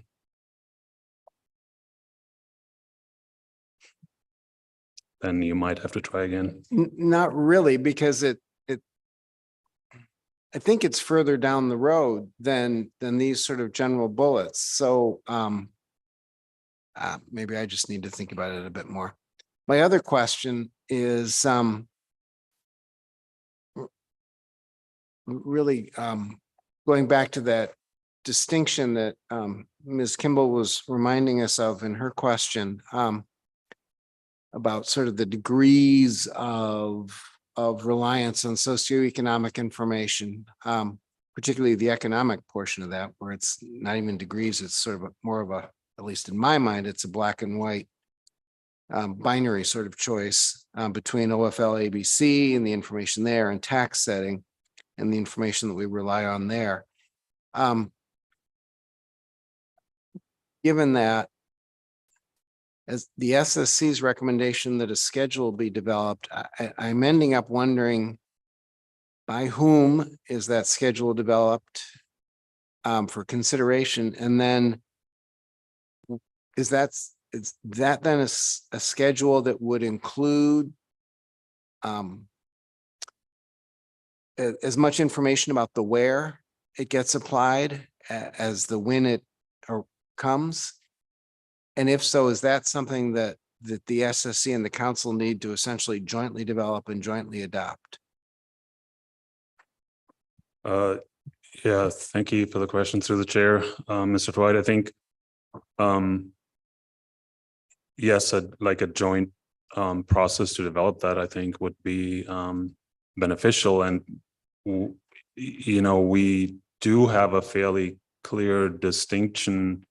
We try to make that distinction at the SSC of what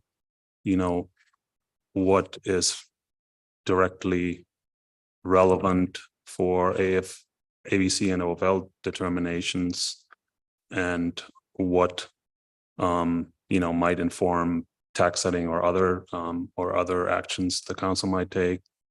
But I think it would help clarify that as well. And I think it would help if that is clearly communicated, so that the pieces that are relevant to OFL ABC determinations are clearly identified and come to us, and things that are related to tax determinations come to you and are identified as such. I don't know if that helps, but clearly it would require some coordination of how to best. I mean, there is a process in place for through the ESP, most notably right now, to bring some of that information into the process. But there's a question about when is what available, and what, how timely is it actually going to be available to inform tax setting, for example. Yeah, through the chair, Mr. Twite. I think that part of this is that over the past few years, the SSC, when we heard that information was being pulled out of the ESPs, which was species specific, we wanted to know where that was going. And we were told that the agency was looking into it and that they had a plan. And so we were waiting for that to come around. And then there were staffing challenges as well. And so reasonably, we continued to wait. We did get a SEPO, which is wonderful. So we saw that in between. And this time we didn't have a full discussion. We were just told that it was taken out of the ESRs. And so mostly, I don't think you had asked, by whom is the schedule developed, and does the schedule deal with sort of where and when? I think that this started with a question from the SSC, and then it turned into a recommendation by the SSC for a seesaw type workshop. And the goal of that one was, we recognized that figuring out where this information goes, we don't want it to overlap. We want to know which documents that it's in. That's been a request both of the SSC and the council. The question is how best to do that. And I think that we need information from multiple groups. I think that the SSC can give feedback on, safes, but I also think that you as a council will have input of how this information comes forward to help you best, either in tax setting or decision making. And so I think that that seesaw type workshop included multiple groups. It would include the agency, it would include SSC, it would include council. I think that there's been kind of a realization that we do need a plan so that things aren't overlapping, but it would take many minds to figure out the best way to do that. And in April, the agency also said they were planning to hold a workshop. And so our hope was maybe something like that could happen.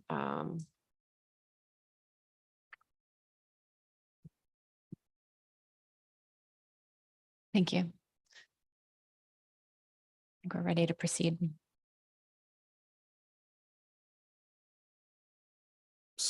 Madam Chair, the next item was part of our administrative discussions. The council staff had provided the overview of the amended NEPA statute that's now in effect and the new time limits associated with that for completing analytical documents. And we definitely recognize the advantages of a faster turnaround time, which can, help when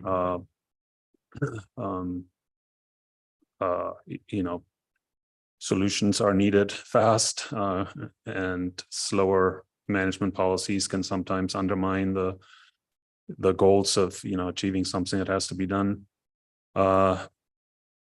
Recognizing that there are probably refinements to the council process needed to accommodate the expedited timeline. The SSC was concerned that this truncated timeline has a potential to constrain scientific review, and clearly I think there's a perhaps a need for coordinating with the SSC prior to sort of formal initiation of EA and EIS documents that may help help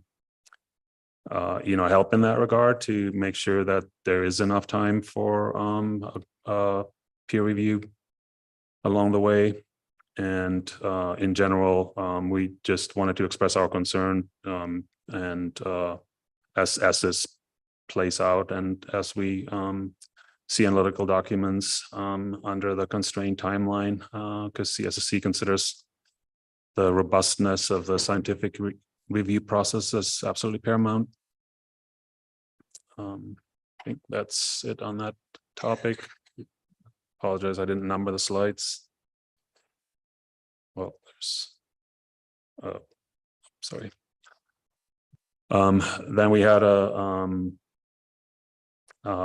fairly long discussion on the IRA funding.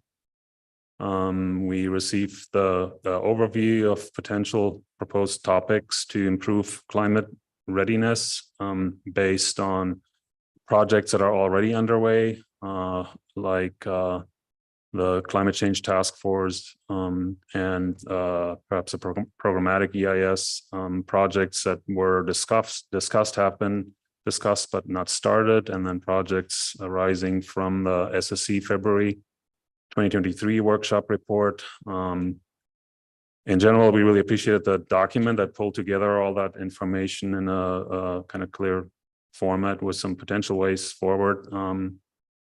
The SSC finds that the list overall of the many of the potential projects or the projects that were listed, at least a suitable starting point for further development. We highlight the need for increased staff capacity, so was not take away from current activities. And then the SSC suggested that the proposal closely integrate and coordinate with other IRA funding that we heard about, at the Alaska Fisheries Science Center, and perhaps coordinate across a regional council on joint efforts, as well as with the suite of ongoing council actions or activities as best as possible. We also kind of expressed support for developing a strategic goal for what to achieve, like what the council would want to achieve by the end of the funding period to kind of help focus a proposal. So you can kind of work backwards from an end goal. We did not really prioritize among the many project ideas that came up, but we highlighted just some potential themes. Some of these are already kind of underway in other fora, but could certainly be built upon. Others are not. Some of the themes that came up were review and revision of harvest control rules and consideration of dynamic reference points. We've talked about that before, and there's a national level SSC workshop coming up next year that will focus on that. We mentioned the review and revision of the tier system, re-examination of closure areas and how they would be more or could be more dynamic if needed. In general, we're always looking for more flexibility, how to make the tax setting process more flexible in the council arena. And then perhaps discussions of under climate change, how may we need to modify the FMPs, that is add or remove species as species distributions continue to change. In general, the SSE supports consideration of a project also to examine how the management process and the scientific inputs could be modified to better react to changes, abrupt changes in the system.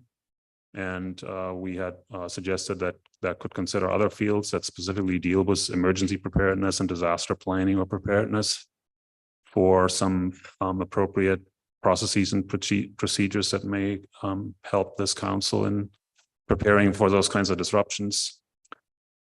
And then in general, the SSC supports the use of workshops when appropriate. That depends obviously on what project is ultimately developed to engage stakeholders in the public. And I believe that's all I had on the IRA funding issue. I'll pause here. Thank you, Ms. Kimball. Thank you. On the previous slide with the list of potential themes, are those themes that the SSC discussed as potential themes for SSC workshops, like SSC workshop for 2024, or am I reading too much into this list? These are just general projects and questions that the SSC is interested in, and so we could be using some of our funding to contract with somebody to pursue this. Was there anything more about the mechanism to get to these projects? Yeah, through the chair, Ms. Kimball, we didn't have extensive discussions about how these would be tackled, but we certainly would support either workshops or contracting analyses as appropriate. The amount of funding is, probably going to be somewhat constraining for for what can be achieved. Even if an analyst is hired for an analyst could tackle a very specific problem. Obviously, that wouldn't require a lot of public input necessarily, but a combination of workshops and then contract work to follow through would certainly be a possibility.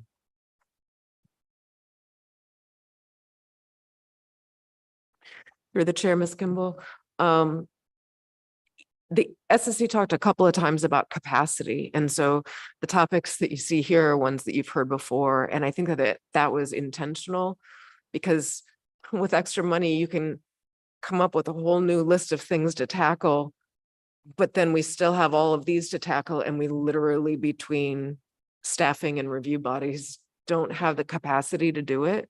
And I think that that's also how we got into the idea of contracting, was trying to find a way, how do we make progress with more money with the same number of people? Yeah, if I may follow up on that, that reminds me, I didn't include that as a bullet here, but I think we did kind of suggest that to the extent possible, build on existing and ongoing efforts rather than, starting a whole new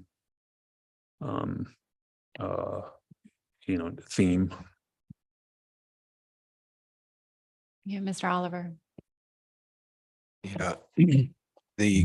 curious, and I apologize if I missed it when you went through this slide, but the next to the last bullet, how to make the tax setting process more flexible. Can you provide a little context or elaborate on that bullet is relative to how things work now versus what you might have in mind? Yeah, thank you for that question through the chair. I'm not sure if I can elaborate much on it, or maybe Sherry can, but you know, that's I think that came out of sort of the general the frequent comments and at these kinds of meetings when we talk about climate change impacts and what to do about that, for the need for more flexibility in management to be able to adapt more quickly when things either go south or when opportunities happen. And we didn't have much discussion beyond that. Thank you, Mr. Witherell. Thank you, Madam Chair. In looking at this list, if we were to develop a proposal, IRA proposal that would address all of these and done through contracting, would we be able to identify the contractor at this point and how much it would cost to do that for each of these? Through the chair, Mr. Witherell, that's a hard question, but I think, you know, we in the academic realm, we're used to thinking about proposals and budgets and all that for these types of analyses. And I think we can develop, you know, if we were to sit down and define a scope for, you know, what an analyst could accomplish in a few years, we could probably, you know, come up with a reasonable budget for, you know, whether you need 1 or 2 or 3 analysts, whether you need a workshop with that. So, I mean, yeah, but it depends a lot on what avenues would be pursued. There are some that that would require some more thinking before even being able to decide what an analyst would do. Others could probably be launched without you know, too much preparatory work. Mr. Witherell. Thank you, Madam Chair. So if the requirement for issuing a proposal from the council required us to name who was going to do this work and how much that work would cost as part of that proposal, and our proposals would due the end of January, would we be able to do that?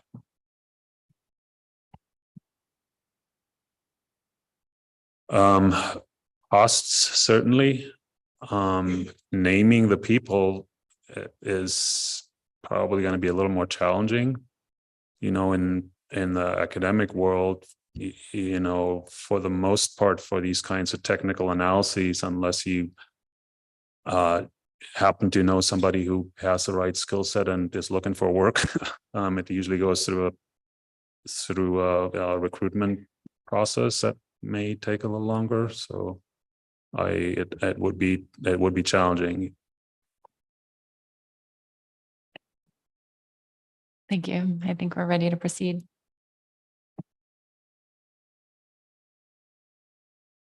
Any other?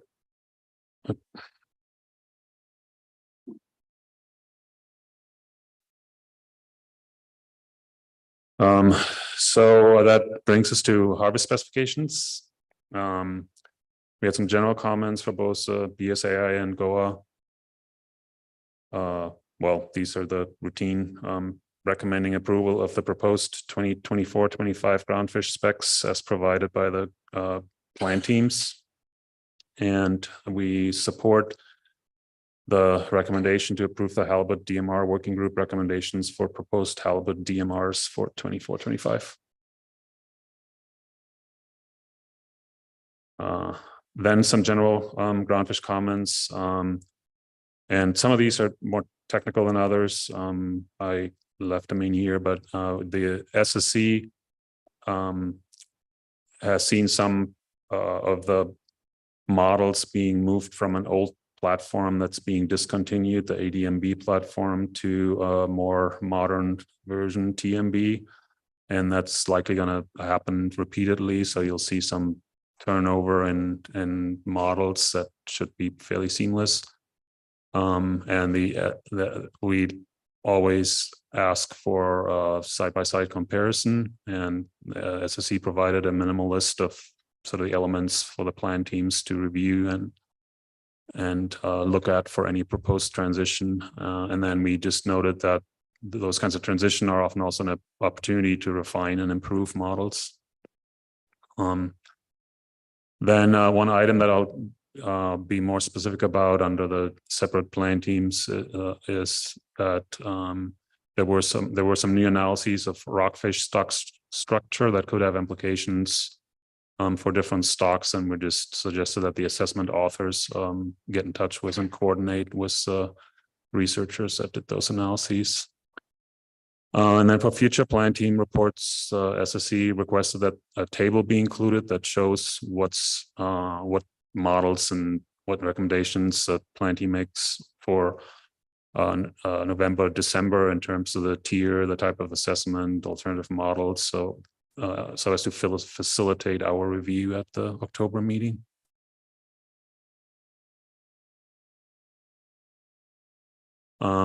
That brings us to the joint groundfish plan team report. We received a presentation from the plan team that included discussions of a number of new and ongoing research initiatives. And we just wanted to express our appreciation of these updates on new research, given that they have a potential to be used and implemented in the future.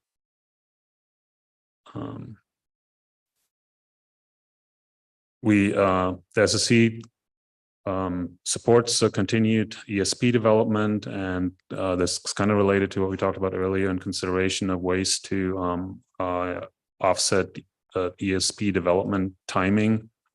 So to do some of the work earlier in the year to ease the burden on authors that participate in that process.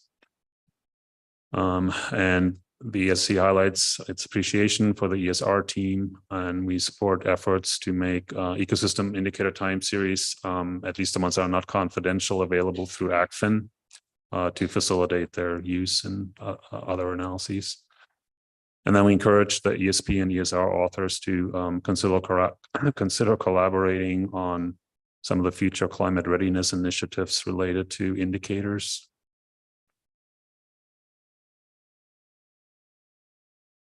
We also appreciate efforts by the NIMS race group to look at modernizing the Eastern Bering Sea bottom trawl survey design and gear. Perhaps long overdue, but we've always tried to keep the gear as standard as possible. But it is probably time for a variety of reasons to modernize that. And the SSE just requests to have an opportunity to be engaged in the process, to review the plan changes and survey methodologies as they move forward. And that would include any kind of gear calibration experiments, statistical methods for calibration, and survey gear design changes to make sure that that transition is smooth and continues to give us a reliable time series. And we look forward to a summary report that will describe some outcomes from the planned public workshop on that. This is getting back to the genetics work. So there were some genetic analyses that showed a limited genetic stock structure for demersal and offshore rockfish, and more structure for pelagic and slope rockfish. And we just wanted to encourage the stock authors to assess whether these analyses may have implications for the assessments they work on.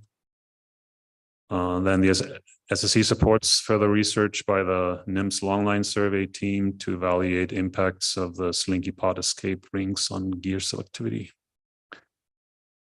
And regarding the Alaska sablefish assessment, we reiterated an earlier recommendation to try to incorporate additional sources of mortality that includes sport survey or research removals.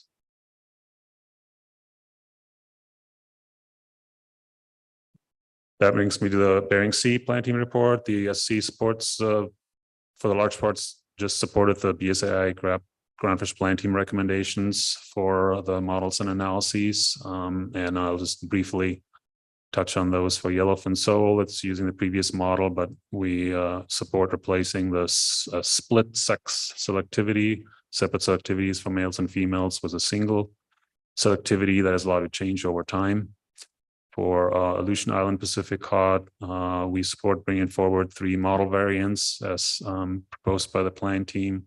That includes a tier 5 base model, that's the one currently used, and then 2 tier 3 models that are under development and have been for some time, but we're trying to get that stock to a tier 3 status. And then for Eastern Bering Sea pollock, we support adopting the new full acoustic vessel of opportunity index, and then 2 other exploratory and more technical modifications. The SSC also supports recommendations on Pacific cod to not pursue the ensemble modeling approach at this point, but to further develop a simpler modeling option and adding features in a stepwise approach, as the author started doing with some success. There have been some real improvements, and they are doing so in a very thoughtful and well-founded, supported manner, biologically supported. And then for northern rockfish, the SC supports recommendation to include stock structure information in the risk table and to continue to monitor stock for potential spatial concerns. Northern rockfish are one of the stocks that shows a lot of spatial structure, so there's some concern about local, local depletion. So that information should at least be included in the risk tables, and monitoring continued. Dr. Meter. Yep. Mr. Twite. Thanks, Madam Chair. Thanks, Dr. Muter.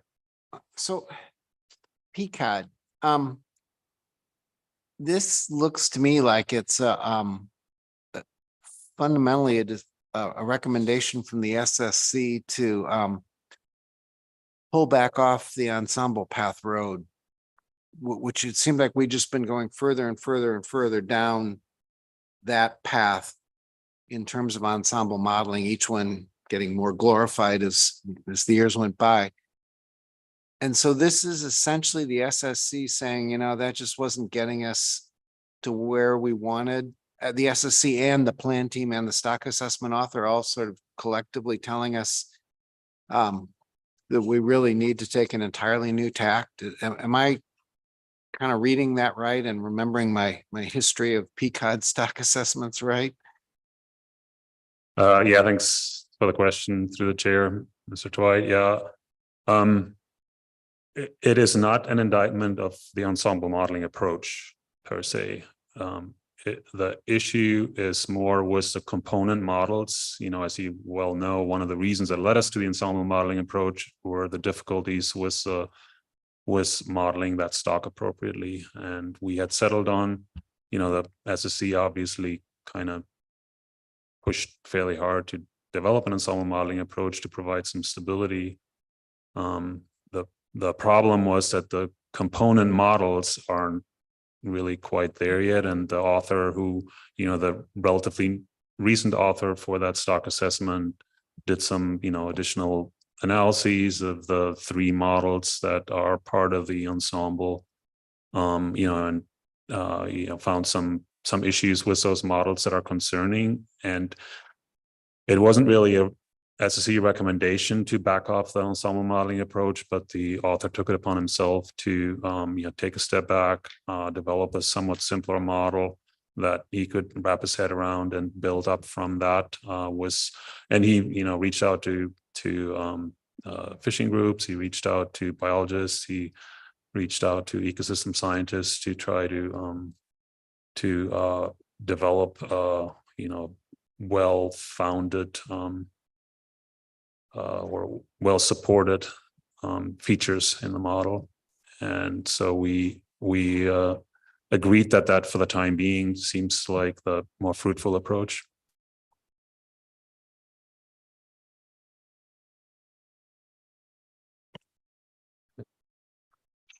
So that next up then is the Gulf Alaska Groundfish Plan team, and I was just asking Sherry because she was responsible for that part, but I will summarize the main points. So the SSC again mostly supported plan team recommendations, and particularly for the models and analyses for the current assessment cycle. It was one exception for short rake or rockfish, for which we requested a full assessment. The SSC also supports recommendation to use a new modeling platform, TMB, that I mentioned earlier in the transition to a different platform. And this is for Goa Pollock, which is the first full age structure assessment that's moved to TMB. And we supported using that as base model and exploring some different options for fishery selectivity for the cycle.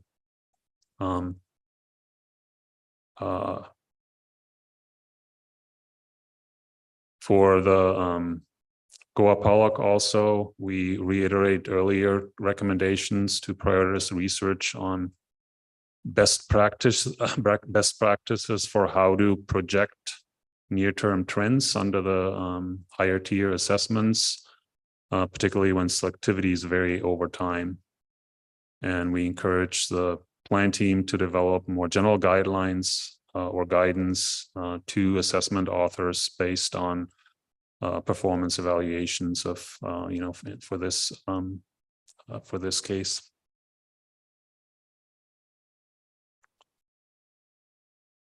We also support recommendations to move DSR, demersal shelf rockfish, out of the other rockfish category to a Goa-wide assessment in 2024. And that will be a full assessment for the first full assessment for demersal shelf rockfish for implementation the following year. We support basing apportionments for short raker and rough-eye black spotted rockfish on both the bottom trawl survey and the longline survey using those two sources of information.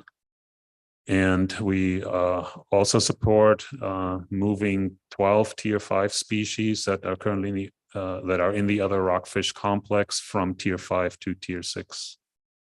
And that has to do with longer catch series being available and the biomass time series not being deemed good enough to support tier 5.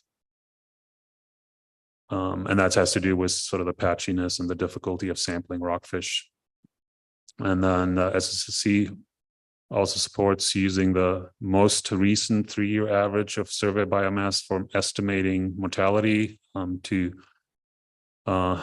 mitigate large changes in survey biomass for these rockfish that are often poorly sampled. And that has caused pretty large changes in OFLs in the past.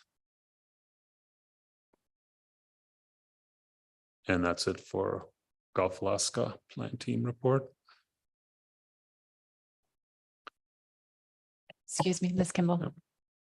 Thank you. On the previous slide on the top bullet about moving DSR species out of the other rockfish category, and I don't have the language in front of me, but I felt like the last motion was like consider doing that, and now we're making a determination that for 2025 we should go that direction. Can you just summarize for me what information we had to say, yes, we should move that forward?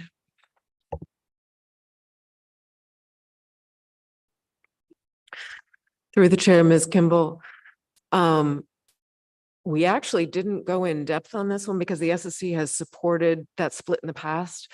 And so what we were doing was we received a plan team report where they recommended timing for doing that. So in other words, so other rockfish is a full assessment this year, DSR is a full assessment next year.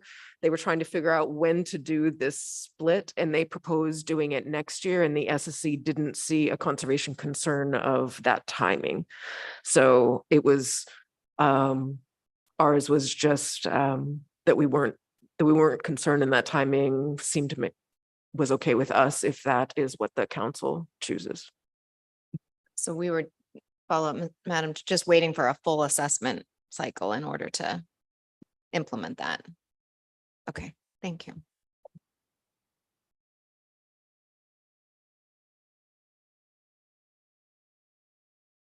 Okay, that brings us to chum salmon bycatch, the preliminary review. So these, as you know, are preliminary analyses of potential new management measures to minimize chum salmon bycatch, and particularly bycatch of Western Alaska chum salmon in the pollock fishery. The SC was asked to provide advice on a few specific considerations related to uncertainty of in some of the management options. Specifically, there was the idea to link PSC perhaps to ocean temperatures, and we were asked what measures of ocean temperatures might be useful for that, and what the implications are of linking PSC to ocean temperatures. And then with regard to the what to use for an abundance index for Western Alaska chum salmon, we were asked to review that, and that is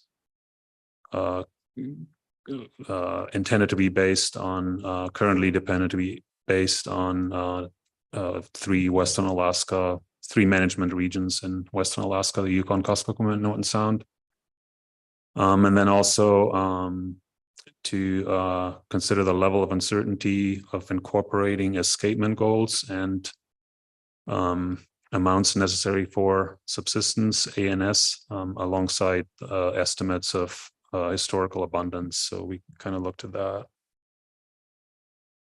So with regards to ocean temperatures and linking that to levels of chum salmon PSC, the SSE would caution against relying upon fairly coarse, broad-scale environmental relationships that are influenced by really complex biophysical processes, and often do break down when over time, and especially in a changing environment. So we don't believe that using some kind of annual measure of either bottom or surface temperatures would be very informative in terms of appropriate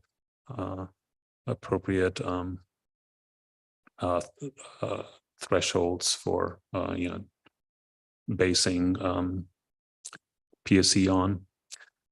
The SSE, if this is pursued to use temperature, we suggest that would require examining finer scale interactions over a longer time series, and as well as perhaps other metrics such as bycatch rates, rather than just bycatch in analyses. In terms of specific recommendations on what temperature measures to use and what analyses to perhaps conduct, that really depends on deciding how that information will be used in the process. So for example, as a predictive tool to predict potential future abundances, for example, or as a means of helping to set a PSC limit during different limits during warm versus cold ocean conditions, or something along those lines. So it really depends on how it would be used to figure out what an appropriate measure might be. With regard to the three area indices, SSE concurs that the best information available at this time for understanding changes in abundance in these three areas, that these indices reflect that best information. We also concur with analysts finding that they can't really be combined reasonably, and that each area should be treated as an independent test for if low abundances are a concern. And the SSE recommends that further analyses using these indices include a variance estimate for each of those if available, just to allow analysts to evaluate how meaningful interannual differences are and how sensitive any resulting management approach would be that relies on these indices, and whether that could be changes could be triggered by just observation errors versus actual changes in the population. So some understanding of the variability in those indices would be needed. Then we suggested it's important to consider how to address missing data, particularly should data to inform the indices that are being chosen not become available in the future because of the state for some reason sometimes doesn't have the indices available, and so what would happen in that case if one's not available? That would be an important consideration. There was also a question about whether to use longer time series than the period that was specified for this initial analysis, and we would recommend for selecting appropriate thresholds to actually look at the full time series available, and where possible, including the 2023 estimate to just better inform a threshold by having periods of both high and low abundance over a longer period of time. Mr. Twite.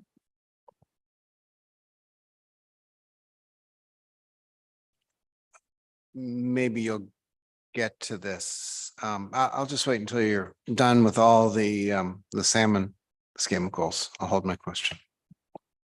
Yeah, thank you. And apologies for not putting numbers on these. I just didn't get to it.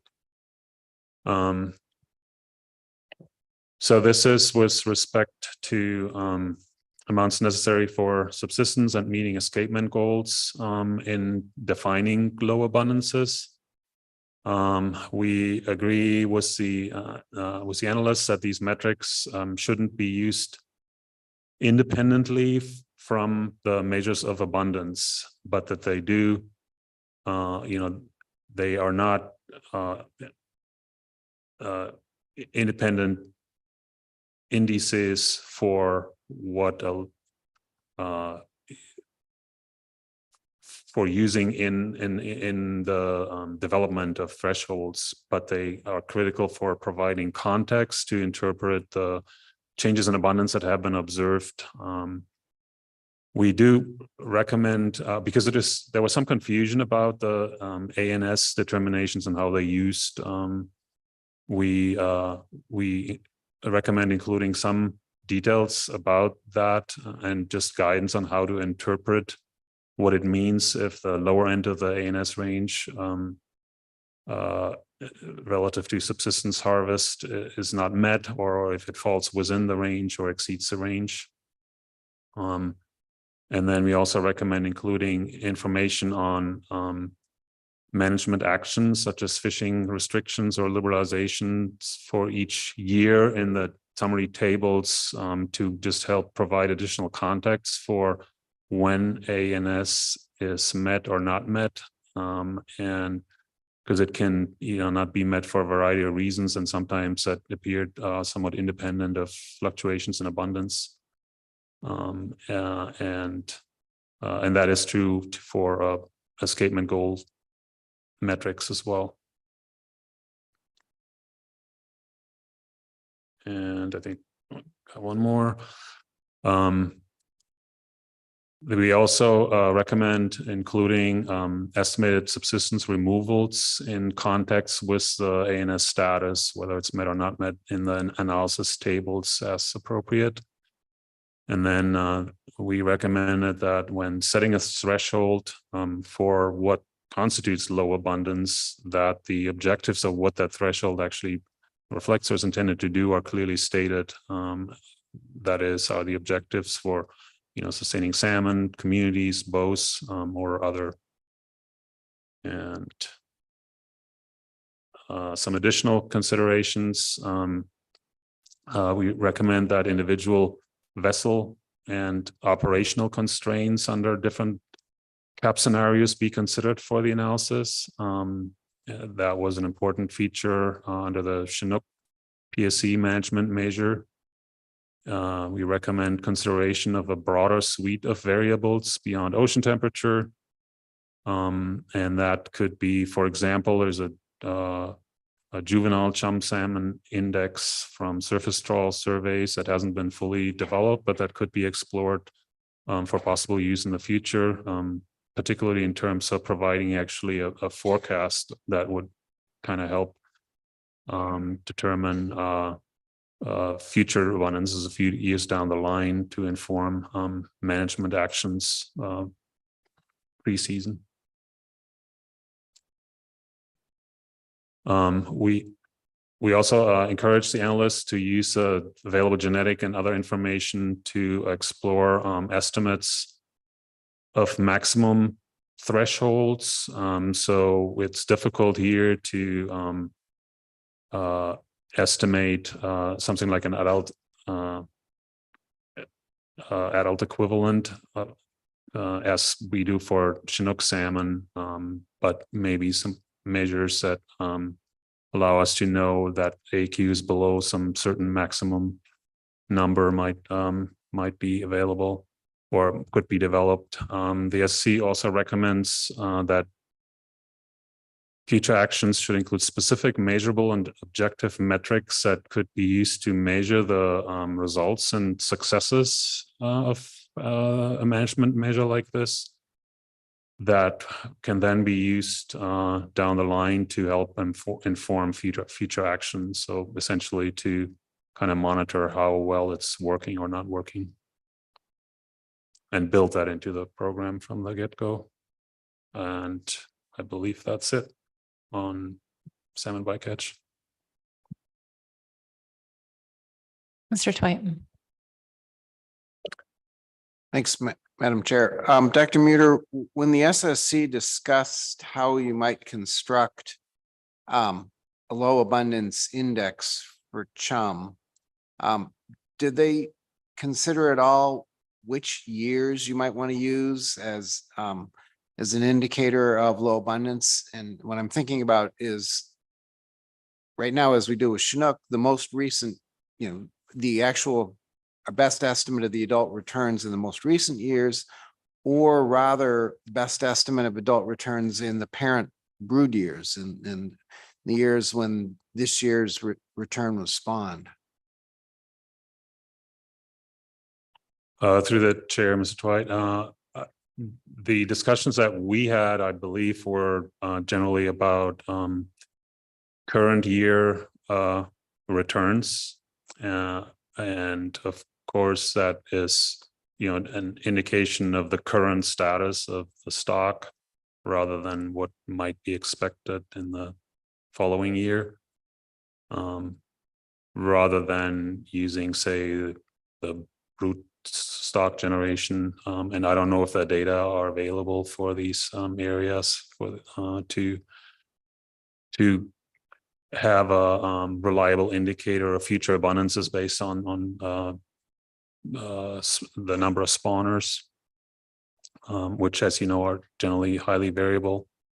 So that's why we, because it is kind of, current year abundance and doesn't necessarily inform you about abundances in the following year when the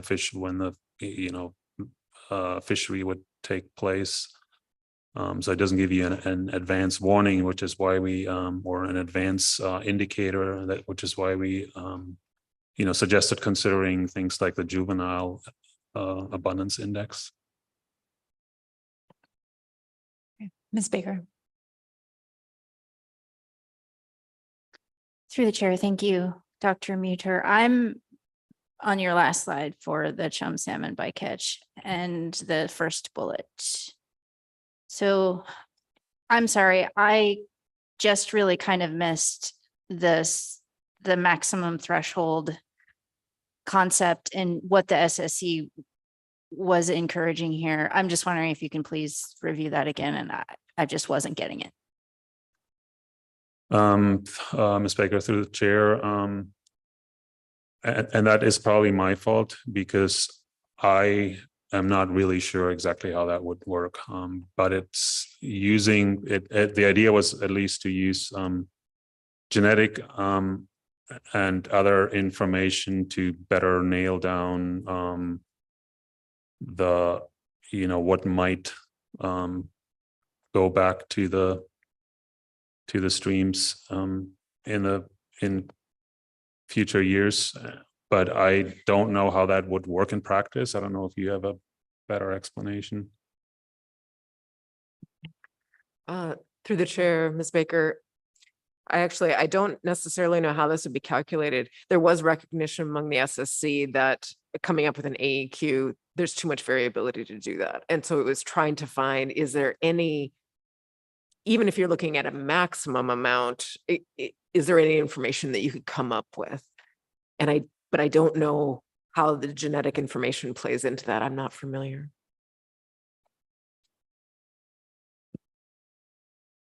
Yeah, I was just looking for help maybe, but I honestly have to get back to you on that one. I do not know how that would be working. Thank you. Ms. Vanderhoven. Thank you, Madam Chair. My question is on the slide before this, the last bullet on the broader suite of variables to look at.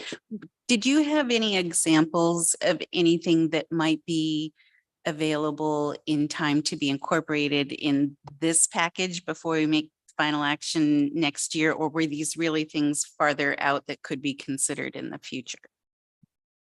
Thank you for the question through the chair, Ms. Vanderhoven. I mean, the one example that we provided here is some kind of juvenile chum abundance index that is under development by the department. We heard for a more refined index. There may be a possibility to use a simpler index on a shorter time frame, but that would I can't answer that for sure. Other ideas would be, anything that might predict future abundances, like spawner abundances in a given year that, as Mr. Dwight asked about earlier, that might give you some idea of future abundances, but those relationships tend to be very noisy and not good predictors. We didn't discuss other specific ideas. I don't know if you can think of others, but I would have to. Yeah, we didn't discuss any at the in our discussions beyond the juvenile chum index.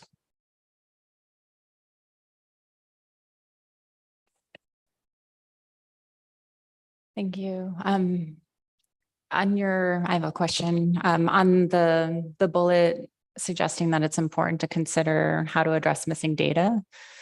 Should data inform the indices, or I guess acknowledging that they're not consistently available. So if we do, the council moves forward with some type of option that has these indices trigger or an index trigger, and that index is somehow not available, and that was there any further elaboration on those considerations, or is it simply that the council should build that into some type of plan B approach for our management options as we move forward? Madam Chair, thank you for the question. And yes, I think we really just pointed out that will be an important consideration because, it's happened in the past that there've been missing values in the data. So if you base some kind of abundance threshold on an index that on these three indices, or potentially a different suite of indices, if one of those might not be available in a given year, then that would require some kind of workaround.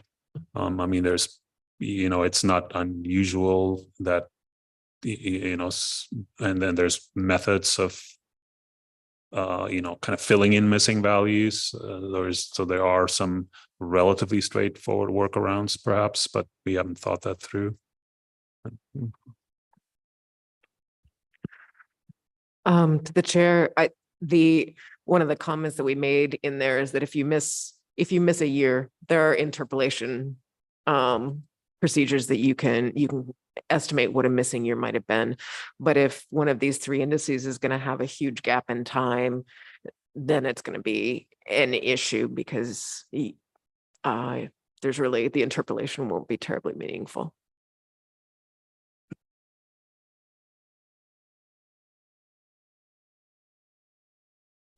Mr. Twite. Thanks, Madam Chair. I'm confess right now, I'm feeling pretty dense. So I'm actually going to just re-ask my question from earlier, because I think I asked it so poorly. I had you all answered a somewhat different question. So if we decide to adopt a 3-area index and we decide on what the threshold criteria is and all that for return year 20, as we're sort of thinking about fishing year 2025, and managing the groundfish fisheries in that year, do we use, in order to assess whether or not we're above or below the 3-area threshold, do we use return data from chum return data from the most recent year that we have full return data, or do we use data instead from the parent year, the year that the chum that are being intercepted were actually spawned? So probably either 3 or 4 years ago, depending upon our best estimate of age. That was sort of the question I was asking, was whether, because it seems to me there's arguments either way for doing that. They reflect two somewhat different things. One's more heavily related to freshwater survival and production. One's more heavily related to recent marine conditions. Did the SSC have any discussion about the relative merits of one or the other of those approaches, or how to sort of reflect both freshwater issues, and which is more important for chum than say Chinook, and versus marine issues? Yeah, thank you for the question through the chair. I am not a salmon person, even though I've worked on salmon, and I always have to think through the life history a little bit. But my understanding for, is that we would use in your example for determining a threshold that would affect the fishery in 2025, we would base that on the returns in 2024. And we didn't have a lot of discussions of doing that differently.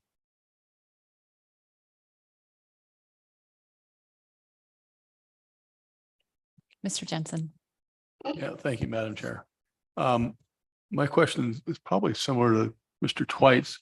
Of the 3 index streams that are being proposed, is there any information on the outmigration of smolt from these systems? I mean, that may help in the future on predictions. I'm trying to recall any information when I was on the Board of Fish, if that ever came out, but that would be helpful for your indices as far as predictions for what may come back.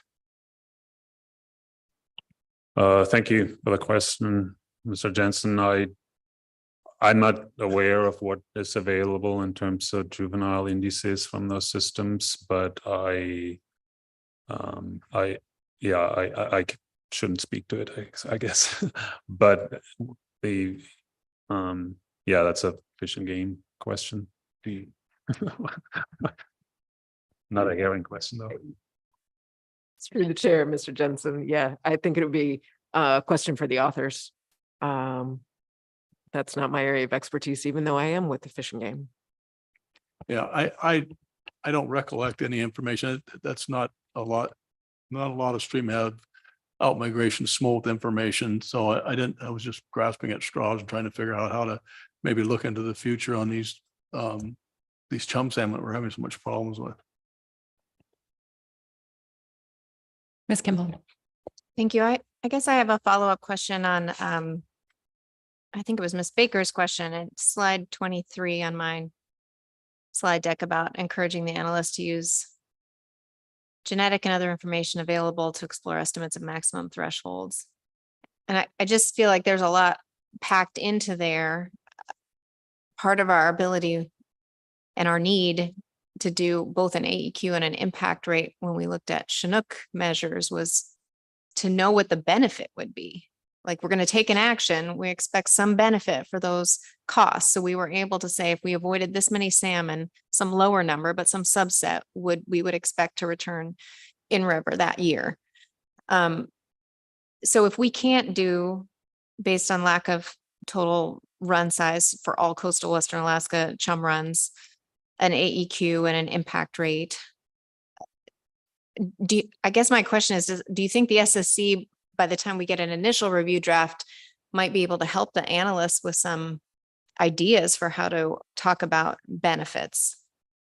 Because I fear that if we only talk about costs and we can't say anything about benefits from this action, then we're going to be in a hard analytical spot. Yeah, through the chair, Ms. Kimball. I mean, we point that out in our minutes that it will be important to get some measure of what those benefits actually are, and we didn't explore that here in terms of what some solutions might be. A AEQ analysis like that for Chinook is not possible for chum. Some analyses along those lines with poorer information may be possible, but what the utility of those is, that would have to be determined first. We did not discuss, we didn't really focus on that aspect here at this meeting, since we were sort of asked to review a few specific aspects, but so we didn't discuss alternatives to how you could go about getting a better estimate of what the ultimate impact on returns might be.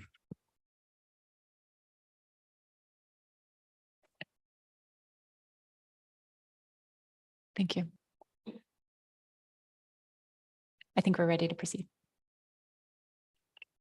Okay, that brings us to a couple of work plans that we reviewed, including the BSAI CRAP Rationalization Program Review Work Plan. We appreciate the opportunity to see this work plan at this stage, just to provide some input that might make things, streamline things down the line. The SSC recommends that the analysts follow the format of the rockfish review that was kind of developed over a number of years and provides a useful kind of standardized format that includes identifying metrics for each element of original purpose and need, reporting dashboards for those metrics, and then characterizing significant current and emerging issues. We also recommended including distributional effects from quota leasing. There's, I guess, some new information on quota holders available in the economic safes, and then crew pay may have some information about leasing costs and so forth. And this is again, not my area of expertise, so I probably can't answer too many specific questions here of what exactly that involves, but those are some of the recommendations. And then we also recommend reviewing how the different program elements may exacerbate or mitigate effects of the recent fishery closure. It'll be important to distinguish effects of the collapse from effects of the program and how those might interact. We also recommend identifying non-fishing community level measures to reflect the loss of fishing. It's just demographic and and institutional summary indicators that were used in the halibut ABM analysis. We recommend considering the role of fisheries specialization as a result of rationalization, and considering the role of CDQ groups in conferring community resilience in the Bering Sea. And then the SSC also suggested including key social indicators within the body of the review. And that was it on the crab review work plan. Okay, we have one more topic, the IFQ program review work plan. The SSC again appreciates the opportunity to review the work plan now. We recommend following the format of the Goa Rockfish program review, again with the same elements to keep it kind of standardized, and because that's been a useful template for other analyses. The SSC also recommends including analyses specific to how the program elements may have supported or inhibited intergenerational transfers of quota and new entries into the fishery. Elements or analyses specific to identifying communities that were formerly substantially engaged in or dependent on the fisheries that have experienced declines in local ownership of IFQ since inception of the program. Then how IFQ and CDQ programs have whoops, that was a bullet that was not supposed to be there, I don't think. I apologize for that.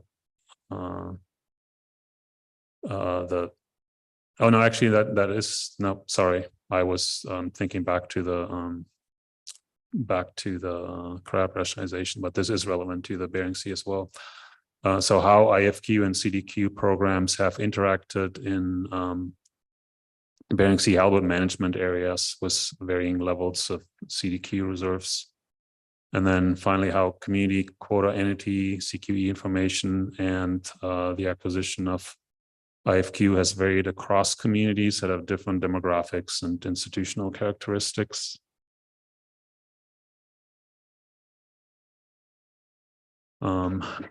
We also recommend incorporation of community demographic and institutional summary indicators similar to those that were developed for the halibut ABM social impact assessment. And then we recommend a literature review that's focused on the beneficial and adverse social, cultural, and economic impacts of the IFQ program on sectors and communities, because there's been a lot written on that over the years. And the SSC suggests, again, including key social indicators within the body of the review. And I believe that's it for our report.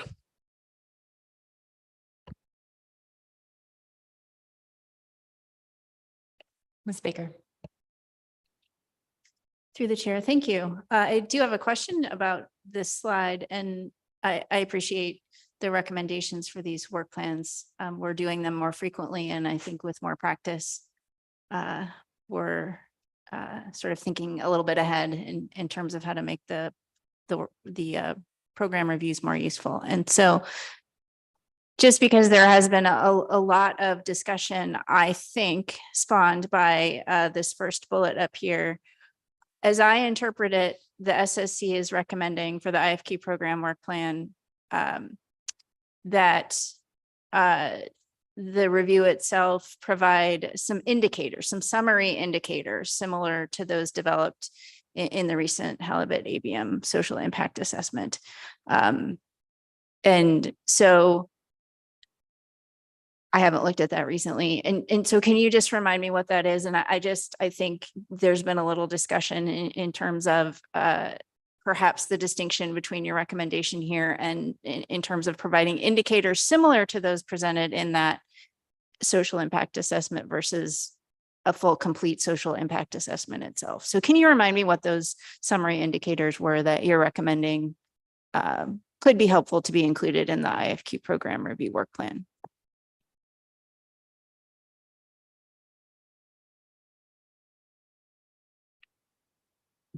Through the chair, Ms. Baker. Sadly, neither Franz nor I are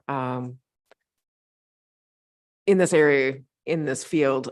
So I can't give you the example of the summary indicators.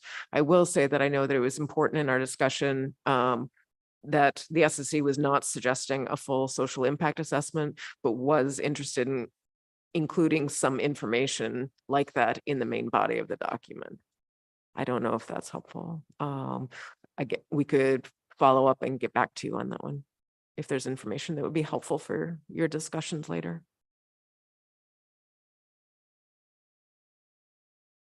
Through the chair. Thank you, Dr. Dressel. No, I missed that part of the SSC discussion. And if there wasn't additional detail, I don't need any follow-up. I just was trying to put some subsequent conversations that I've heard in context. And this is helpful to know, to really reiterate what the SSC discussed and recommended. So nothing further. Thank you. Okay. Thank you. I appreciate your report and fielding all of our questions. Very helpful. Thank you. Thank you. Okay. So just a reminder to the public and council, we have an executive session planned at 4:30. So I think it'd be good to take our afternoon break right now. Let's do that and come back at 3:10 and we'll resume with staff presentation on C3.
Council, please come to order.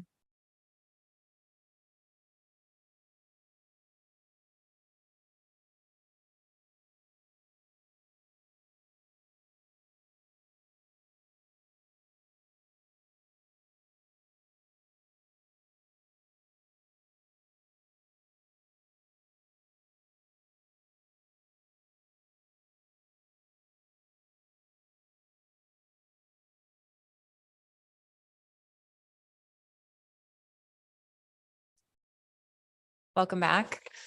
So we are on agenda item C3 and we have staff here to help introduce the presentation. Again, a reminder, we will need to break around 4:30. We'll see how far we can get. Thank you. Good afternoon, Madam Chair, members of the council. For the record, I'm Sarah Cleaver, council staff. I'm joined by Dr. Diana Stram, who is the Bering Sea Aleutian Islands Plan Team Coordinator, and I'm the Gulf of Alaska Plan Team Coordinator.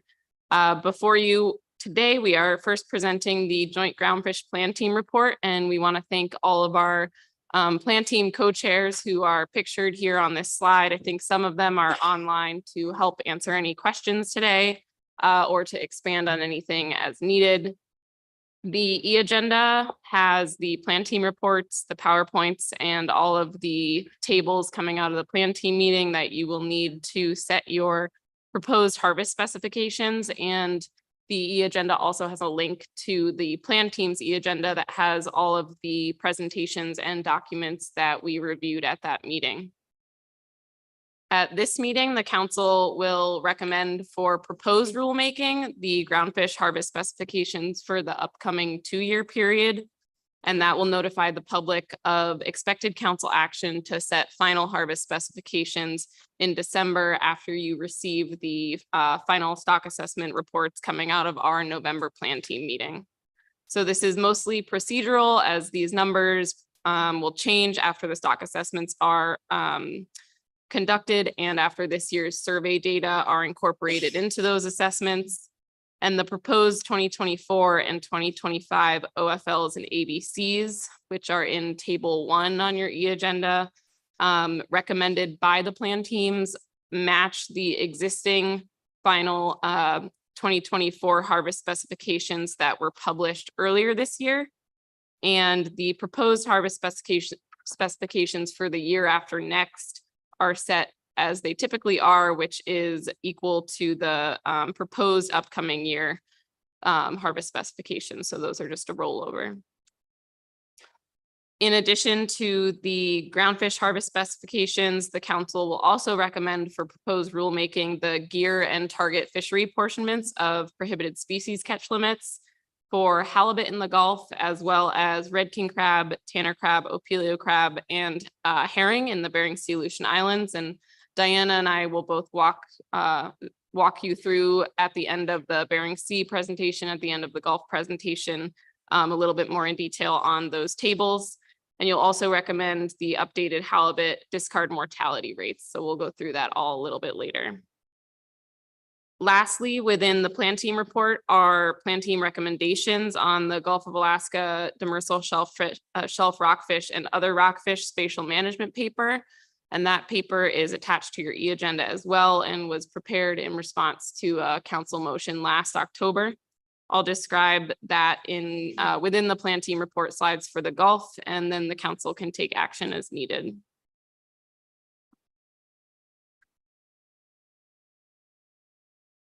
The groundfish plan teams met in September and reviewed reports from assessment authors to identify items for inclusion in the November stock assessments.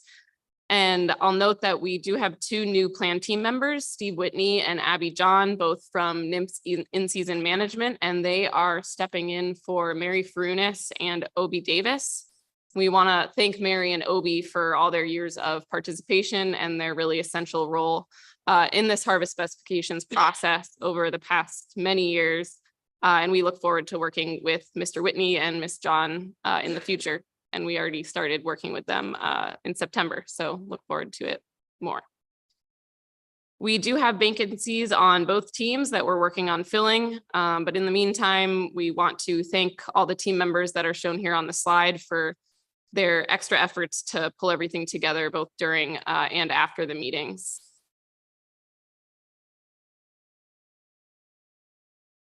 This is just a list of the presentations that were given at the joint plan team meeting, and all of the presentations are included in the, or links to the presentations are included in the underlined text that you see on the slide. We will include the long line survey slides within this joint plan team report, but we're including the slides from the other surveys within our individual team reports. We had many, or mainly it was model updates, as the full assessments will be presented to you in November. So we'll highlight a few of those here, a very high level summary. And we're also going to highlight anything that had a recommendation associated with it, as well as the survey slides, some of the survey slides that I mentioned, as well as there are a few other things that we wanted to bring your attention to. So we'll go over those today as well. We had a whole slew of informational presentations, mostly on some of the different methods that are used within stock assessments or that may be included within assessments in the future, but the plan teams did not make any formal recommendations on these. So most of these we won't be presenting information to you on today, but they are included in our minutes.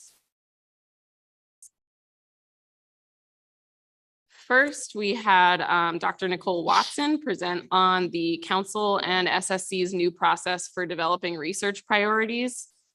Nicole noted that the groundfish plan teams are expected to provide review of existing priorities, any new priorities that are submitted to our online portal. And I'll remind you that that is the deadline for that is by October 31st. And the plan teams will also review any additional priorities that plan team members themselves come up with. And the teams will review that full list of priorities and then meet virtually on January 17th to review that list and then distill those into 3 to 5 research priorities that will then be forwarded on to the SSC for consideration. The teams recommended that AFSC track the progress of AFSC-led projects that address any of the final 8 to 12 priorities selected by the council following this review process.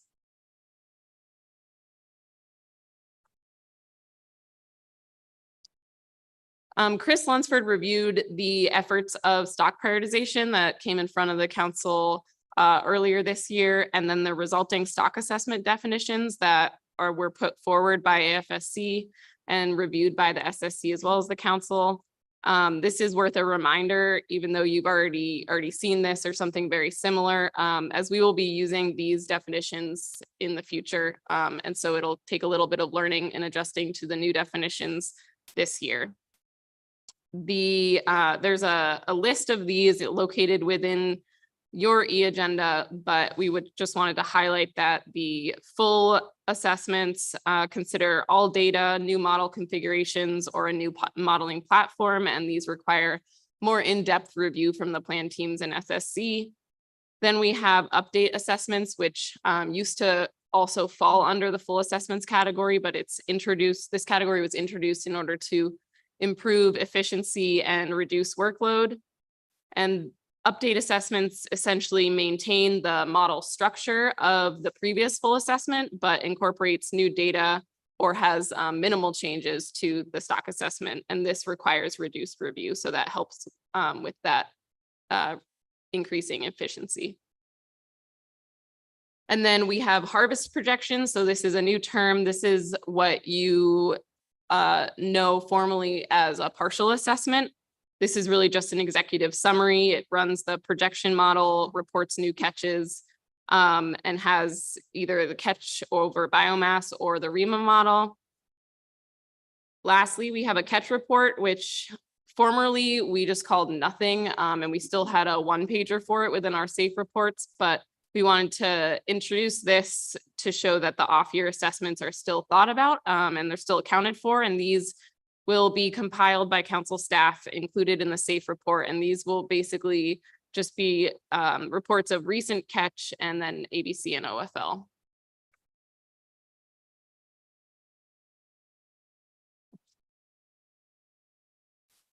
At the plan team, Mr. Lunsford also provided an update on the AFSC contingency plan for conducting stock assessments in the event of a government shutdown. We avoided that this time, but under the current scenario, the continuing resolution takes us right to the end of the November groundfish plan team meetings. And all assessments should be completed by then. We are trying to figure out how to finalize all of those safe reports, but they will be available for decision-making in December.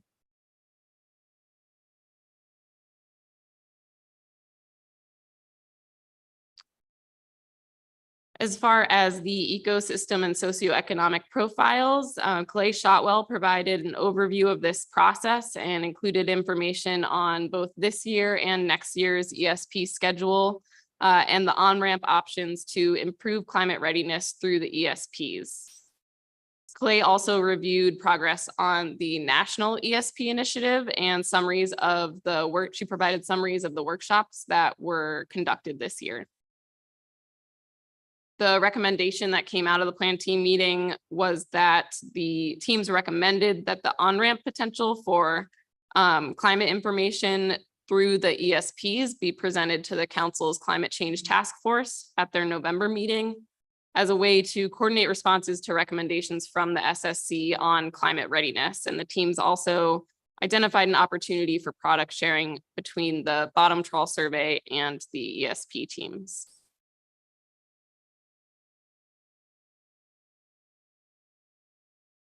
This is just a collection of distribution maps from the different surveys that were presented in the joint groundfish plan team session, and the names of the surveys are on each map. We have links to these presentations in the table in the first few slides, and the teams thank the plan teams thank the survey teams for their timeliness and data delivery efficiencies this year, and really appreciated the early data delivery from multiple platforms for stock assessment authors. So all of those survey teams worked really hard to try to get that data out as soon as possible.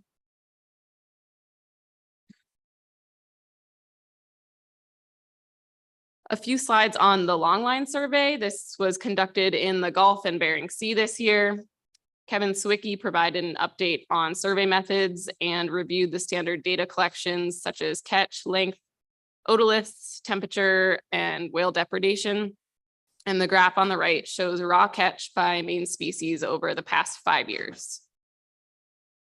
Kevin also provided an overview of a special project comparing hook and line and slinky pot gear that will be used to develop a baseline of sablefish catch rates, bycatch composition, and gear size selectivity.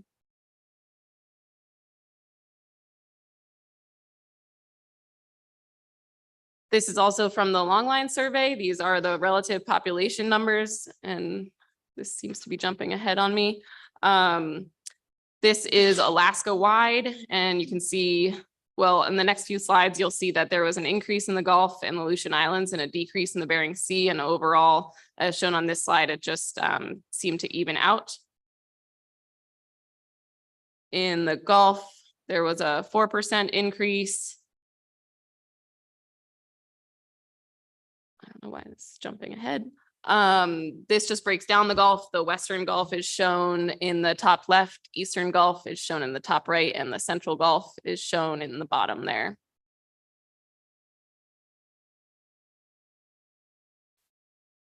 This splits out the Bering Sea Aleutian Islands. I know you're not touching anything, but my slides are moving. The AI numbers, or the numbers for the Aleutian Islands, are just extrapolated from other areas. So I know that might be a question of how those numbers, we get to those numbers without the survey in the Aleutian Islands, but they're extrapolated from other areas.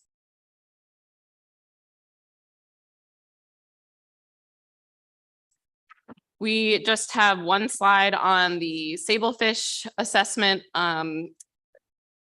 Dan Gaithel provided a review of the current model explorations, and the assessment, we have moved to the full 5-year survey average for apportionment in the 2024 harvest specifications. So there's no more, you'll remember a few years back, we started a 5-year stair step. And so we have no more stair step now in these upcoming harvest specifications.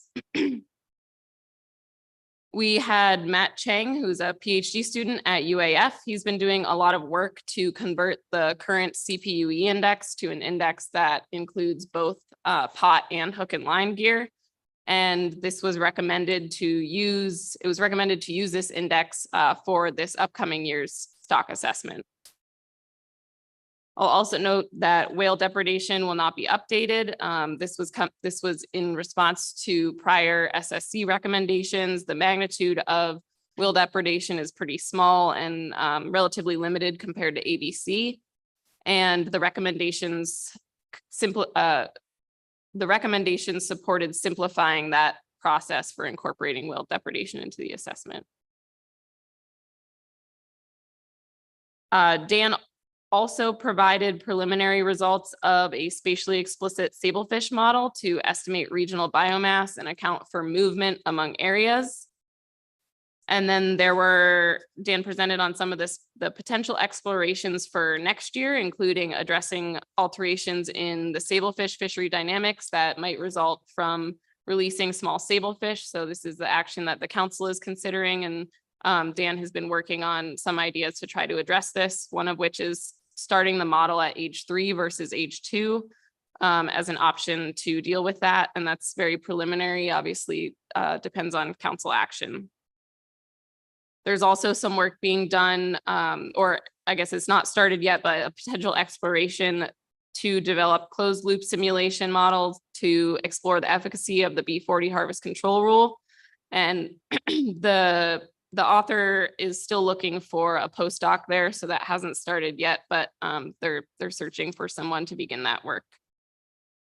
The plan team supported all the proposed modeling changes here for this year. And that's what I have on sablefish. All the other stocks we will get to in our Bering Sea, Aleutian Islands, and Gulf report. And so I'll just move to see if the council has any questions on the brief joint report.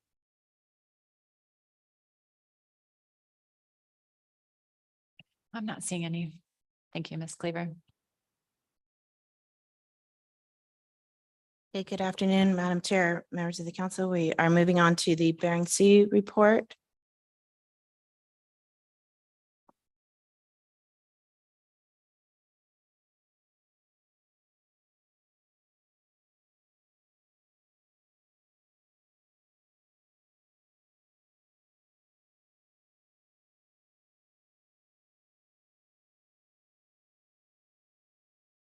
This represents the Bering Sea portion. I've tried to really streamline it, particularly in light of the report that you just received from the SSC.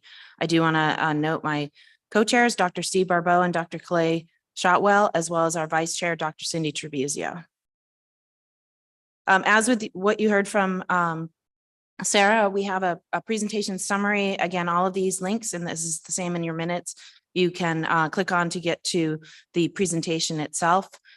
We did not have any information reports that weren't related to modeling at this time. The reports that we heard informationally fed into some of the modeling presentations. So I'll just walk through those briefly, that these are the different topics that we took up. I will cover, as Sarah said, the reports that we heard in the joint session on the Bering Sea survey. So this is the same slide that you saw in the joint presentation of all the surveys that we covered. The reports on this are on the joint minutes, but here I'm just going to touch on the Bering Sea bottom trawl survey. This just gives you the update. We heard from Dwayne Stevenson on an update on the survey methodology and a review of the standard data collections in the Bering Sea trawl survey. And he noted that the cold pool was similar in spatial extent to the 2022, but surface and bottom temperatures were colder and below the long-term average. Oops. And in general, and I have a slide, the next slide covers this a little bit more, fish biomass is generally down relative to 2022. And at the time that we received this, the reason why you don't see the Northern Bering Sea included in there is because those data were still being processed at the time of presentation, but they are available now and included in the revised stock assessments that you'll review in December. So just a snapshot then on the Bering Sea survey. This gives you the biomass and population changes from 2022 to 2023 by stock. And here orange represents a decrease, green represents an increase. It's one snapshot summary table to look at all the stocks together. And In general, of course, what you see is what they noted, and that there's a general decrease across most of the stocks.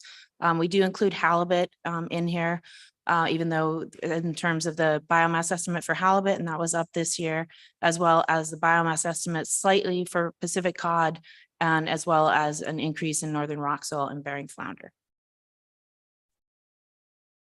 You had a conversation, I believe, with Dr. Oh, I'm sorry. Yeah, Mr. Witherall. Thank you, Madam Chair. I look down and I see a decline of 90% for Pacific Ocean perch. Perhaps you could say something about that. Sure. Thank you for the question through the chair, Mr. Witherall.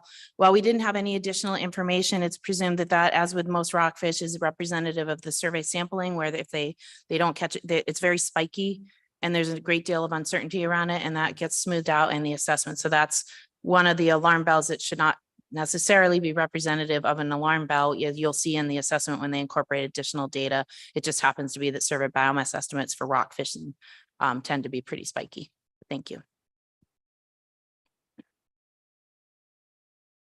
You just had a conversation, I believe, yesterday with Dr. Foy that I believe was in some great detail. We did receive a presentation in the joint teams on the Bering Sea survey modernization. I will not repeat those conversations because you did just discuss that yesterday, but I would just note that as we are trying to broadcast more broadly, that this is the contact information in order to be involved in those workshops, which are intended to be started in October at the Alaska Fisheries Science Center. And then this is just briefly, you had a conversation with the SSC just now, so I'll just touch on this in terms of, these are the model reports that we received at the September meeting. As is our process, we receive reports when there's a modeling change that's going to be incorporated in that as in this assessment cycle, in order to review it in September, make recommendations and moving forward for the November assessment. So these are the stocks for which we had those modeling changes. For Bering Sea pollock, there's a revised acoustic vessels of opportunity index that represents a broader area and is intended to be an improvement over the previous index. There's also some revised variance treatments for process observation and some sensitivities, particularly with spawning biomass. Pacific cod, this is a large change. For the last 2 years, we have been incorporating and using an ensemble model.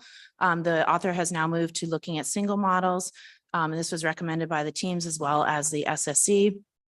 And the ensemble model will come forward as is customary for all of these. We will see the ensemble model because it is the base model to compare against the single models, but the teams, and you just heard from the SSC, approved and recommended this approach, moving to a more simplified single model.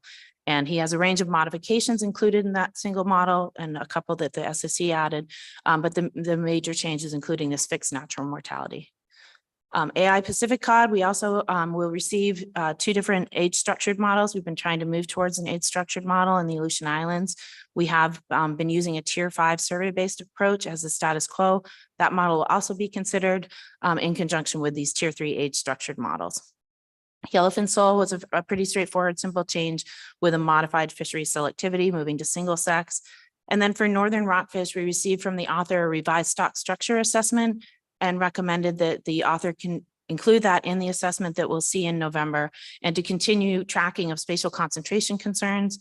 As you heard in the SSC's report, we did receive an information only item under in our joint teams, and one of which was an overview of rockfish genetics, indicating high stock structure for northern rockfish, which is reflected in the stock structure template. And he also has a change to the aging error matrix that he's using in his assessment. We have a question for you, Dr. Stram. Ms. Kimball. Thank you, Dr. Stram, and thank you for this format for this presentation. It's really, really helpful. We talked with the SSC about the change from using the ensemble model for cod to the simpler model, but I guess I missed these other modifications and the one you touched on, fixed natural mortality. Do you have any more detail on what those changes imply, or what kind of information led us to that change? Sure, through the chair, Ms. Kimball. the team, some of the recommendations, I apologize, I tried to just abbreviate it here in the slide. The other changes, the natural fixing natural mortality was a major change in the model, and rather than, and that's fixing it at a maximum age of 14. There's other changes using conditional age at length from the survey, removing marginal age compositions for a year, and including all length composition data, as well as estimating growth CVs at the discretion of the author. One of the changes that the SSC recommended, the team put forward a single model to compare against the ensemble models, that included a number of those changes. The SSC is requesting the model that he brought forward in September, the plan team's model that included a number of additional changes that we thought were improvements upon the model that he put forward. And then we will also see it against the ensemble model.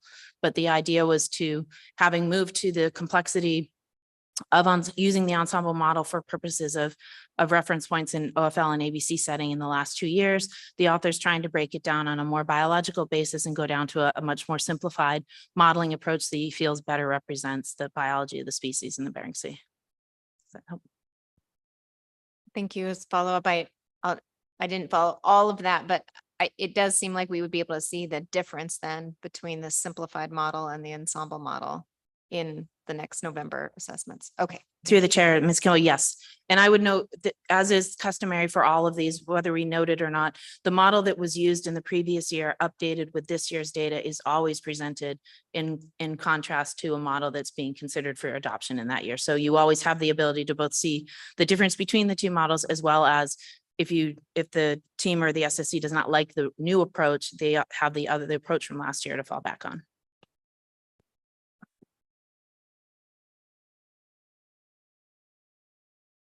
And then this, as Ms. Cleaver noted, we are trying to be straightforward in terms of both the assessment type, but just to give a preview for the November plan team meeting and the December council meeting to understand which stocks you are going to see in more detail, which stocks are on a abbreviated cycle. So for the Bering Sea, the stocks that have an operational full assessment, which is what we used to previously just note as a full assessment, Bering Sea pollock, Bering Sea cod, and Aleutian Islands cod. The ones that will have an update, which is used to be also called a full assessment, but tends to be a little bit more streamlined in the considerations, are yellowfin sole, sablefish, northern rockfish, skates, and octopus. And then here, moving to the ones, as Ms. Cleaver went through, the harvest projection and the catch reports. So harvest projections are what we used to call a partial assessment.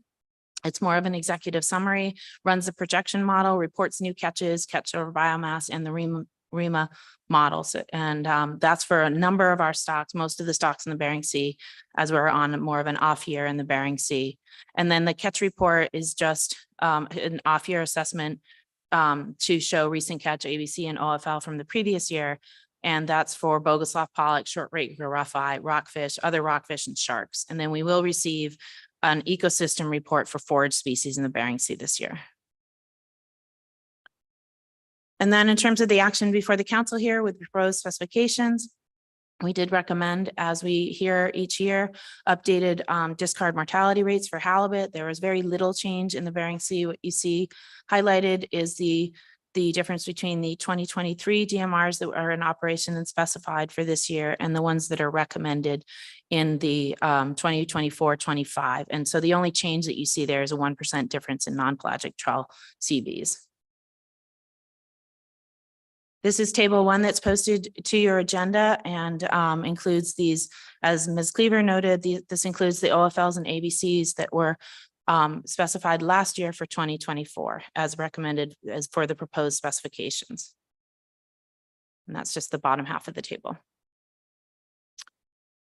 And then finally, the actions for the council. Ms. Cleaver touched on these, but just to note for you, the larger actions before the council in proposed specifications, you are proposing the TACs for the 2024-2025 based on the 2024 information that you have available that is in the books for 2024. You do want to account, as usual, for the state waters cod fishery. That's 12% of the ABC in the Bering Sea, 39% of the ABC in the Aleutian Islands, as well as an additional deduction of 45 tons for the jig fishery. And as with last year, we do now also account for the state waters sablefish fishery, which is a 5% reduction of the Bering Sea, Aleutian Islands. Sorry, that should say ABC, not the TAC. Your table 7 includes your flatfish flexibility, where you adopt the ABC reserve, which is the difference between the ABC and the TAC for those species under the flatfish flexibility. This is not an action, but just to note for you that the letter from the state of Alaska providing you the information about the sum of the Three River Index for Chinook and indicating that that level is below the threshold so that you are in a low Chinook PSC cap year in 2024, as with the last several years, but you do not have to take any action. Receiving that letter provides you the information and it is in regulation. And then finally, the PSC limits and apportionments for halibut, herring, red king crab, tanner crab, and snow crab. These tables look slightly different from before because of the PCTC action that is in place in 2024. And because of the reduction from 2024 to 2025, you have two tables, tables 10 and 11, that provide you that information. The herring estimate that's in your PSC limits right now has not been estimated. So that's based on last year's herring abundance estimate, but we should have an updated information to include for the December specifications process. The crab biomass estimates that are used to calculate the crab PSC limits for snow crab, tanner crab, and red king crab have been updated based on the assessments that you just heard under your crab agenda item, and those are updated. And the halibut DMRs are table 13. Madam Chair, that concludes the Bering Sea Plan Team report, but I'm happy to take any additional questions. I am seeing none, Dr. Stram. Thank you very much.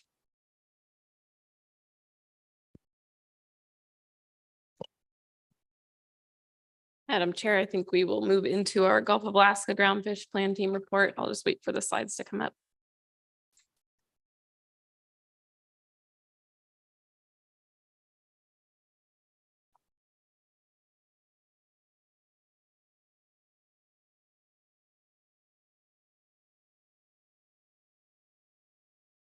Okay, so for the Gulf of Alaska Groundfish Plan Team, I'd just like to thank Dr. Jimmy Nelly and Chris Lunsford, my co-chairs, for the Gulf of Alaska Plan Team. And this is just, again, another list of the presentations that were given. All the underlined text has links that will take you to those presentations that are posted online. We've moved some of the Gulf-specific survey slides into this presentation. And I'll note ahead of time that the plan team made recommendations agreeing with all of the authors' recommendations on these items. So it was pretty easy to keep track of those. Starting with the survey overview, the Gulf of Alaska Bottom Trawl Survey is conducted in odd numbered years. And the goal is to describe the distribution, abundance, length, and age composition of both groundfish and invertebrate populations in the region, as well as to support stock assessments. Ned Lehman provided an update on the survey methods and a review of the standard data collections. And total estimated biomass was higher in 2023 than the previous few surveys, as you can see in the composition graph to the right.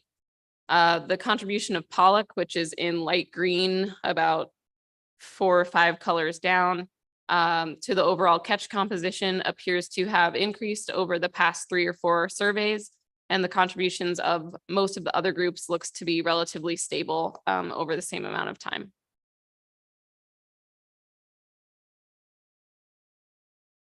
Want to point out this summary table from that bottom trawl survey, which includes many of the species that were caught. The plan teams commented that these type of summary tables are really useful for getting a look at the trends for all stocks at once. And the table shows the % difference from the previous survey biomass estimates for the main Gulf stocks, and also whether it was above or below the long-term mean. And 6 of these 16 species experienced decreases in total biomass, which are included in red, while the other 10 species increased in green. I'll note that similar to what Dr. Stram said for POP, the increase here in Atka mackerel is again due to a really patchy stock and changes or differences in the distribution of that stock across areas. So it's not necessarily something to highlight too much.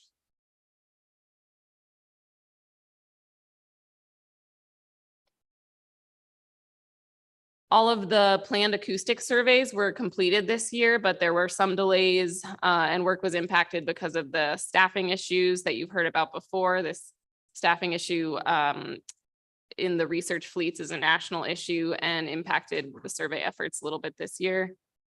Denise McKelvey provided the update for the winter acoustic survey, which was completed for Pollock in February in the Shumagan Islands and March in Shelikof Strait.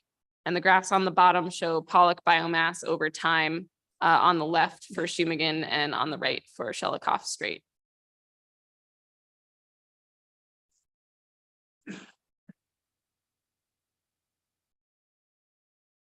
Dave McGowan provided the preliminary results of the summer acoustic trawl survey for Pollock in the Gulf. And Alex D. Robertis provided an overview of the new uncrewed surface vehicle, or USV, that's shown here on the right. And he discussed the pilot testing that was conducted during one leg of the survey.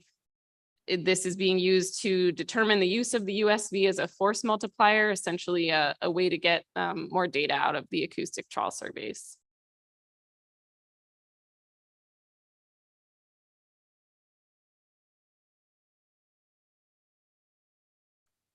This is similar to the slide that Dr. Stram presented. These are the updates that will be coming in November that we heard about provided at the plan team meeting. And so you will see future outcomes of this work in December. This is just a really high overview of the presentations we got, and compiling all of this down to one slide. I don't want to diminish all the work of the authors, but this is just a few things the plan team heard about. So first, for Pollock, you will see a full assessment this year. Cole Monahan and Grant Adams presented this, and one of the updates that we heard about was exploration of alternative selectivity models for Pacific cod, which will also be a full assessment this year. Pete Hulson presented some information on exploring environmental linkages, and the plan team recommended that continue to be explored. Those continue to be explored. For short raker rockfish, Kevin Sawicki presented some work on changes to survey weighting, and that will be an update assessment in November. I'll note that you heard in the SSC report that they did recommend that it should be a full assessment, and I think that works fine. It's the guidelines or the stock assessment definitions are a little bit blurry in some areas, depending on who you ask what constitutes a full assessment versus an update. So at the time of putting forward some of this information, Kevin, I think, had thought that it would be considered an update, but if it's a full, that's appropriate. And his work mostly focused on some housekeeping and specific responses to the plan team and SSC requests. For rough-eye black-spotted rockfish, this will be a full assessment, and Jane Sullivan presented updates to data and apportionment using both trawl survey biomass and longline survey information. For Pacific Ocean perch, Maya Kapur presented an update, or what will be an update assessment. There were no modeling framework changes here. This is just updates to data, and she's exploring the effect of selectivity on natural mortality. Lastly, for other rockfish, Kristen Omori presented on expanding the time series catch from 2013 to 2022, as well as moving 12 of the tier 5 species that are in the other rockfish complex to tier 6 management. And the plan team agreed or made a recommendation that the tier specifications should be reevaluated if they've been in place for several years, or if there have been changes in stock dynamics or fishery dynamics. As you heard in the SSC report, Kristen also presented on, and the team recommended, using the most recent 3-year average survey biomass for estimating natural mortality. And again, the plan team supported all of this work and all the recommendations that the authors had on this.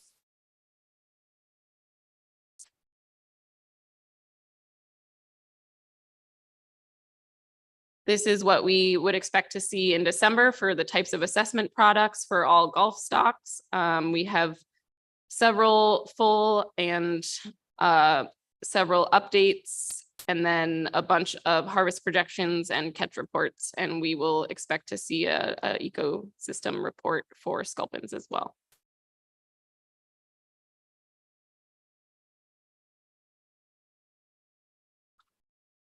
Moving into the demersal shelf rockfish and other rockfish spatial management issue. In October of last year, the council reviewed a discussion paper which summarized a proposed change to DSR and other rockfish and highlighted potential fishery and management impacts of that proposed change. And at that meeting, the council made a motion supporting consideration of the proposed change, but asked for information on the impacts of the change to both DSR and other rockfish complexes during the 2023 plan team cycle, when the full assessment for other rockfish is scheduled. So you have a similar updated paper attached to your e-agenda in response to that motion, which I will provide an overview of. And the plan team did not get a full presentation on this, but they had the paper posted to their agenda and continued to recommend moving forward with this change.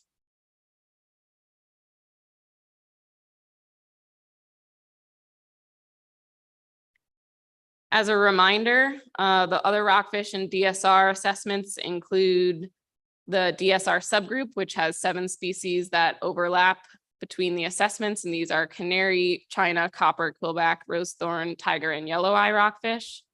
And these species are assessed within the DSR assessment in NMFS area 650 or East Yakutat Southeast, but within the other rockfish assessment in all the other areas. And the authors, plan team, and SSC have expressed concerns regarding the appropriateness of these groupings, specifically for the DSR species. And the status quo structure prevents appropriate monitoring for the DSR species. Yellow eye rockfish, which is one of these DSR species, has been estimated to be one of the species that's most vulnerable to overfishing.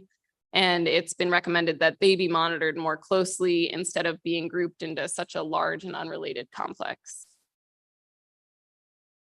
So it was recommended by the authors, plan team, SSC, and the council last year to consider moving this subgroup from the other rockfish assessment in all areas west of East Yakutat and Southeast outside into the DSR assessment, which would essentially create a Gulf-wide DSR assessment, and that's more appropriate based on the biology and life history of other rockfish and DSR. In the region where DSR, so the catch for that, most of the catch of that is basically yellow eye. Where in the region where they're most common, those 7 species of rockfish are already being managed separately. And the council supported consideration of whether to separate out DSR in the other 4 regions as well. So I want to note that this action does not change the way DSR is managed in East Yakutat or Southeast outside. There's a directed fishery there, but it's closed to harvest, or it was closed to harvest in all management areas in 2020 and remains closed due to stock health concerns. Species in the DSR subgroup are primarily caught on longline gear in the IFQ fishery, and the other 20 species in the other rockfish complex are generally caught in trawl gear. Looking at some of the potential impacts of this action, so NMFS generally prohibits directed fishing for many rockfish species at the beginning of the year because the TAC, which is often set equal to ABC, does not support directed fishing. However, both other rockfish and DSR must be retained and landed as incidental catch in the groundfish and the IFQ halibut fisheries. The main fishery impacts of this proposed action, which were described last year as well, relate to in-season management and TAC ABC or OFL overages. One implication of moving the DSR subgroup from the other rockfish assessment to the DSR assessment is that some species could go on PSC status earlier in the season due to smaller ABCs and smaller TACs. And if a TAC were to be exceeded, it would place these species on non-retention status or PSC status, but rockfish being full retention and fixed gear, that means that PSC status essentially means that the maximum commerce amount goes to 0. The most consequential impacts of this would be for those vessels that incidentally catch whichever rockfish species is on PSC status. And so an example is that if DSR were placed on PSC status, this could lead to negative economic impacts to the hook and line fleet, as DSR could no longer be sold except for as fish meal. Similarly, once other rockfish, if it were placed on PSC status, vessels fishing with trawl gear would be required to discard any other rockfish, which could result in foregone revenue. These impacts are certainly possible under the status quo, but the likelihood of reaching a TAC is just higher under a scenario with a smaller box. In the last 10 years, other rockfish have been placed on PSC status in 4 years due to reaching TAC in at least one regulatory area, and DSR have not been placed on PSC status. The last thing to consider for impacts is that if a fishery were to exceed the TAC or approach OFL, other fisheries could also be limited. So if a TAC were exceeded due to overages in the trawl fishery, fixed gear fleets could be adversely affected or vice versa, because retention is prohibited once TAC is reached, except for those vessels that are subject to the full retention requirements. NMFS may also limit fisheries to prevent overfishing of any stock or stock complex.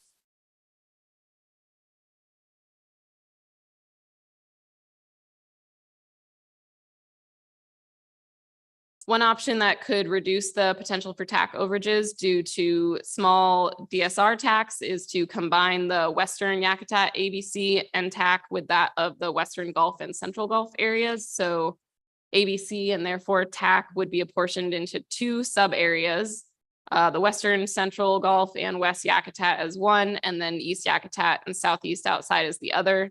This has been recommended by the authors, plan team, and SSC in the past because fishery characteristics differ between Southeast and the rest of the Gulf.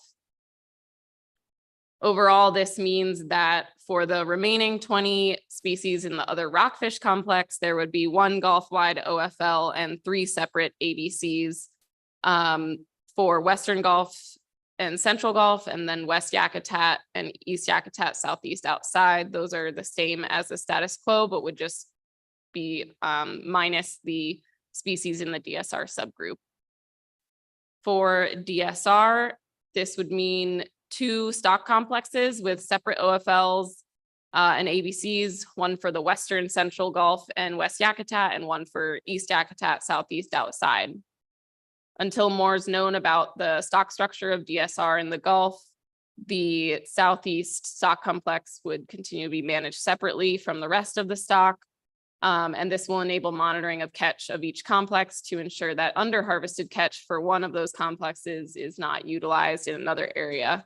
And that's a particular concern for DSR in Southeast.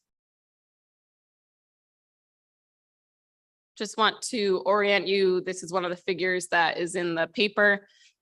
This is other rockfish catch compared to ABC and OFL under the status quo across the top, and what it would have been under the proposed action on the bottom. The red line is OFL and the gray line is ABC, and then the vertical bars are catch. I'll note that in the last 10 years, I think, as I said before, other rockfish have been put on PSC status in 4 years. I think you can see that partially within the Western and Central Gulf here on the slide, while DSR have not been placed on PSC status. You'll see that in the next slide.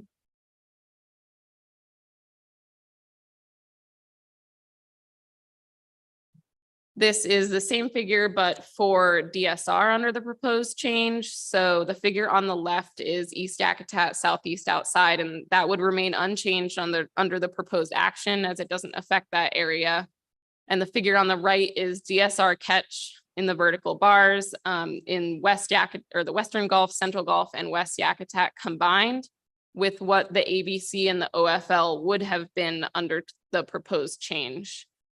So recently, these fisheries have not come too close to their OFLs in East Yakutat, Southeast Outside, and a little bit closer to what they would have been under the proposed change in the rest of the Gulf.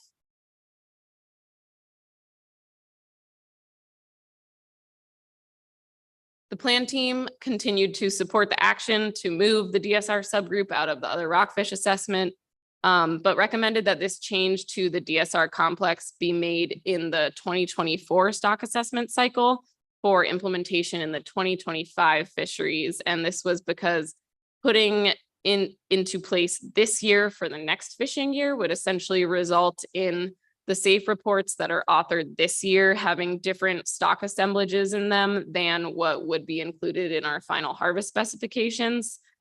And so while the other rockfish complex is scheduled for a full assessment this year, the DSR assessment is not scheduled for a full or update assessment until next year.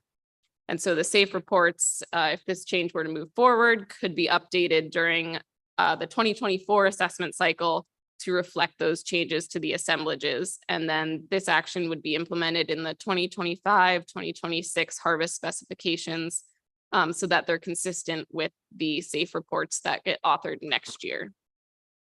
If the council does not identify any concerns, this change would move forward during next year's cycle for implementation in the following 2 years harvest specifications for 2025 fisheries as recommended by the assessment authors and the plan team.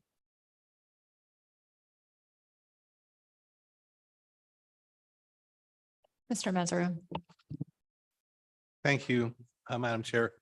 Can you just go back a few slides to where that actual action was being discussed there of combining the areas? There, next one, there you go. So for the DSR, it's being suggested that you combine the Western and Central Gulf and West Yakutat into one area that gets managed. There was no concern about localized depletion from any of those one areas. It seems like if you could catch them all in one area, then isn't that what's going to happen when you combine those areas into one management unit? All the effort could be in the Central Gulf and they could kill them all there and it wouldn't really trigger a management response. Is that not what would happen if that's where all the effort was? Through the chair, Mr. Mesereau, thanks for that question. So I think there were a few discussions that we had when talking about kind of stock structure for DSR, and essentially there isn't information at this time that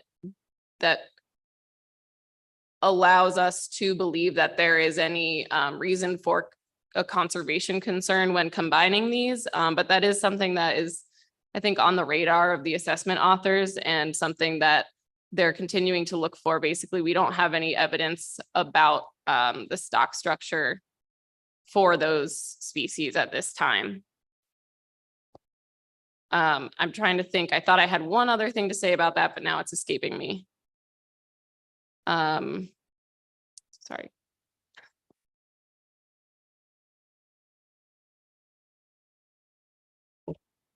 Thank you, through the chair. Would it be more precautionary to do this after you had a full assessment year instead of in an off year? Through the chair, Mr. Mesereau. So other rockfish, sorry, is your question in relation, it's in relation to DSR and not other rockfish, right?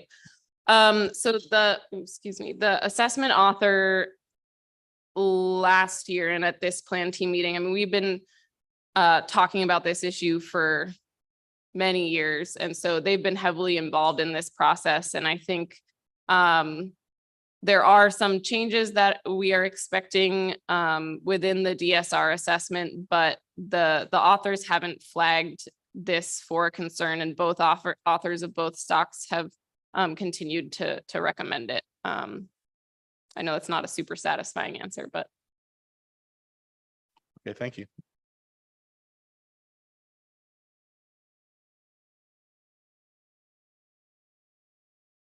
I think we are almost done here. I think we're on the halibut. Excuse me, Ms. Cleaver. Oh. I think we have a question from Mr. Fortenberry.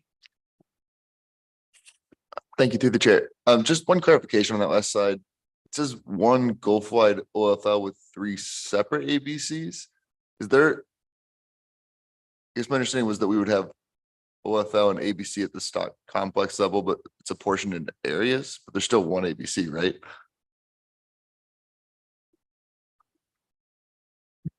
Through the chair, there would be 3 ABCs as I understand it. It would be apportioned across those 3 areas for for other rockfish.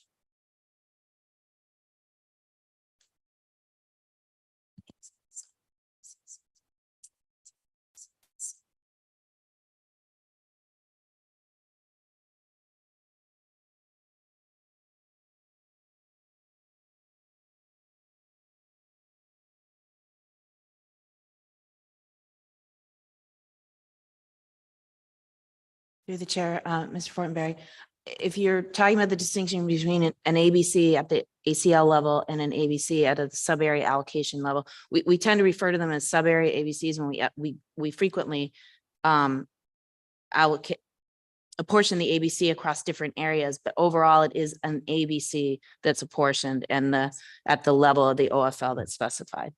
Does that help?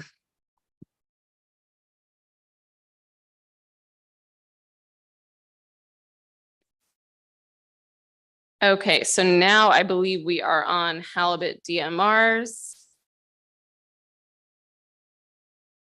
The plan teams reviewed these DMRs, which the halibut DMR working group provided, and these are shown in table 12 in your attachment on the agenda. The plan team supported these DMR recommendations. And I have the other table, the way that they look when you get them posted in your attachment on the e-agenda at the end here. Just wanted to highlight that this was the work coming out of the working group.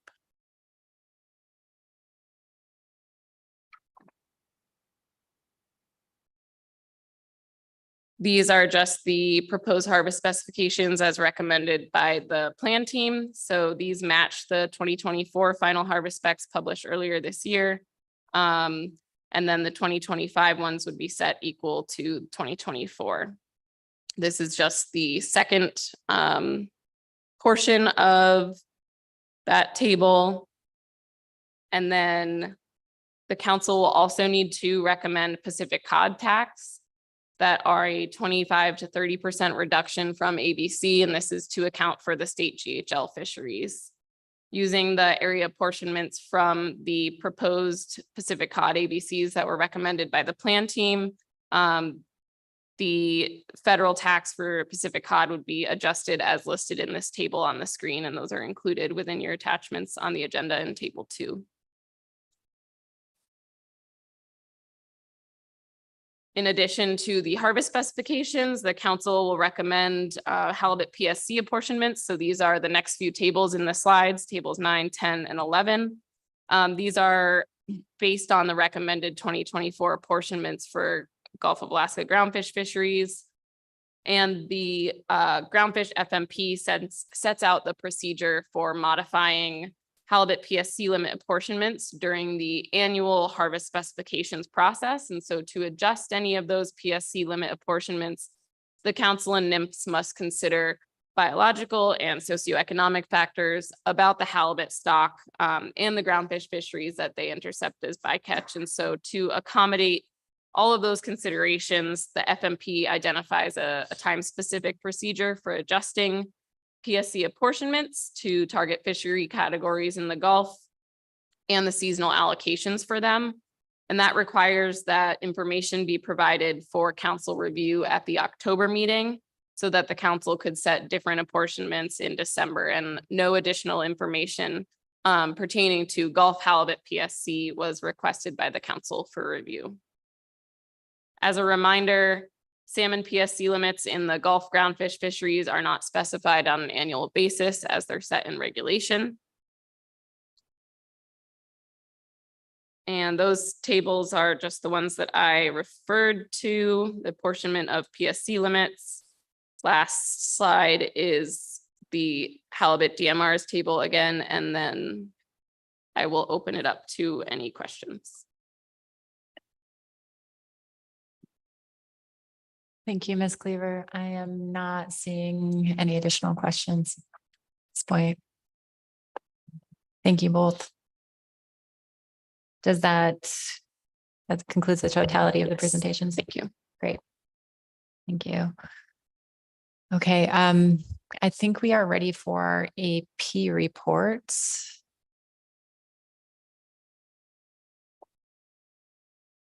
Okay. Okay, we'll stand down for just 2 minutes and see if we can get one of the vice chairs with us.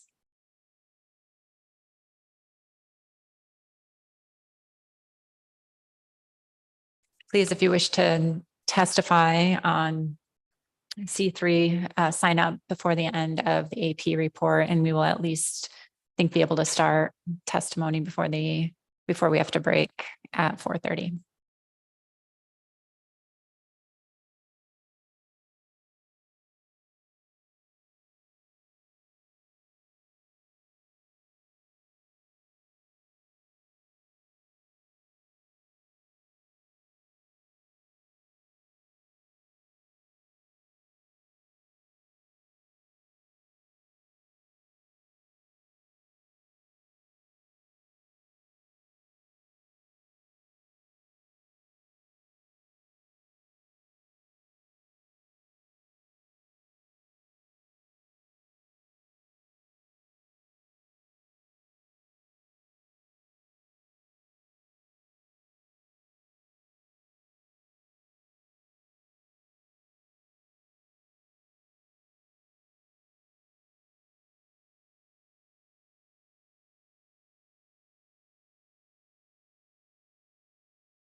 Thank you, Ms. Howard. Excuse me, I was not informed of the timeline. I'll wait for the screen to come up.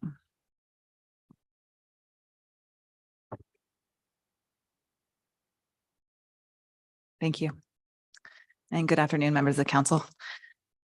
Motion 1, BSAI groundfish specifications. The AP recommends the council adopt the proposed 2024 and 2025 BSAI groundfish specifications for OFLs and ABCs as recommended by the SSC and set tax with all proposed specifications consisting of rollovers of 2024 final specifications from the 2023-2024 harvest specifications. The tax for both Bering Sea and Aleutian Island Pacific cod have been adjusted to account for the state water GHL fisheries. The tax for sablefish have also been reduced in the BSAI by 5% to accommodate the GHL fishery. The AP recommends that the council adopt the proposed flatfish ABC reserves, 2024 and 2025 annual and seasonal PSC limits and apportionments in the BSAI as provided in tables 7, 8, 9, 10, 11, and 12. The proposed 2024 and 2025 prohibitive species bycatch allowances in tables 10 and 11 respectively have been adjusted to account for the Pacific Cod Trawl Cooperative Program. Additionally, the AP recommends that the council adopt the proposed 2024 and 2025 halibut discard mortality rates, DMRs, for the BSAI as shown in table 13. Tables 1 and 7 through 13 can also be found in the meeting agenda under C3, and this passed unanimously. Thank you. We'll see if there are any questions on the first motion. Okay. Seeing none, please continue. Thank you. Motion 2, GOA groundfish specifications. The AP recommends the council adopt the proposed 2024 and 2025 Gulf of Alaska groundfish specifications for OFLs and ABCs as recommended by the SSC and set tax as shown in table 1, with all proposed specifications consisting of rollovers of final specifications from 2023. The tax for both Gulf of Alaska cod and pollock have been adjusted to account for the state water GHL fisheries. The Gulf of Alaska Pacific cod adjustments are shown in table 2. The AP recommends that the council adopt the proposed 2024 and 2025 annual and seasonal Pacific halibut PSC limits and apportionments in the Gulf of Alaska as provided in tables 9, 10, and 11, and the proposed 2024 and 2025 halibut discard mortality rates, DMRs, for the Gulf of Alaska in table 12. All tables are attached and shown in the GOA 2024 and 2025 proposed tables document as provided by council staff. This also passed unanimously. Thank you. Any questions on the second motion? Please continue. Thank you. Motion number 3. The AP recommends that the methods used to estimate halibut mortality be reviewed with a particular focus on marine mammal feedings on discards as suggested by the interagency halibut DMR work group. This recommendation is not specific to any one gear type or fishery, and this also passed unanimously. Ms. Vanderhoven. Thank you, Madam Chair. Thank you, Lauren. On this motion, when I read the interagency work group report, it was in reference to deck sorting and some concerns there. And with the amendment, it expands out to other gear types and fisheries. At the AP, were there any particular concerns that were cited, or was it more of an interest in looking more holistically at mortalities when marine mammals are present? Thank you for the question, Ms. Vanderhoven, and through the chair. We did have extensive discussion on this, and I think that it was picked up initially with the intention that the interagency halibut DMR work group did cite this in regards to deck sorting. They did flag it in that category, but it's always prudent that the DMRs are reviewed on a regular basis. And there was extensive public concern expressed that the DMRs may not be correct at this time from deck sorting, but there was extensive conversation within the AP because of the amendment to clarify that it doesn't want to be specific or discriminatory to any one fishery, and that we do understand that there could be increased possible predation or marine mammal feeding on discards in other fisheries as well. So it's just prudent to take a look, as this has been a recommendation from the interagency halibut DMR work group for multiple years at this point. Thank you. Thank you. Mr. Mazzaro. Thank you, Madam Chair. Thank you for your presentation. It may be obvious, but then in the motion number 3, you're saying that the methods used to estimate be reviewed, but you didn't specify who should be reviewing that. Does that go to the SSC or the plan teams or both, or what was the discussion at the AP? Through the chair. Thank you very much, Mr. Mesro, for the question, as that was the elephant in the room that we could not seem to get an answer to from anyone. And I believe it was included in the rationale that we hope the council could provide staff with input on who they believe would be the right agency to review this. It was asked and staff was brought up to answer that question, and they were not able to answer the question. So there was not an answer from staff as to who the right agency would be, if it was the work group or if it was staff. So I think that was part of the ask of the AP in the minutes, as you'll see, was hope that the council could provide direction.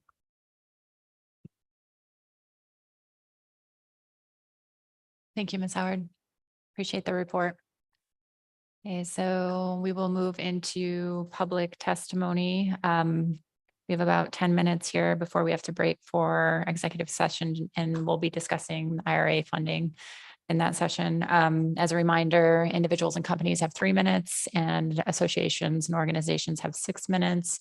You'll see a timer prompt on the screen.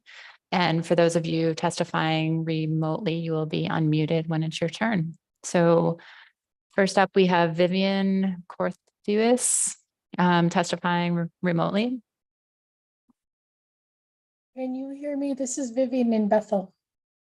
Yes, we can. Welcome. Thank you. I'd like to first say that I appreciate the board's patience, and I admire your tenacity, because these meetings are very long, and just listening and watching over Zoom is it's tiring, not just for us in the audience, but I can see it's very stressful for you doing your job. So I admire all of you. Thank you very much. Good afternoon. My name is Vivian Corthuis. I serve as the Chief Executive Officer for the Association of Village Council Presidents. AVCP is the tribal consortium serving 56 federally recognized tribes in the Yukon-Kuskokwim Delta in Western Alaska. I am Yupik and a member of the Emonic tribe. This afternoon, I'd like to speak to agenda item C3, the Bering Sea and Aleutian Islands and Gulf of Alaska groundfish fisheries management plans. For the past 4 years, villages, our communities, our tribes in the Yukon-Kuskokwim Delta and across Western Alaska have lived through an unprecedented decline in salmon stocks. We must all work together to stop and reverse the devastation of our resources and to protect the food security for all of our families. As part of this process, it is critical to prioritize an updated analysis that considers the changes to the ecosystem, including the continued salmon declines, decreases in sea ice, and the cumulative effects of climate change and warming temperatures.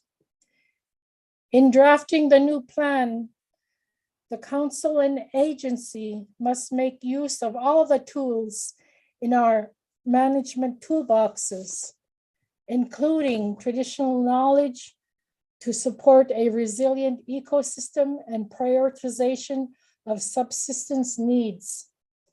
Although the council and the agency have recently decided to move forward with preparing an updated analysis of federal fisheries management in the Bering Sea, Aleutian Islands, and Gulf of Alaska, important management decisions are still being made based on outdated analysis. I must let you know that the crisis facing our villages in our region and throughout Western Alaska won't pause to wait for the new analysis to start and be completed. We will continue to have empty smokehouses and empty freezers if there is no immediate action taken. This is why, in addition to beginning the updated analysis, the council and the agency must immediately take a more precautionary approach to fisheries management. It is devastating to our communities to allow the harvest specifications for pollock to increase, while our families can't fish to feed our children or our elders. It is past time to take action to protect our resources now. In closing, please see the full written comments submitted by AVCP and TCC regarding the proposed 24-25 groundfish harvest specifications. And again, thank you for your time and thank you for listening. Thank you for your testimony. I'll see if there's any questions for you. Oh, excuse me. Thank you for your testimony. Mr. Loomis.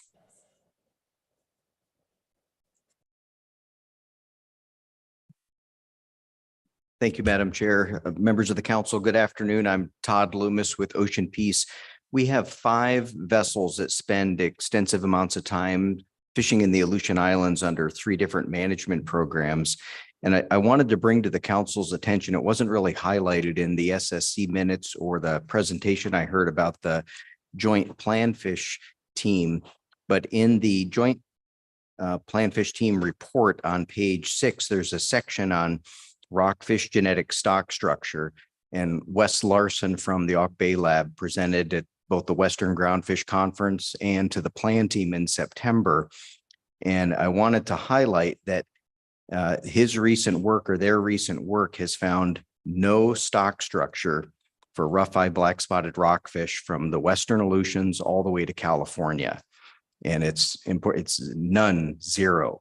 So we have been living under this maximum species subarea catch and subarea splits for both the ABC and the TAC.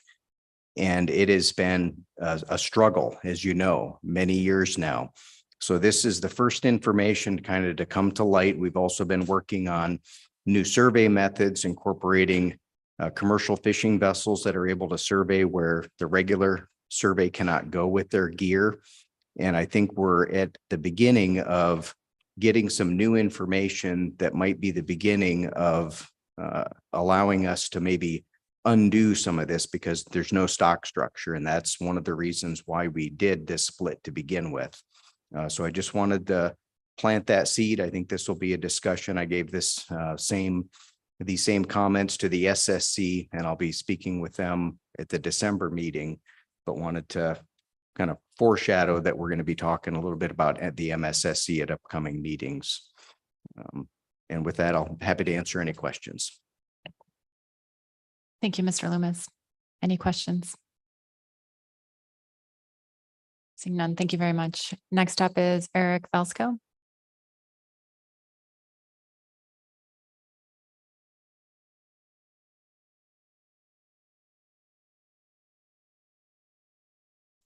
I think Eric will be our last testifier of the day, and then we'll resume tomorrow at 8 with Linda Bankin. Madam Chair, members of the council. My name is Eric Velsko. I'm representing North Pacific Fisheries Association. We're a member group based out of Homer, Alaska.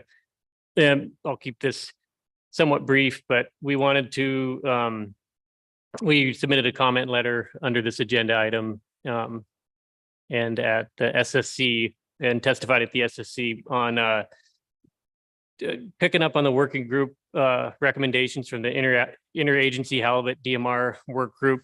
They've had recommendations for the last 3 years that the suggestion is the work group suggests that the methods used to estimate halibut mortality be reviewed with a particular focus on marine mammal feeding on discards. And we think we need to take a better look at the DMRs for both deck sorted and non-deck sorted fish. When it ran through the AP, it looked like they picked up on all gear types, which is probably fine. It's probably good to take a look at all these DMRs again. But our comments were more specifically focused on the depredation in the Amendment 80 sector, but we would be fine with looking at all sectors if it made everyone happy. To switch gears, tax setting for sablefish, we're still concerned about that. Those quotas being set so high, especially the ones out west. It looks like those are going to take a jump up, the preliminary numbers anyway. So I don't know what, I mean, I don't have any ideas on what we can do other than just to relay kind of the market conditions are poor. And it's going to take a while to come out of this. We've got one buyer in Homer, I think. Seward is closing, I think, next week.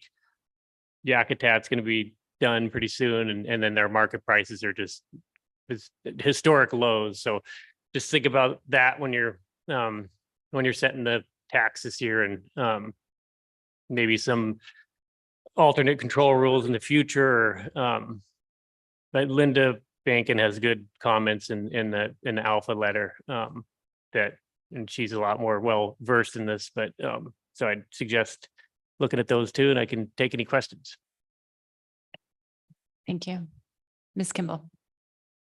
Thank you. Thank you, Mr. Velsko, for your testimony. So I have your letter in front of me, but I'm confirming that you're supporting the AP version of the motion that really didn't call out deck sorted halibut and non-deck sorted halibut. It was just much broader to apply to all gear types. Through the chair. Yeah, we listened to it yesterday, and I think we would support that approach. It seems like from previous testimony, there's an issue with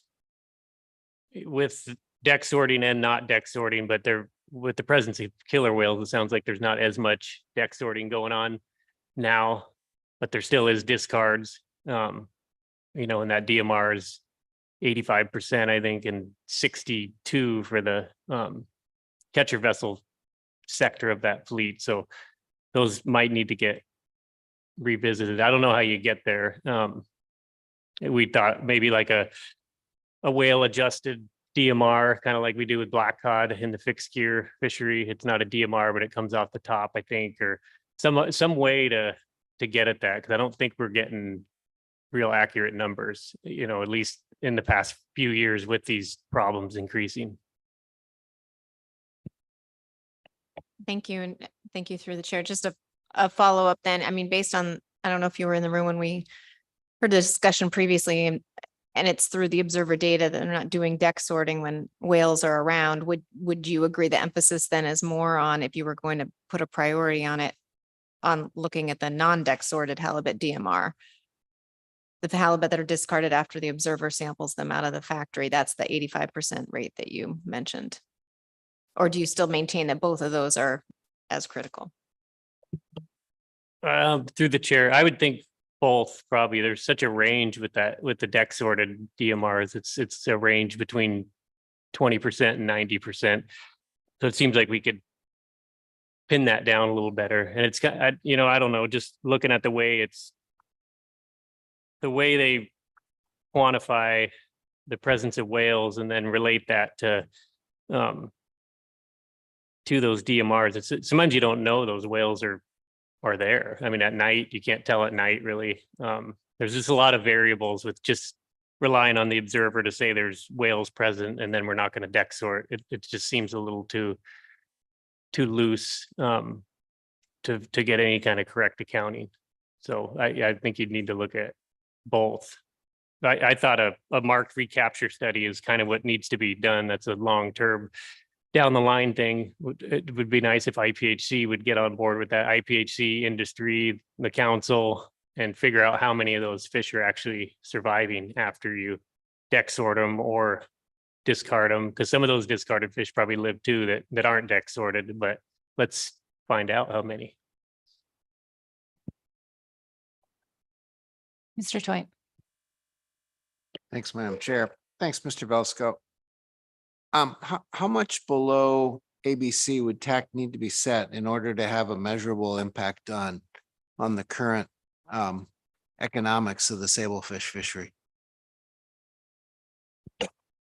Through the chair, that's a good question because I think we're only at, I had the numbers here. I think we're at 50, we're only harvested at 51% or something of our current TAC. So that's acting as a buffer as well. So I don't really know. I wish we would have done it a few years ago, but it's too late to go back and change that now because the damage is kind of done. But I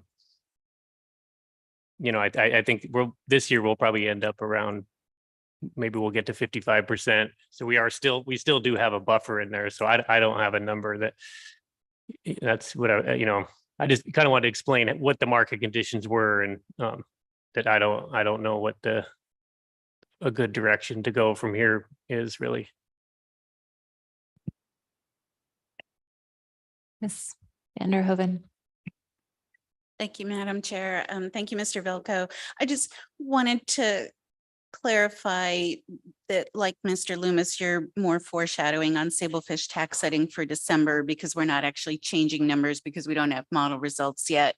Not that you were anticipating we would be making those changes at this meeting. Is that your assessment as well? Through the chair. Yeah, thanks, Ann, for that. Thank you very much for your testimony. Okay. We will be breaking for the day. We'll resume tomorrow at 8 a.m. And finish public testimony. We have 3 testifiers left. And I'd ask the public kindly to clear the room in a timely fashion. Thank you.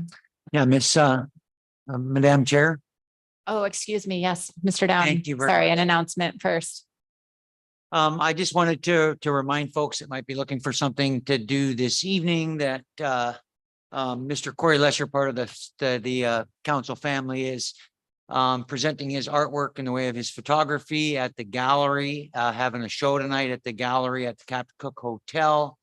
And I think it's great to see somebody doing their heart's desire outside of our heart's desire that we have and to do our work here in the council. So 6 to 8:30 p.m. at the Captain Cook. Thank you. Thank you, Mr. Down.